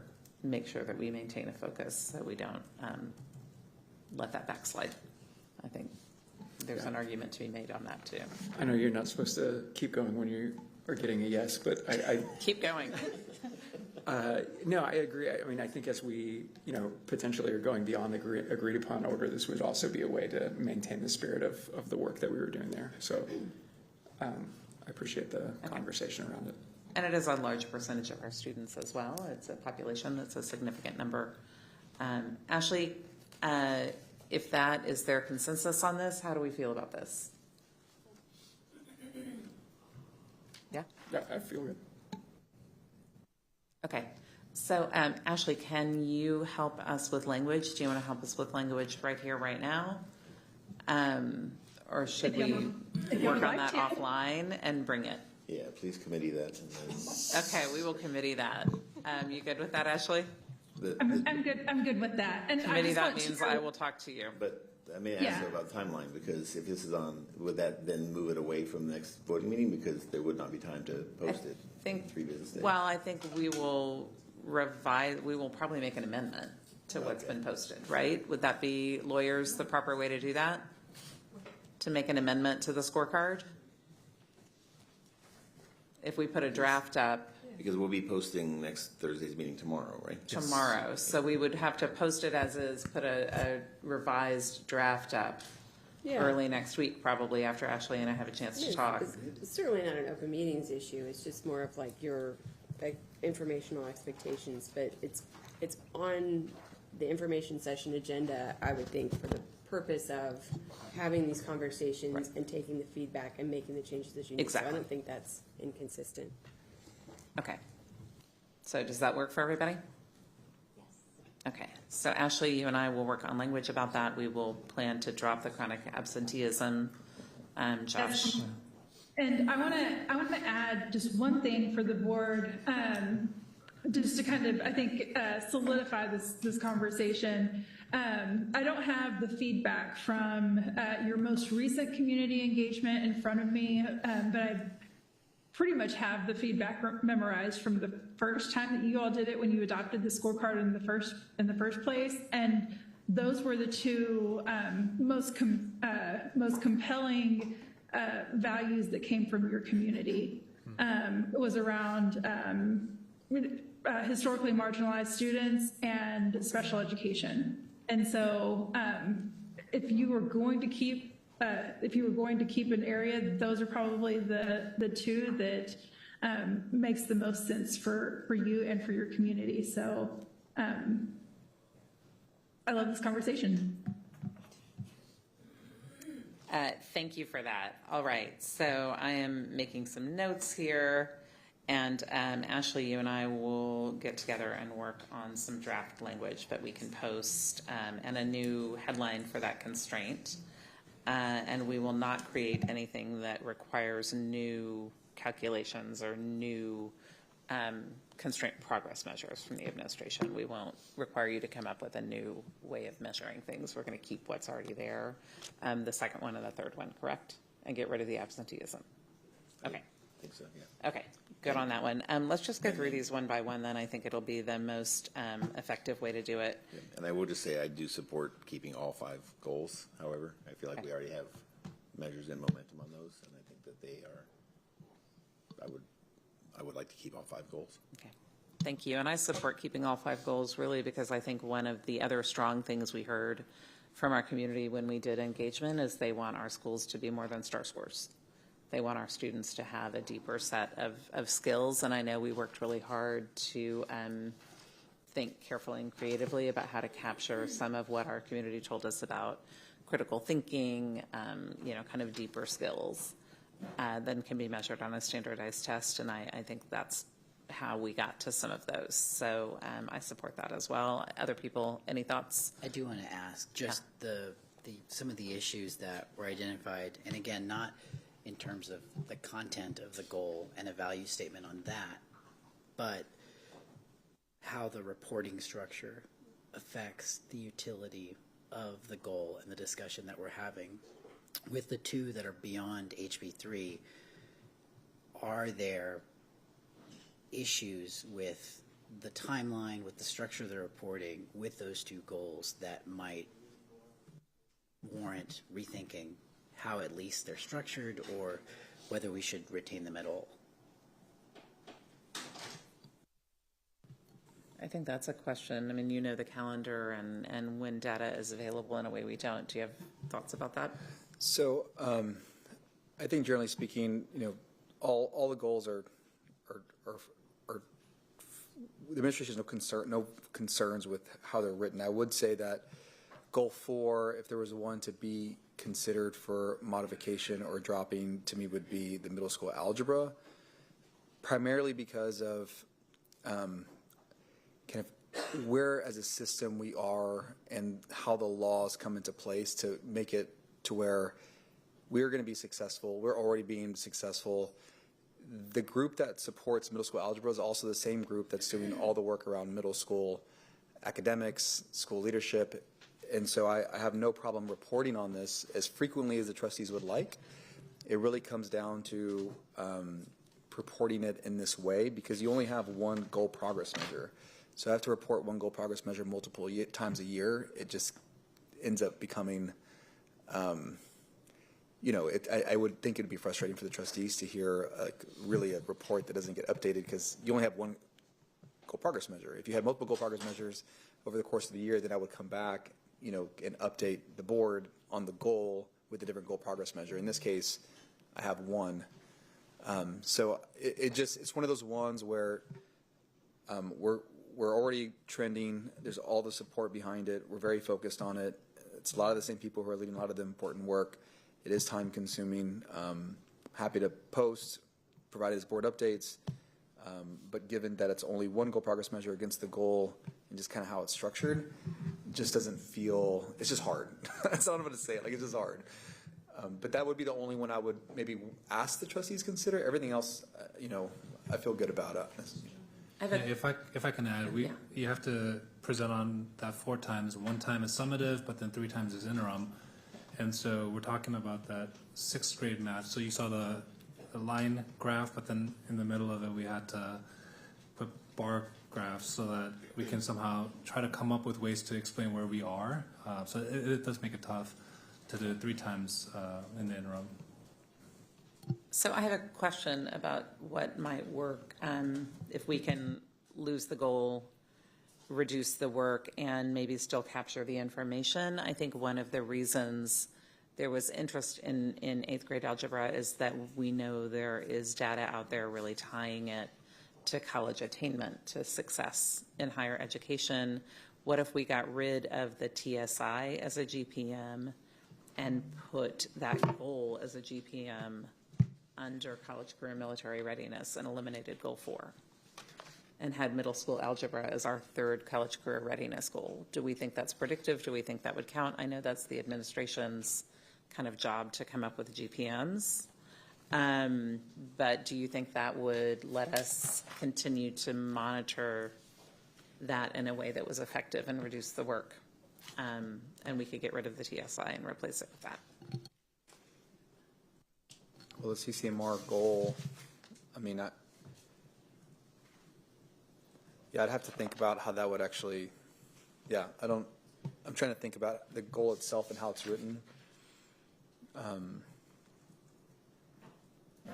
So I mean, all the work that E3 Alliance does, I mean, we certainly know there's a strong correlation between eighth grade algebra and post-secondary success. So there's no doubt that is important. How it fits in CCMR as one of the goal progress measures, I think I'd have to kind of think through with the team here just to make sure. I don't know if it would require like a refinement of the actual goal, which can't change. So that's my guess is that algebra is important, like helpful with TSI, that I might just ask that question and maybe you can think about that this week and bring that to us and we can figure out what to do with this in between. Or do we feel like we just drop algebra and leave the other one like it is? Yeah, I would say I'm. Oh, go. I didn't know if Dr. Maxwell was coming up. If she's coming up to do something important to say. Well, we were just talking about that idea back there. So one of the things we do report on is the college credit and finding multiple ways to do that. So part of that reporting could be when we see that kids are starting to earn advanced credit in high school, you can, as we're reporting, we can backtrack that pathway into who had enrolled in advanced math early in accelerated pathways in middle school and look at the effect that has on how they're earning the credits, the advanced credits in high school. It just could be a way that we report it rather than having like being a separate. So what would that mean as far as your maybe recommendation on how to structure that? Well, I think you'd have to think about that a little bit. Okay. Now okay. But it sounds like that's potentially one way we could do it. I think we could do it. Yeah. Okay. Okay. So why don't we wait for a recommendation on that? Are we good with that? Okay. So just to clarify, if that does work, then we would be eliminating the 8th grade algebra goal, and it would instead become a goal progress measure on the CCMR goal. Yes, okay. And we would drop the TSI. We would replace the TSI goal with a goal related to the. I don't know that we would want to do that. I think we would keep the TSI goal. Okay. Yeah. Can we have 4 GPMs? So, Ashley, we can only have 3. Oh, okay. That's what. Okay, well, do we want to ask for a recommendation from the administration about this whole situation? Okay. I think we heard a recommendation. Yeah, well, I think. Yeah. Is the recommendation to keep our CCMR goals like they are and get rid of 8th grade algebra? Is that? That's the recommendation. The recommendation? That would. President Boswell. What's that? I'm sorry. No. Hi. Hi. Hi. I'm not sure if you can see me. Oh, hi. Okay, I couldn't. It sounded like a voice that wasn't Ashley's. Yes, I see you. You're right. very tiny. Sorry. There you are. Sorry, y'all. Is it appropriate now for me to kind of share a couple of thoughts on this? Yes, it is. Okay, cool. Thank you. So as I'm listening to this conversation, one thought that comes to mind is, I definitely would hope that we keep algebra, tracking that 8th grade algebra in here somehow, whether it's as, a goal progress measure or as its own separate goal. And this is going to sound odd, perhaps, coming from me, but when I think about the dual language and the bilingual education work that we do as a district, I am less concerned about I'm less concerned about the seal of biliteracy as I am about ensuring that our dual language is implemented well, which is already a constraint progress measure. So for my purposes, if I had to choose between Algebra 1 by 8th grade or the seal of biliteracy, and as long as we continued and we kept the tracking of the implementation of the dual language program per our policy, because that is the thing that actually helps our emergent bilingual students the most, and where I believe the biggest challenges are right now, I would probably choose to keep, to prioritize the Algebra 1 by 8th grade. So I just wanted to put my 2 cents in. Hopefully we won't have to make that choice between the two, and we can keep both of them somehow. But I just wanted to say, like, especially when you look at the goal progress measures for our seal of biliteracy, we are actually, the numbers are interesting because we actually have higher goals for students who are not native Spanish speakers than we do for emergent bilingual students. And so to me, that doesn't feel as much like centering emergent bilingual students as much as I would want it. And so for that reason, that's why I kind of, hopefully that gives a little bit of background as to why, I feel like looking at the implementation of the dual language program, which is, I think, constrained progress measure 3 point something, I can't remember exactly, that work gets really reported on very closely, and the focus is there. I'm not saying don't do the seal by literacy. I would say carry on with that. But my bigger concern is making sure that we're is monitoring the implementation of dual language, particularly for emergent bilingual students. So hopefully that makes sense. But just wanted to put that out there to make the discussion more complex. Thank you. Thank you. I appreciate that. Thoughts, Trustee Kaufman? Yeah, so I don't know if you weren't here for this part of the meeting, like Trustee Singh, but we had discussed removing all the constraints with the exception of the new constraint 5 on F schools, and then revising constraint 1 to just address disproportionality of discipline and keeping up to date with evaluations for number 1. So, okay. I appreciate that. Yeah, I didn't catch all of. I did not hear that part, and I apologize. Agree. Yeah, but I 100% agree that the dual language implementation is a more important piece. It goes back again to my concern about the limitations of constraints, because the the constraint progress monitoring for that basically says we will take one element of dual language implementation, a very important one, the language of instruction, but we'll take one element of dual language implementation, and in 5 years we'll improve it a little bit, right? That's not going to get our kids where they need to go either. So I don't feel like it has enough teeth to really be kind of doing the work it needs to do.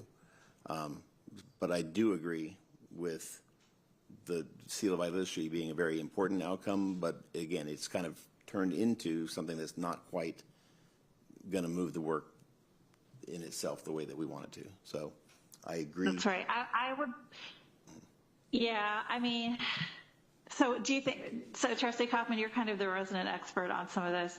Would you, are we getting rid of tracking the dual language implementation as a constraint?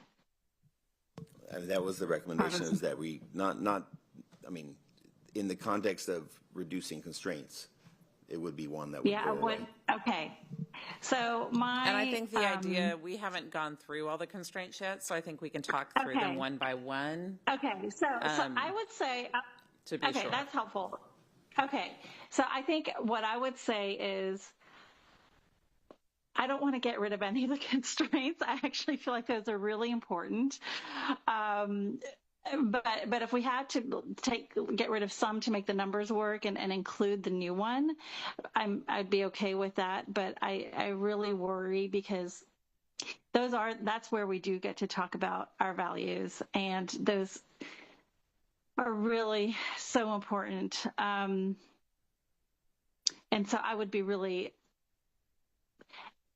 need to really think about getting rid of too many of the constraints. I would rather lose the seal of biliteracy goal, because it would guarantee that because it would allow, if I had to choose between the two that deal with dual language, I would definitely pick the one that talks about dual language implementation. That just affects so many more students and is just more foundational to early literacy. And so that would be my 2 cents, but I'll just wait till we go through all the constraints. Thank you. And I don't know if you caught the beginning of the conversation where Superintendent Segura explained that the process of creating reports and preparing the data.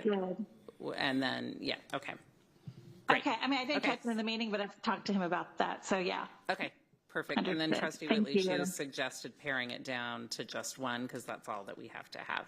So that's how that was our gateway into this conversation. Yeah, So- I mean, my understanding of the scorecard is, and this is like the 5th version of the scorecard I've gone through, and we keep changing it based on external factors, and so that just makes it so hard.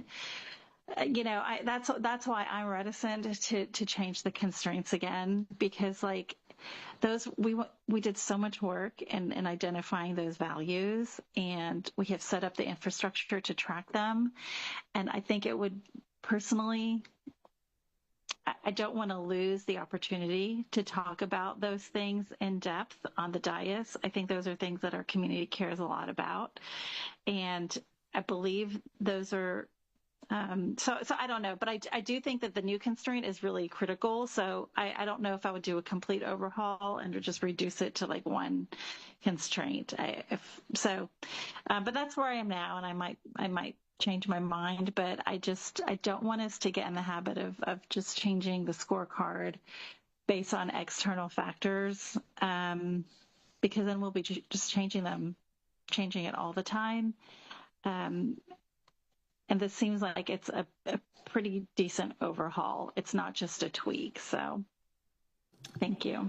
Thank you. So let's come back and we'll come back to the constraints, I think. So let's come back to the scorecard. We have to have 1, 2, and 3. We've heard the administration speak about what they think the constraint progress measures should be for our CCMR goals, to leave them as they are.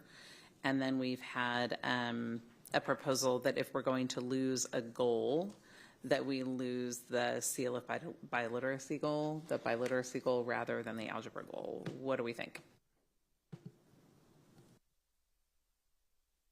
Yeah. What's that?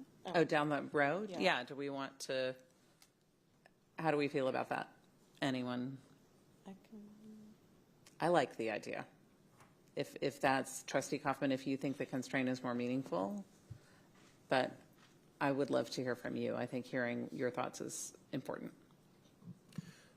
So I think they're both important, but I agree with Trustee Singh. If we're looking at trying to reduce total numbers but still have maximum impact, I would say taking out the goal and turning the constraint into a single constraint would be better. Okay. Trustee Whitley-Chu. Yes, so I'm supportive of eliminating both goals. I think the middle school algebra constraint, especially because of the new law that requires the administration to do it, and they're doing a good job of it. And at the superintendent and the administrative recommendation, I support eliminating goals 4 and 5.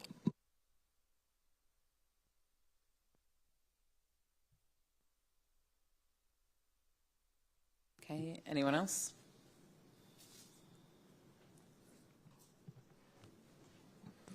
I mean, I think for my part, the rationale for both of those seem like they make sense. I don't know. I'm straining to speak on the value of how much reporting we're getting from those two. I mean, the constraint part makes a lot of sense. I think the math I'm probably on the fence on. Okay. The math goal seems clear cut to me because of the issues with the reporting, the repetitive nature of the goal progress measure. I guess I'm still going back and forth on the goal and the constraint. I think I would need to see what it would be, what the revised constraint would look like. But I think right now, given the points that Trustee Hunter made, I would be in favor of retaining just 1 through 3, the HB3 goals. Okay. Trustee Quintana, thoughts?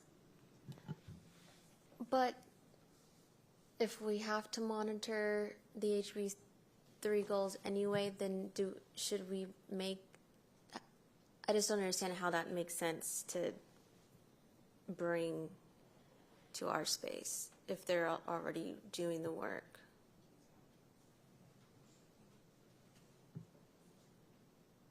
Shouldn't we do something that's not mandated already?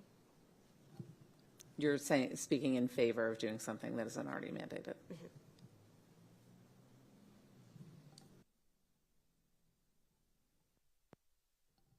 Okay, so I'm not sure we have consensus. I'd love to hear, would this look like a motion? Bring the full scorecard and make a motion.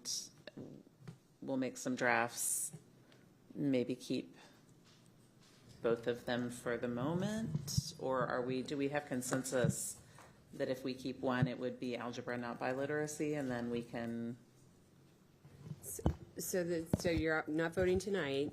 So the question, I guess, is, and if there's like a deadline to do this and it's next week, then what does that look like? Figure out a quick way to get where you want to go. Yes. Without meeting again between now and Correct. next Thursday. So I guess it looks like a motion. Yeah. I mean, you don't have to have a unanimous vote. Right. That might be one thing to keep in mind.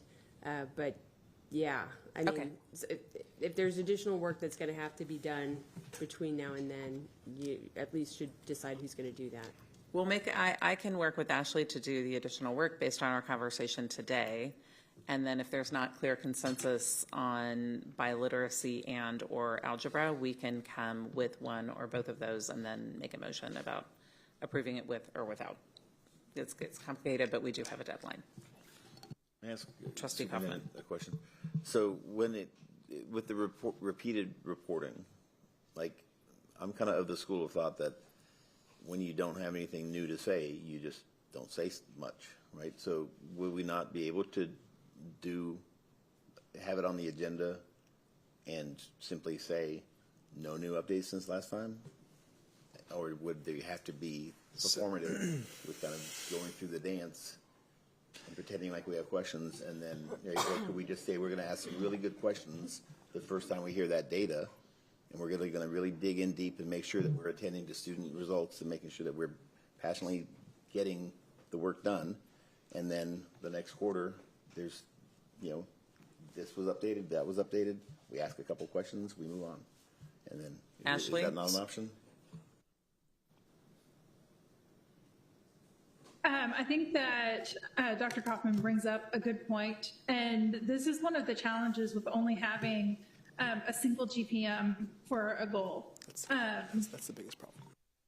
Yeah, I mean, it really is, because you do end up in this cycle of just repetition, and so that means that every single time that you monitor it, there should be an update.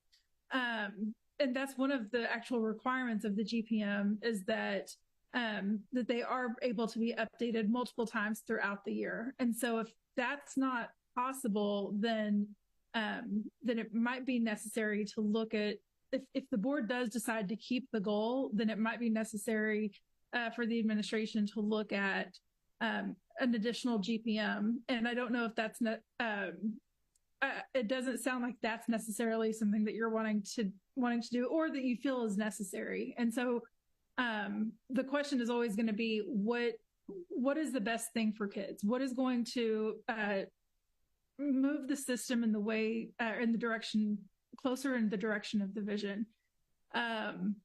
I'm not hearing any compelling answers that, that at least the goal that only has the 1 GPM is making a lot that it's really necessary to monitor.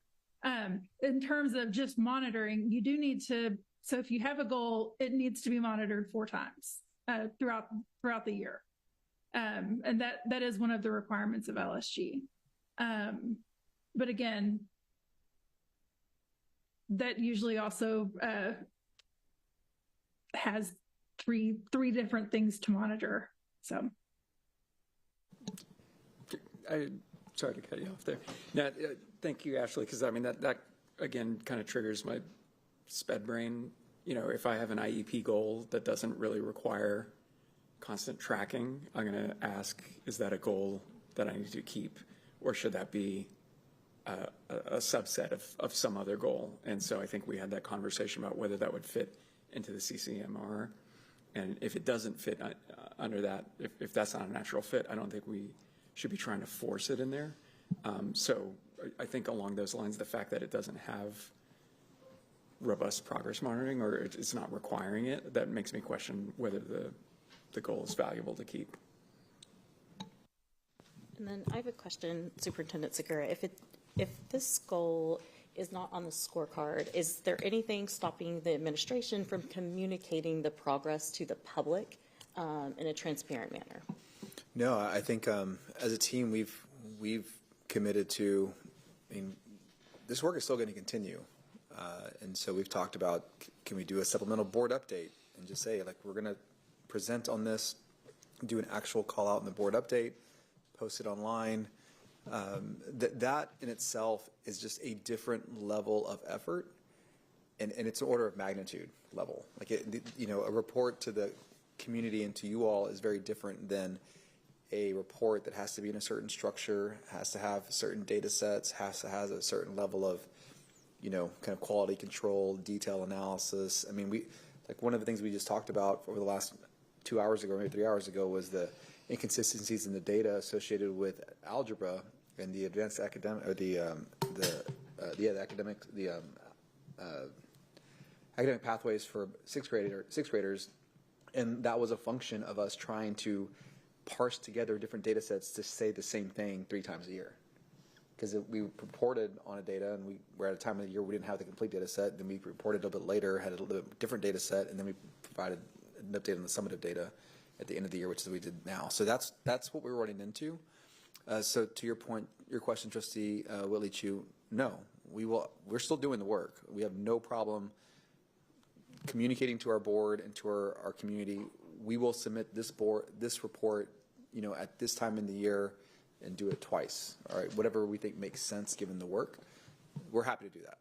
It's really just the lift associated with this and the redundancy. And to Trustee Kaufman, your question, I don't think we could come back here and say we didn't do anything, just because I think our board and just the nature of this atmosphere expects, that dialogue and that conversation. And that puts us in a difficult position if we just said, And I don't mean to do nothing. I mean, it's like, for example, but I mean, I can see easy things that if students are enrolled in math and we're wanting to see them succeed, why can't we report on 9-week grades to say that the kids are on track to passing this class? I mean, are there things that are smaller scale, easier to report, that would allow us to,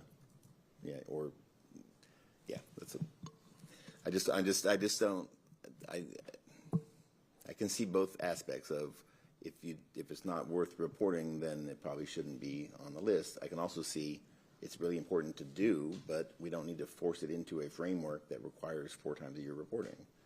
So if our current system requires us to have it in a 4 times per year reporting, and the element itself doesn't lend itself to that, then I would say we should take it off.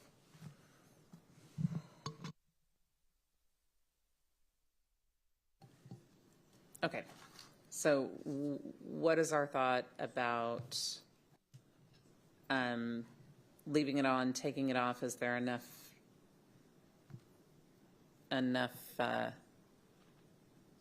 difference of opinion that we leave it on and make a motion to take it off, or vote with or without? to bring it next week? And how do we feel also about the biliteracy goal? Is there consensus on this or not? I'm trying to figure out how to move forward efficiently. Yeah. Maybe say, is there any disagreement with the voting meeting having goals 1 through 3 exclusively as the goals up for vote? There was some disagreement. Trustee Singh had thoughts about algebra and had some thoughts about it. And I think I would love to hear some input from our community if people have thoughts.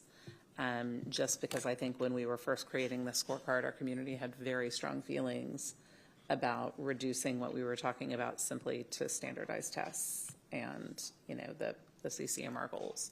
And our community felt like we were being pushed, honestly, to be really candid, into a system that focused very heavily on test scores and didn't leave a lot of room for other things. And I think that was, part of what we tried to get to with these goals and the process we went through, and part of what we were working to get through with constraints, with those other values. And so I think, I guess the possibility is we can bring it with 3 and make a motion to add, or we can bring it with 4 or 5 and make a motion to remove, kind of approach it either way.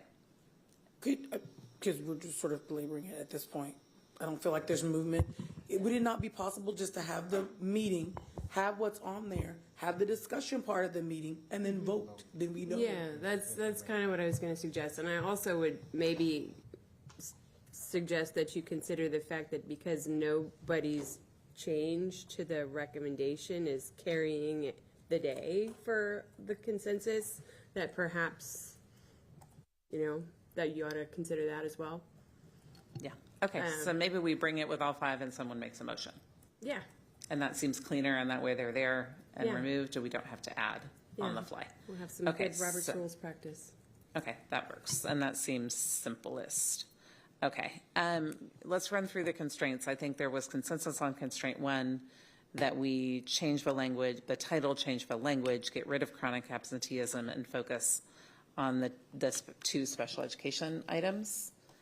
Special education evaluations and exclusionary discipline, which is not just students receiving special education services, but looking at discipline, exclusionary discipline across student groups. We good with that? Okay, next one is caregiver engagement and families and meaningful partnerships. Do we have thoughts about removing that? And I know Trustee Singh had said keeping the constraints. Maybe our possibility is that we do the same thing and keep them unless we want to really, I would say 3 is easy because academic disparities we talk about every time we talk about any academic goal. To me, that one is a pretty easy one to lose. How do we have thoughts about that?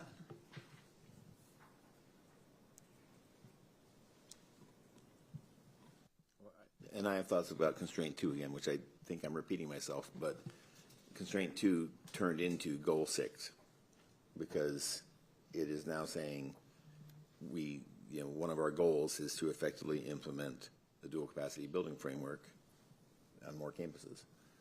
So to me, that's a goal. And if we are believing that, which I do believe, narrowing the focus to a smaller number of things that we attend to, not reducing the number of things that the district is doing, but reducing the number of things that we're attending to at the board meeting, then I'm uncomfortable continuing to keep 10 goals.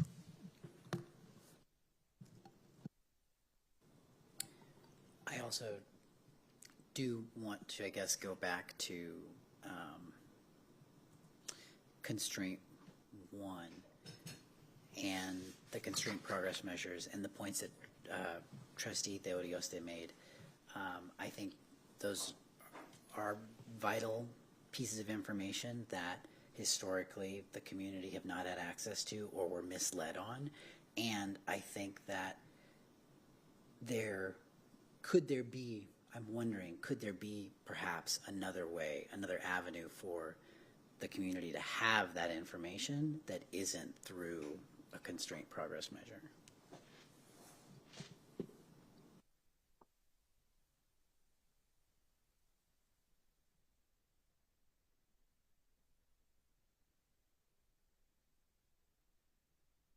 Thoughts? I really like 3. If we were going to keep one, I would say 3. You like 3? Yeah. Okay. And Trustee De Urioste, do you have thoughts about Trustee Gonzalez's question, Secretary Gonzalez's question about number 1 in the special education items, and whether there would be another way to share that? You know, I guess for 1.2, I feel like that's already something that we had been reporting on and that we're doing. And so I feel like the efficiency on reporting, like, you know, I'm open to being wrong, but I don't see how it's particularly more laborious to continue to report on it than it already has been, because it's just a straight report number. And I feel like it's, you know, it does tie directly to something that the community's been asking for. And the disciplinary one, that one, I think in particular, specifically beyond just special education, the way that we've framed it so that it's, you know, specific demographics. I mean, it's just one that I hear so often from the community. I don't know about, to me, it symbolizes something to have that as a constraint that we're reporting on, and because it's a very clear one that the numbers just you know, reflect. So. Yeah, no, Trustee Theodorus, I appreciate that. And I don't think I said that it was laborious, like as far as reporting, it is not difficult to report this one specific sub constraint. And so, yeah, and it's going to, I mean, really go through 2025, 26. So at some point, you're going to have to restructure it anyway. I mean, the way that it's written. So just for whatever it's worth, no, so that's not difficult to do. Yeah, I apologize. I didn't mean it to sound like you're trying to get out of some of them are really, really hard. This is, but I think chronic absenteeism, like that, like, you know, there are so many ways that we are tackling that for a variety of reasons. You know, to me, that would be one. It drops if the trustees would consider it. I think we're there on that one. We have clear consensus on that. Yeah. Okay. So then, but you said 1, 2, and 1, 3. You were the ones you were talking. So I just was kind of closing all of one. And but just to speak on the difference, because, you know, 1, 2 is something that we're already reporting on as part of the agreed upon order. You know, this tends to tie into it and all of that. So I feel like that's already there. And 1, 3 between the different populations, I just people talk about it so much. I feel like it's worthwhile to keep on there. So, you know, those are really the main 2 that I'm focused within that piece. I just think the community would find a lot of value in continuing to see them.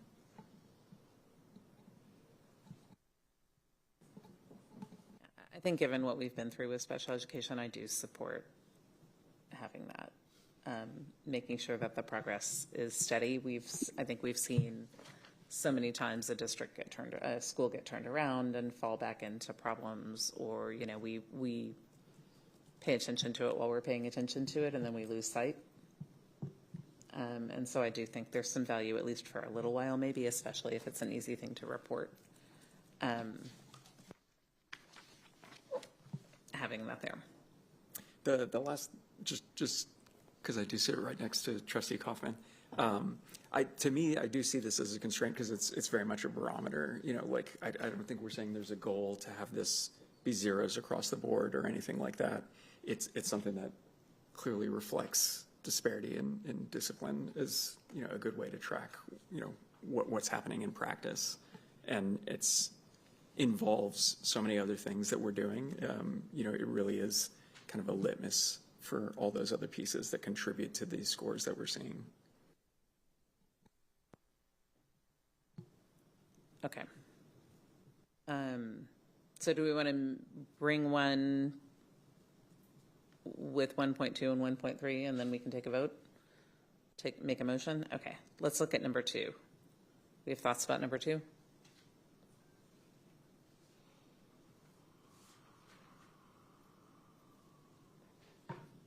I mean, I will just point out that 5.2% had something that kind of fit with our family engagement policy and their campus improvement plan. We hear from families a lot that they aren't engaged in meaningful ways. That's not new in the district. and that number is really, really low.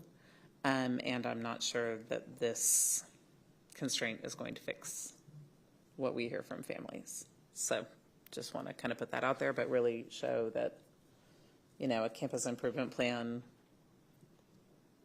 family engagement, we believe is meaningful. Our community told us that was a value and that was meaningful, and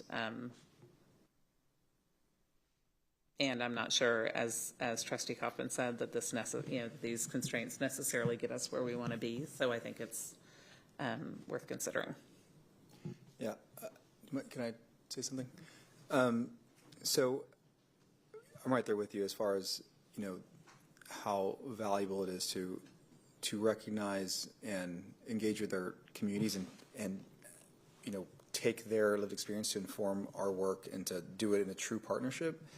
I think what makes this hard is that much of this will fall on the campus. And at a time when we're navigating lots of things on our campuses, because the way that it makes its way into is in the campus improvement plan, right? The campus improvement plans are by campus. Our principals work with our executive directors. They build them out. We provide professional development. But at the end of the day, you know, we are asking our principals to lead this work because we have over 100 campuses. I mean, that's just, you know, that's just part of how we would have to operationalize this. And so with everything going on, I worry about kind of having it be there in this way because it does create a little bit of time conflict as we think about reporting because of what we're asking to be done. So I think there's other ways. I think overall we support it, surely, but it is something that I at least want to be considered from that perspective. And maybe there's different ways we can build upon it and expand upon it in a different way. But the way that it's written and have it be in the campus improvement plan, it's just a different kind of feel locally. And I think the flip side is that when things get really busy, I think our community, you know, feels like this is something that's sometimes seen as fluff and unnecessary. And I think working together, we chose the campus improvement plan because it's something the principals are doing anyway, and that one of the levers that are to be considered is kind of that family engagement. And I hear what you're saying. So, you know, this is not mine to decide, it's ours to decide, and I want it to be meaningful and I want it to be doable. Yeah, and I think it's here because we heard from our community, and I know we can't keep every, you know, we're hearing you say we can't keep everything. So I think the question is what we move forward with. Do we move forward? Is it easier to move forward with everything we don't have consensus on and make a motion to only keep what we want? This is obviously, it's important, but it's important for you to do the work you need to do, right? Yeah, and just to be, what I was wanting to, after we completed one full year with the monitoring report, the scorecard with our monitoring reports, I just wanted to communicate to our trustees just what it felt like and what it feels like tackling all the things, right? Special education agreed order, consolidations, accountability, budget, and it's the same individuals leading much of this work. So I think really, all of these are great. Like they all have a purpose. We work through them. So it's really a function of if there's an opportunity to reduce, it would be meaningful because of what we're currently tackling. That is really I don't want anybody to walk away from this conversation that I feel a certain way about these. I think they're all valuable. We understand that. We understand that. And I know we're tackling big things with fewer people because there's a scarcity of resources. I understand that, of time, of money, of a lot of things. Okay. So caregiver engagement, where are people? Keep it on or take it off? Off. Yeah, I don't see how we're going to do any of the work that we have coming up if we aren't already doing 2, 4, and 5. Okay, Candace? Okay. I think if we don't, we need to move through. I think if we don't have consensus, we can keep it on, take it off with a motion when we come to our voting meeting, because we could talk about this all night. Are we good if we don't have clear consensus, leaving it on and waiting for a motion? Okay, number 3. Trustee Quintana has said keep.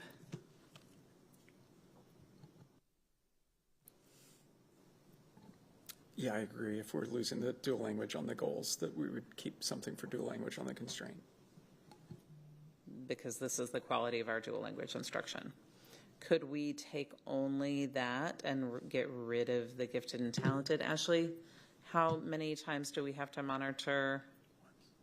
Each constraint is just once a year? The constraints they just need to be monitored once per year. And, but I do want to remind the board that it is the superintendent's, that the constraint progress measures are the superintendent's to identify. One of the things that I have heard on several of these is that they're not actually, they're kind of, you're kind of maintaining the status quo almost, it sounds like, and maybe that's not their best wording, but it doesn't sound to me, I'm not hearing a compelling argument that some of these constraints or constraint progress measures are actually changing adult behaviors, which is what this is about. And so, if adult behaviors aren't changing, then either the constraint progress measure isn't actually reflective of the constraint, or maybe it's just not the right thing for the school system now that you've been through a full year of implementing. So take with that what you will. Thank you. Can I ask a clarifying question? I just, for a constraint, I guess part of the way I'm interpreting some of this is to make sure that adult behavior stays changed, that it's not changing in the wrong direction. Would that be fair? In some instances that is accurate, but that is very rare. Generally you want to so if something is happening and you don't want that thing that's happening to stop, then put a constraint around it. If there is something that is happening that you don't want the district to do anymore, then put a constraint around it. But generally, if things are working the way that they should be working, and it's not something that is that's really at risk of not happening, if there isn't a constraint, then there isn't a compelling reason to have a constraint there. But ultimately, it is the board's decision on what constraints you decide to keep and which ones you decide to get rid of. I just want to let the board know, I just shared a guidance document about constraints and guardrails with Josh and President Boswell to make sure that everyone gets that before the next, before the voting meeting, so you can have a little more information about them. Thank you.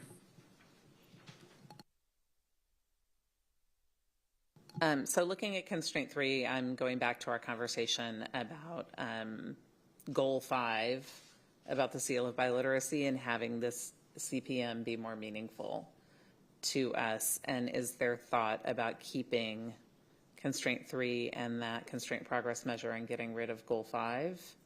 And Superintendent Segura, how would you feel if we turn this into a dual language goal and got rid of the gifted and talented? I understand the grant we had that was supporting that work may be gone. And that's going to maybe, I hope some of the work is baked in, but I don't know. How would you feel? What is the thought about taking away one of the constraint progress measures and making this a dual language goal?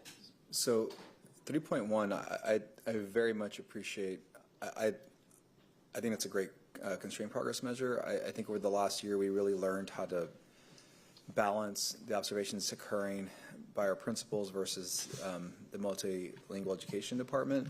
And so, I personally feel strongly that should be kept. Yes, I'll just say that. I don't want to. And how do you feel about CPM 3.2? If we turn this into a dual language goal and got rid of 3.2, that would reduce some work. Yes. How do we feel, everybody? It's not a goal. if we constraint. kept the turn it into a dual language constraint. Thank you. And I could work with Ashley on language about the headline, the caption, the name of the constraint and the language. President Thoughts? Boswell, I have a quick comment Yes. or maybe a question on this. So for this one, and I apologize, I missed the first part of this really important discussion. Is the reason we're doing this is because it's taking away the administration's attention from other compelling things that are happening right now in our district? Is that correct? There are lots of heavy lifts, and this is taking up a lot of time. Okay. Yes, and That's the question fine. is how And- meaningful all of it is. Mm-hmm. Okay, and then I want some clarity from the superintendent. Like, if we took away the GT constraint progress measure, does that mean that the GT work stops, or does it mean it continues but maybe in a reduced fashion, or does it mean it's still going full force? You're just not writing the report, and we're not talking about it in a board meeting. So I would say it's the latter, but modified maybe slightly, because as President Boswell mentioned, and I don't have my notes, we did provide it kind of internally when we were developing these documents, a lot of the things that were contributing to some of the pressures. In this instance, there were some grants that we had secured for quite a while that were helping us provide the supports to ensure that we could meet these goals. So even the targets when they were set, or I say targets, the constraint targets were set at a different time and we had different resources. Another example of that, I mean, not to change from 3.2, but 3.1, you know, when we first envisioned 3.1, we had actually more staff within the multilingual education department than we have now. And, you know, in the first year, the second observation was completed totally by the multilingual education department, and now we just simply don't have those individuals in the same way we had before because of the loss in Title II, III, and IV dollars, and those are going away in the next fiscal year. So, it is in order to create a little bit of space to focus on the things that are at hand, but there are other things contributing to making this harder now that we've gone through 1 year of it. And I just gave you two examples of them. But so I just want to make it clear, it's not just because I don't want to report more. There are lots of other things contributing to this. But as far as the work, it will continue. The work will absolutely continue. The targets, if we have a target, we're going to hit that target, which means I have to deploy resources and kind of offset grants that have since dried up. Right, so that's what we're struggling through. That's really helpful. Okay, so I think that's a really great connecting piece for me that I was kind of maybe missing. So I think like whatever we propose to cut, I think it would be really helpful to identify kind of the options. Like, are we cutting this because this work is being diminished because, you know, federal funds or state funds are being cut. And so we just don't have the resources now that we did before to really do this well. Or are we still going to do this work full force? We just want to save a little time here in the reporting piece of this, and maybe we'll get this information out another way. I think it's really important to create that distinction because that's going to impact like how I feel about some of these things. And I really appreciate what Secretary Gonzalez said earlier about like, okay, if there's something on here that maybe no longer merits being a constrained progress measure, but we maybe have a community engagement session around it, or like something like that. Like we've got to tell folks, like I would, when we kind of finalize this, I would like to know what's going to happen with the things that we cut out and why. I think that transparency is going to be really important because otherwise people are going to say, oh, look, the district cut out caregiver engagement. They don't care about, you know, see, like we told you they didn't care about family engagement. You know, like I want us to be really thoughtful about the rationale for these.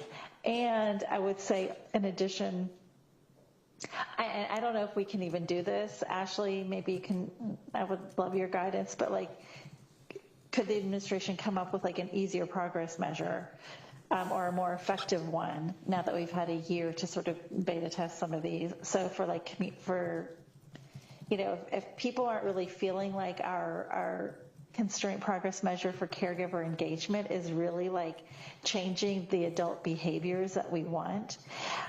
Maybe the idea of like doing a dual capacity framework and a campus improvement plan is just too much talk and not enough action. Could we just simplify it to just say like, we're going to have an active PTA at every campus, which actually was one of our scorecard goals when I first came on the board, or something like that, because that is something that's super tangible. It's a much easier to measure, and it would allow us to direct things. I mean, our PTA is just absolutely critical right now in all these changes that we're creating, and like, you know, so I'm just wondering if we maybe if this is also an opportunity to just simplify a CPM rather than getting rid of one altogether. Yeah, so Trustee Singh, three things.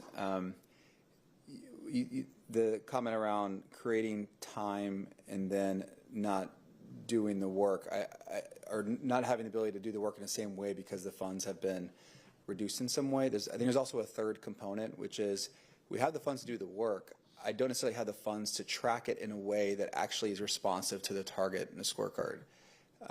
Because, you know, if you're tracking something, typically there's an observation tool, or there's a level of effort deployed across all your schools to ensure that you're actually scoring it a certain way and have it be calibrated.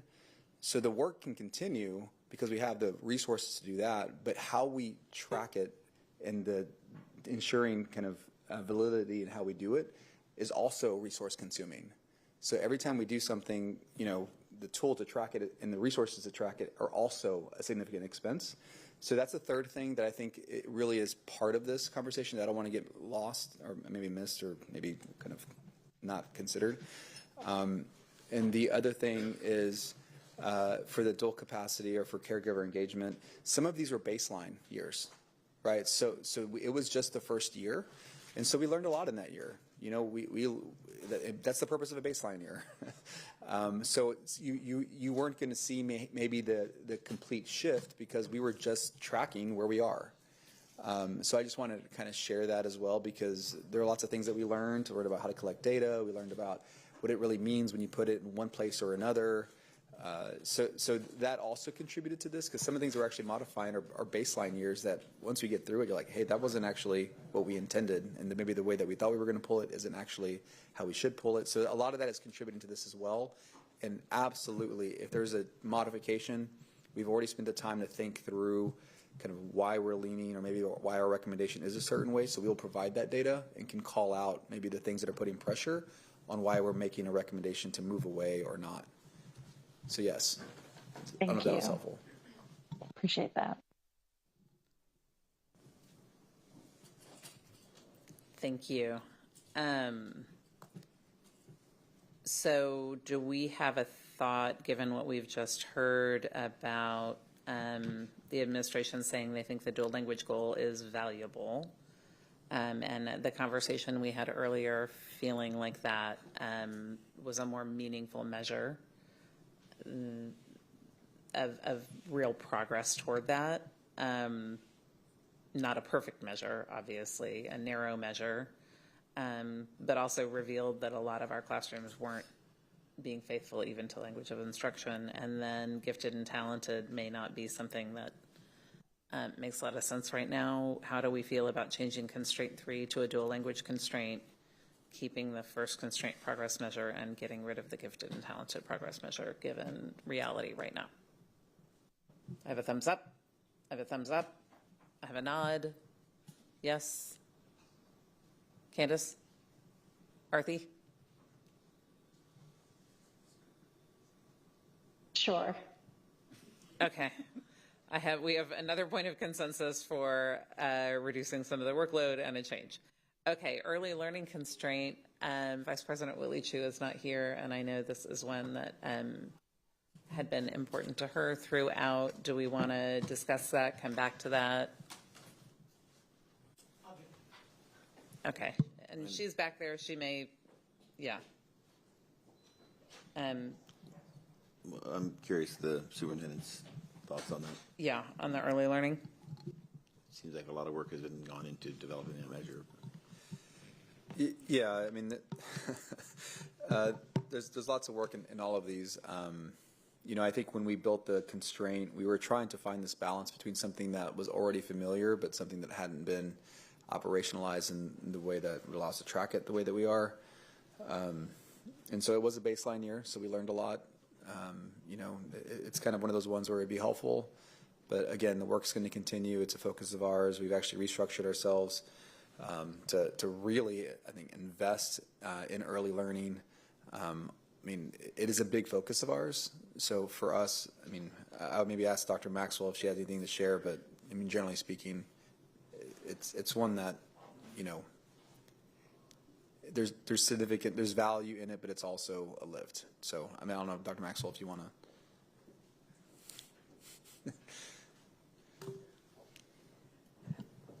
I think this is really, we've worked really heavily in this as a district initiative. So that work had already started. It presents itself in a lot of the things that we're doing really specifically for the early childhood classroom and pre-K3 and pre-K4, including the team in a lot of work and actually some of our campuses in improving practices in the early childhood classroom. Part of that is a grant from the Moody Foundation that allows us to work with the School Empowerment Network that's come in and started working closely with some campuses.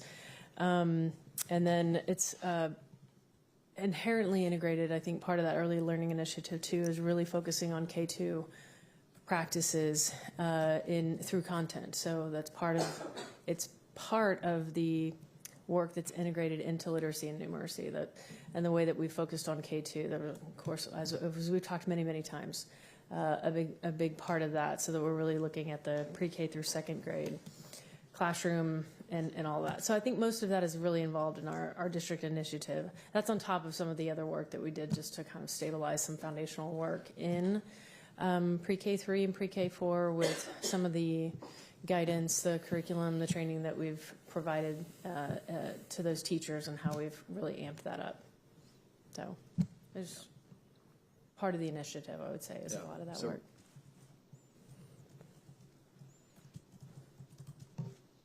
Okay, we have thoughts about this, consensus on this. Do we think it's getting us toward what we want? Trust that it'll happen? Want to put it away for a moment?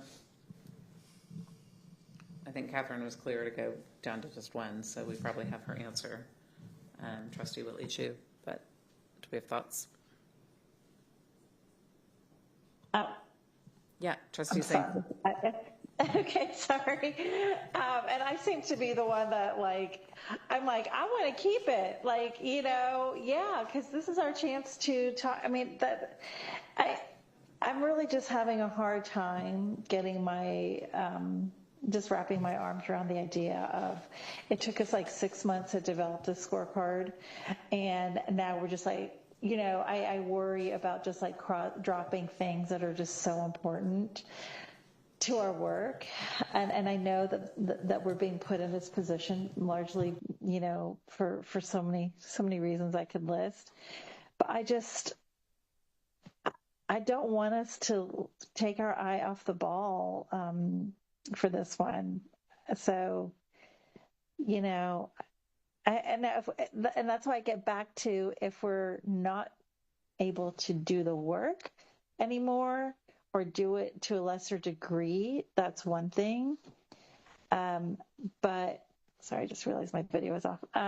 But if we are still going forward and we're doing the work and it's really just the reporting is a burden, I don't feel, I'm well, you got to do the report. Like that, if you're doing the work, the report, maybe we just say our report needs to be something simpler. But if we are doing the work full force, then I would like us to continue keeping tabs on it and maybe reducing the effort and the report that comes to the board. But my understanding is our constraints are neutral time, and that is really important time for us to talk about behavior changes. And I know that I don't want to throw the baby out with the bathwater is my concern. And I might be in the minority here, and that's fine, but I can't not share what my worries are about taking this one off. So I think that's fair. Thank you. thank you. And I do know that when we stop paying attention, some things sometimes stop happening. So, Dr. Maxwell, were you going to say something? Sorry. I think we were trying to. Yeah, I just think this is one of those ones where I think we're very much aligned to focus. Dr. Maxwell's hyper-focused on early learning. You know, I think, again, overall, I think any relief is helpful. There's not any one that I think is less valuable necessarily. I just want to be really clear. So Trustee Singh and everybody, that's not it. It's just when you have 10 things that you have to report on multiple times a year, that's really what I'm trying to address overall. So, you know, if this stays, we're fine with it. It's not, I mean, Yeah, I think this is work we're very excited about and want to continue in depth. There is a little bit of difficulty in trying to connect additional walkthroughs for teachers that's also connected to PPFT, and the validity of measuring walkthroughs is always very tough. So while I can easily say, like, I enjoy the opportunity to really talk about that work that we're doing in early childhood, the measure itself is difficult, and I'm not sure that it's the best measure of how that work is happening or whether it's happening well, but it gives us the opportunity to talk about it. And I'll share just one perspective, which is I know walkthroughs are stressful. And they're time consuming for the walkers and they're stressful for the walkies, right? The people whose classrooms are visited. And to some degree, removing this could be a sign that we trust our teachers to do what they're good at and what they know how to do. And in that spirit, I would be open to getting rid of it because our teachers often want to be trusted to teach. And we are offering really strong training. We're offering really strong expectations. I know we're doing more of that in more thoughtful ways. And I would be supportive of removing this for that reason, if the lift is big and the stress is high.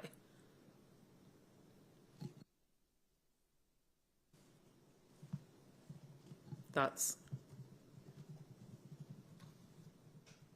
I mean, I prefer to keep it, and I am okay with reducing to a minimum number, so I'm okay either way. I think it's important. I think there's a big difference between just focusing on grades pre-K through second and addressing developmentally appropriate practices.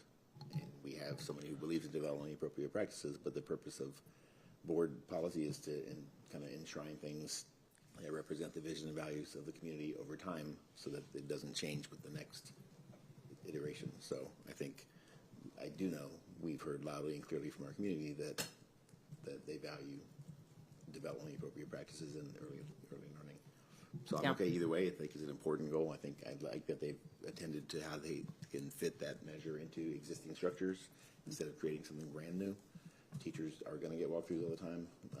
They're meant to be supportive. They're meant to be professional growth, not gotchas. So as long as we're doing them in a way that's supportive and not oppressive, then it's not a bad thing to do walkthroughs. And we're doing them anyway. Absolutely fair.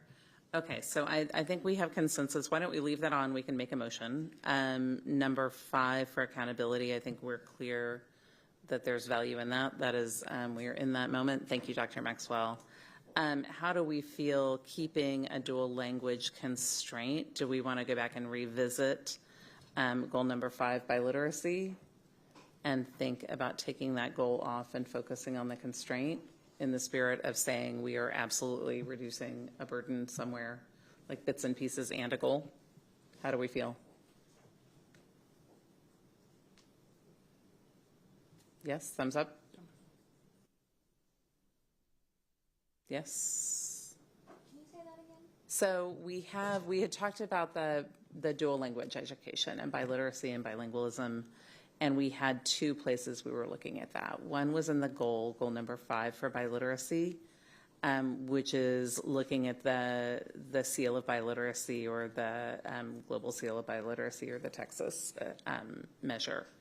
And then we had looked at measuring the fidelity, one measure of the fidelity of language of instruction as a constraint. And there was discussion that constraint was actually probably made a bigger impact in the classroom than just measuring what happens at the end, basically.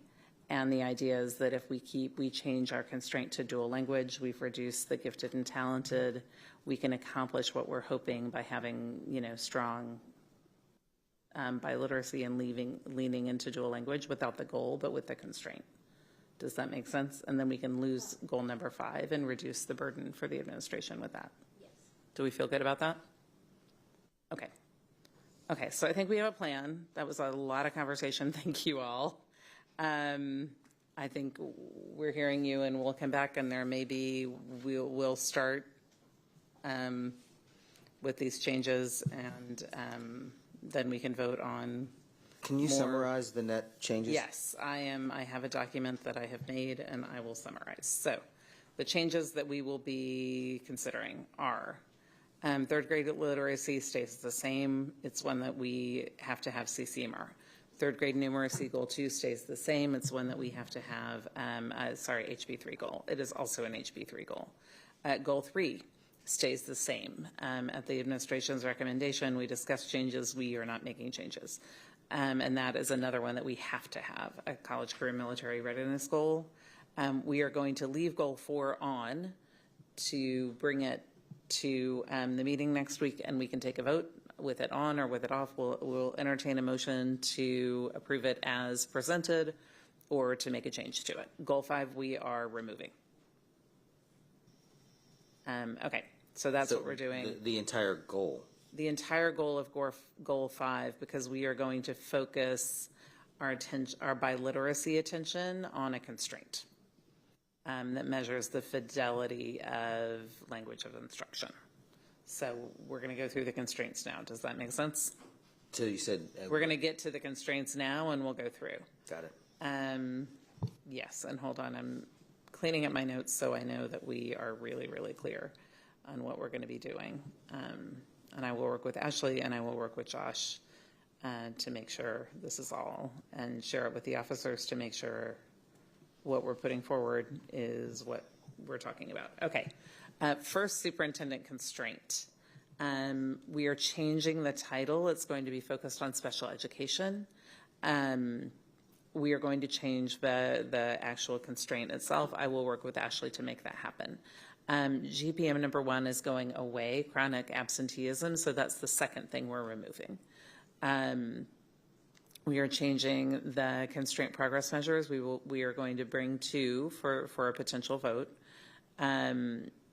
And they both focus, one focuses specifically on special education evaluations, the other is exclusionary discipline. Constraint 2, caregiver engagement, there is no consensus, we'll leave it and we can make a motion. Constraint 3, instead of academic disparities, we're calling it specifically dual language. We will have to change the title and the language. I will work with Ashley on that.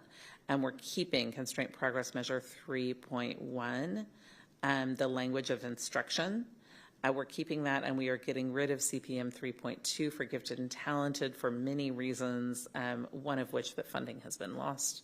The work will continue, but it will continue differently, and we don't have to have special reporting as a result. So that's a third thing we're removing.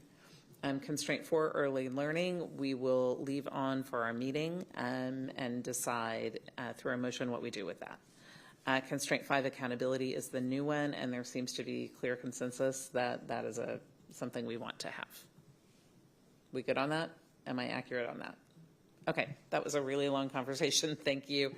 Ashley, thank you for supporting us through it. That was very helpful.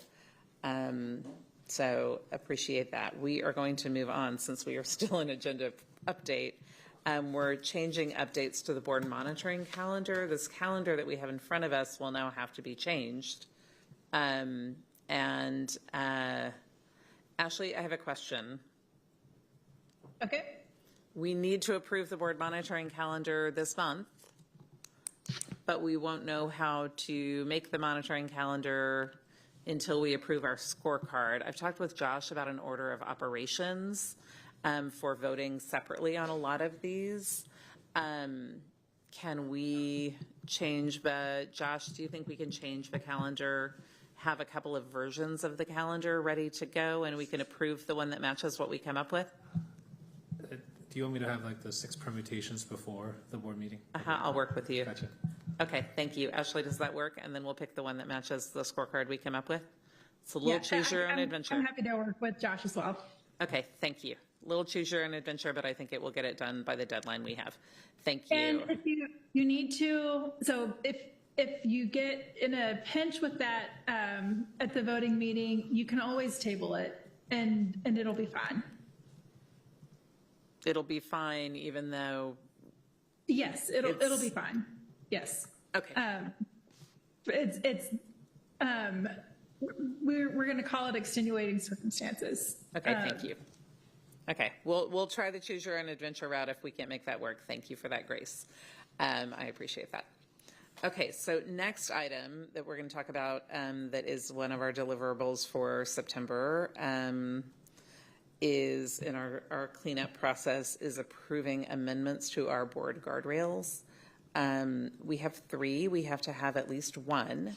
Guardrail 2 was faulty according to Lone Star governance rules because it had a double negative and it only needs 1 negative at the beginning and not 1 in the middle. And because it listed 3 things and we can only list 1. So we need to have at least 1 guardrail. We don't have to have 3. But if we include 2, it has to be reworded, and Ashley and I worked to come up with language that captured some of what we wanted. So we could keep just number 1, we could have just number 2, just number 3, or we can keep all 3.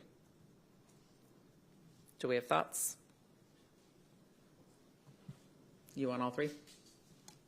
Thoughts? Keep all 3. Okay. Any objection to this? Okay. Ashley, this language, we're good? You're good. Okay, perfect. We are moving quickly now. All right, approval of amendments to the board handbook. Josh, can you help me remember the changes we made? Because okay, here we go. Yeah, I did redline it and Yes. added blue text for new. Yes, so we're, updating the calendar in there. It's not many. Yeah, it's not many. Some of it's cleaning up language to match reality, new positions after reorganization. I did change a little bit of the timing because of the 72 hours New versus laws. 3 business day rule. New laws, so it's really cleanup, really as much as anything. And then this is an important one to talk about the general public comment. There has been, Superintendent Segura, can you explain a little bit about what you're hoping we will consider? Yeah, so one of the challenges that we have observed over the last 18 months is that we will get calls, community comment or public comment into the 4 o'clock hour. And what has happened is the time that it takes for us when we get those late calls sometimes to redact something that maybe needs to be redacted or to make sure there's an interpretation to really kind of go through the process that we need to make it public has pushed us up against the board meeting. And so now with the law changing and when we post agenda items and make our items public, instead of posting them on Friday, close of business at 6, it's actually going to Monday. Sorry, rewind. My brain is melting here. Typically it's Monday at 6 p.m. Now it's actually Friday. So we're picking up the entire weekend. So one of the things that Josh and I were talking about is now that those documents will be public several days earlier than before, can we actually create more time for community to call in, but now make it for the 2 days before and then the day. So essentially, how do we write it down? It's a 9 to 5 the day before and then 9 to 1 the day of. Yeah, so that's more hours total, but it gives you more of a window to actually do the work, especially as if we have more and more callers. Yeah, I would say the one thing I know we've heard from some of our staff is having that really early time, that 7:45, is valuable to allow staff to comment before they go to work. So I support those changes. You know, I support changing it so you have more time to do what you need to do. But I would like to keep that 7:45 a.m. on that second day to honor what our staff have really specifically requested. And then I do think we need to be really conscious of communicating really thoroughly with our community, because it's a moment when I think we have a lot going on and people are going to want to be making a whole lot of public comment. And I don't want anyone to feel like we have kept them from commenting about some really, really, you know, some of the most important decisions we have ever made as a district. And I think it's really important that our community voice be heard, and that we do have time to redact if anyone's named, if anyone, and I know we've had some comment when, like, a couple of them today were flipped and didn't match the time, or we had one a few months ago where we were worried that one had gotten dropped. So 7:45 to 11:45 the second day? So you're saying 7:45 to 1? To 1, okay. And how do we feel about that change to 1 on the second day when people are accustomed to being able to call later in this moment? Where are we?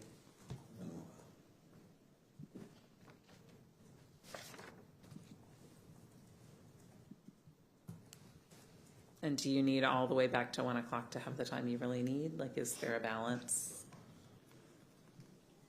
I mean, I think we realized 4:30 is very tight. 4:30 is very tight. There's been several instances this year where we just didn't have the time to get through the volume.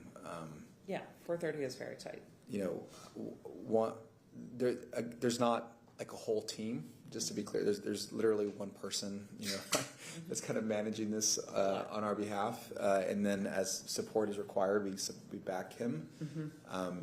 But you know, it's not a large group, so really more time is helpful. If one doesn't work, then maybe get to 2 o'clock. But I would really get worried about kind of getting closer. We are adding more hours total. I was arguing with 1. I think we're good with 1, right? 1. Yeah, we were saying not to move it back to 11:45, but Right. keep it started earlier. Make it 7:45 to 1. Yeah, so that would you'd be fine with that. Because teachers can't do it during their working day, but they can do it during lunch, and they can do it before school. Yes. And that covers lunch and before school for most staff. Yeah. Okay, how do we feel?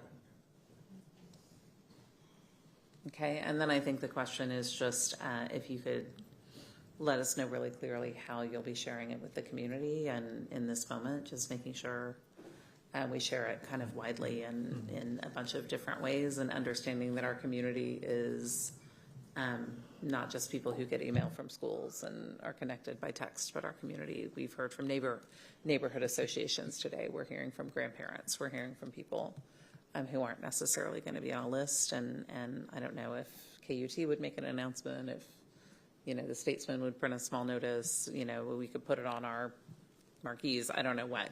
But I think just making sure our community is aware in a moment when we don't want to give anyone a reason to believe that we're trying to keep from hearing from our community, that we're trying to actually make it more effective and more supportive of our staff. So, okay, thank you. I guess one question I have is, is it possible to say, put in I'm looking at Kenneth, an effective date? Or would that not be appropriate? I certainly recognize that, you know, this handbook goes effective the minute y'all vote on it. So is there, you know, should we wait till, like, you know, I mean, it'll be the next couple board meetings. We'll make it work if we have to, but could we say starting December 1st, 2025, that gives community certainty over the next several meetings before we get through some bigger votes? And then we start kind of at the end of the semester into the new year with those bigger votes behind us. But then, you know, so I don't want to create any confusion in our community, certainly. I don't want to disrupt things, but long term, this would be the preferred solution. But I certainly recognize. Well, I guess I'm curious, whose authority is this? Because it's also in BED regulation as an administrative decision, and it's in our handbook as a board. So really, who's this? I mean, which comes first, changing the board handbook or changing the BED regulation? A handbook, I would say. If you're going to vote on the handbook, the regulation's not something you'd vote on. Okay. So if you vote on the handbook to say this is how we want to do it going forward, and administratively they pick a date of when that's going to be effective. Yeah, I think that's an administrative decision, in my opinion. Okay, so I could do that. So the board could approve it, and then I could have an effective date to be effective later than when the handbook is approved. Just to address that concern, because it is a concern about. Yeah, I mean, if you need time to transition the process, it's pretty big and affects a huge amount of people, so. Yeah. Okay. Okay. That Well, then works. yeah. And can you get the support you need to get this done, like an extra person to help? Yeah. When we know the volume's going to be big for a bit? Mm-hmm. Okay. Yeah, Thank you. Okay. We good with that? Okay. And then we will, part of the order of operations is that once we approve the scorecard, we will amend the handbook also to have our updated scorecard, updated calendar, all of that. Okay, thank you. Next one, and we are almost finished. That's it for that. So anything else in this section to talk about board administration? Those are all the deliverables we have. Ashley, correct? That's correct. Okay, thank you very much for helping us through that. And I know you've had a lot of very clear lists and information, so thank you. We'll be glad to have that ticked and tied. Okay. Next is agenda preview for business and finance. Any questions? I know Trustee Singh has requested that the budget development calendar be pulled at our meeting for a separate vote. Trustee Singh, do you have anything you want to share about that right now? Yeah, there were a few things. I guess I wanted to ask the administration if they could talk about, I'm happy to mention the things that I had raised, but if you wanted to kind of share what you'd be willing, your thoughts on the issues that I had raised. Yeah, so there were certainly some milestones we wanted to incorporate into the calendar, and the administration is happy to accommodate the ones that were pretty straightforward. The one that I want to make sure our trustees are aware of, and certainly one that the administration is supportive of, is creating milestones around the work associated with the progression of the academic vision framework, because really what we're talking about is consolidations, and we've talked about the need to progress the academic vision and academic framework, academic philosophy, and we've talked about that for quite some time, and because of all the pressures and because of the time required, it's kind of gotten to a point now where we want to make some meaningful progress, but we know that we can't complete a year and a half effort or a year effort in weeks' time, and so it's a commitment for the administration to have certainty in that work and identify certain milestones that create consensus around why we're doing what we're going to do, as far as freeing up resources to ensure that we have well-resourced schools to provide a learning experience that meet the expectations of the board and the administration. But having that as a milestone so our trustees know, hey, when we vote on this budget, it's going to include, for 26-27, reductions tied to some difficult decisions we're going to make, and we're doing that because this is what we believe in. So that's what Trustee Singh and I talked about. There was Dr. Maxwell and I have had a couple conversations about kind of what the work looks like. I know we've socialized it with some trustees, and so we're prepared to take that work forward. But that's what Trustee Singh and I have been talking about. So we wanted to bring that to the board just so that there's awareness, and we'll make those adjustments and then work to get the work done or progress the work. Thank you. And I would say just to clarify my specific, I'll just go down my specific proposed amendments. One was on row 24 to add something like phase 1 of the baseline academic plan and associated budget would be part of the package that comes to us as part of the consolidation plan. So that was the very specific request there. that is something that we've been talking about for months. It's like, folks need to know that there's going to be an exchange. If we close some schools, what's going to happen? And I know that the idea here is like, okay, we're going to be financially more stable and we can strengthen our neighborhood schools, but this is putting some specificity around that, and it is derived directly from our long-range plan. And so I think that's, so that was the one request, is to include the baseline academic program as part of Road 24, as part of that consolidation plan that we vote on in November. And then the other thing I wanted to see in here was whatever the next phase, like at the phase 2 of that baseline academic plan, because I know that is a large lift. And so, if there is something that we can vote on with the associated budget, so people can see, okay, we're saving this much money by closing schools, and this is what it's freeing up to do to strengthen our schools or to strengthen our district. That connection, I think, is going to be really helpful for us to ensure that we are meeting our scorecard goals, that we are drawing a direct line between school consolidations and student outcomes, and that's the way to do it. And then the other requests were for adding somewhere maybe in December 2025, board approval of a 3-year plan to restore the fund balance to 20%. I don't know what the actual date would be for that, but I don't want to lose that. When we voted for this budget in June, we said, basically, and when we changed our policy to the 15% fund balance, we were pretty clear that the administration would bring to us a 3-year plan to restore the fund balance. And so I did not see that in the budget calendar for this year. So I wanted to make sure that was in there. I also I noticed that there were several references to the budget ad hoc committee, but there weren't any deliverables associated with it. And I think that's really important for whatever they're going to be charged to do, that we include those milestones in there so that the board can know what to expect coming out of the budget ad hoc committee. Also, there was a request to add a vote on the consultation agreement a month prior to the budget vote. That would give us enough time and attention for that, because that is such a huge part of the budget, and it is a practice that we've had in the past in the district, and one I wanted to have us all consider. So again, these are proposed amendments, and so I think that it would warrant some, I would hope that it would warrant some discussion. Yeah, Trustee Singh, so the 3-year budget unassigned fund balance recovery plan, so Katrina Montgomery and I have been talking about that. I have a plan I have not lost. Trust me, that is the last thing I've lost track of.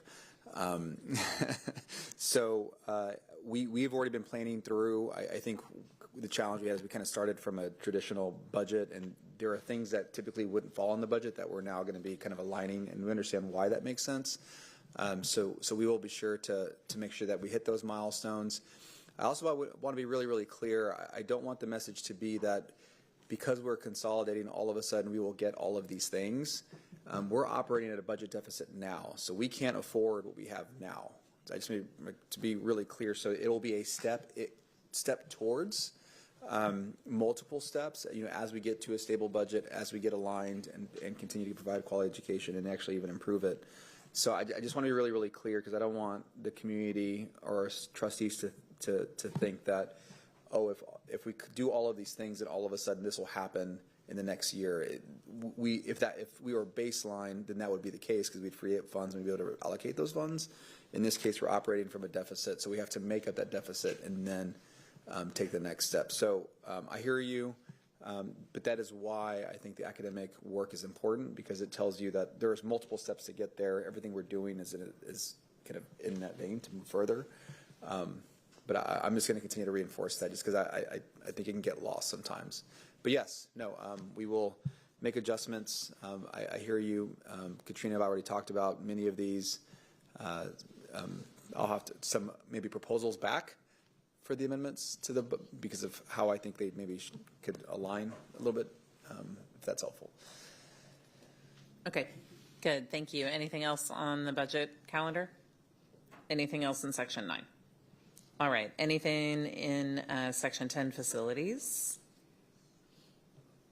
Getting a bunch of new buses. Anything in agenda section 11, talent strategy? Okay, 12, policy. I want to flag under AE local, that is another thing that we owed this month for Lone Star governance kind of cleanup. We had to change AE local educational philosophy to remove a lot of things that were considered advice and make lots of other changes. You have a redlined version. And again, that one will be an order of operations issue. Our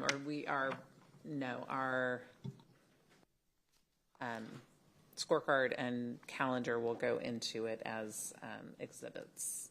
So that will be included after we vote on that, to amend that. Okay, anything, any conversation for agenda preview other? All right. And I do notice in other, there's 13.6, which looks like talent strategy at termination. 13.6, but it's under other. For a separate conversation. Okay, thank you. Okay, good. Okay, that is it. This will end our regular agenda preview. And now we will now recess the open meeting at 11:30 p.m., move to executive session pursuant to Texas Government Code sections 551.074, 551.072, 551.073, 551.087, 551.076, 551.0821, and 551.071. When we finish with the executive session, we will briefly return to the open session to formally adjourn the meeting. The adjournment will be recorded and will be included in all replays of tonight's meeting. Thank you for joining us and have a good evening. And thank you all for being here with us.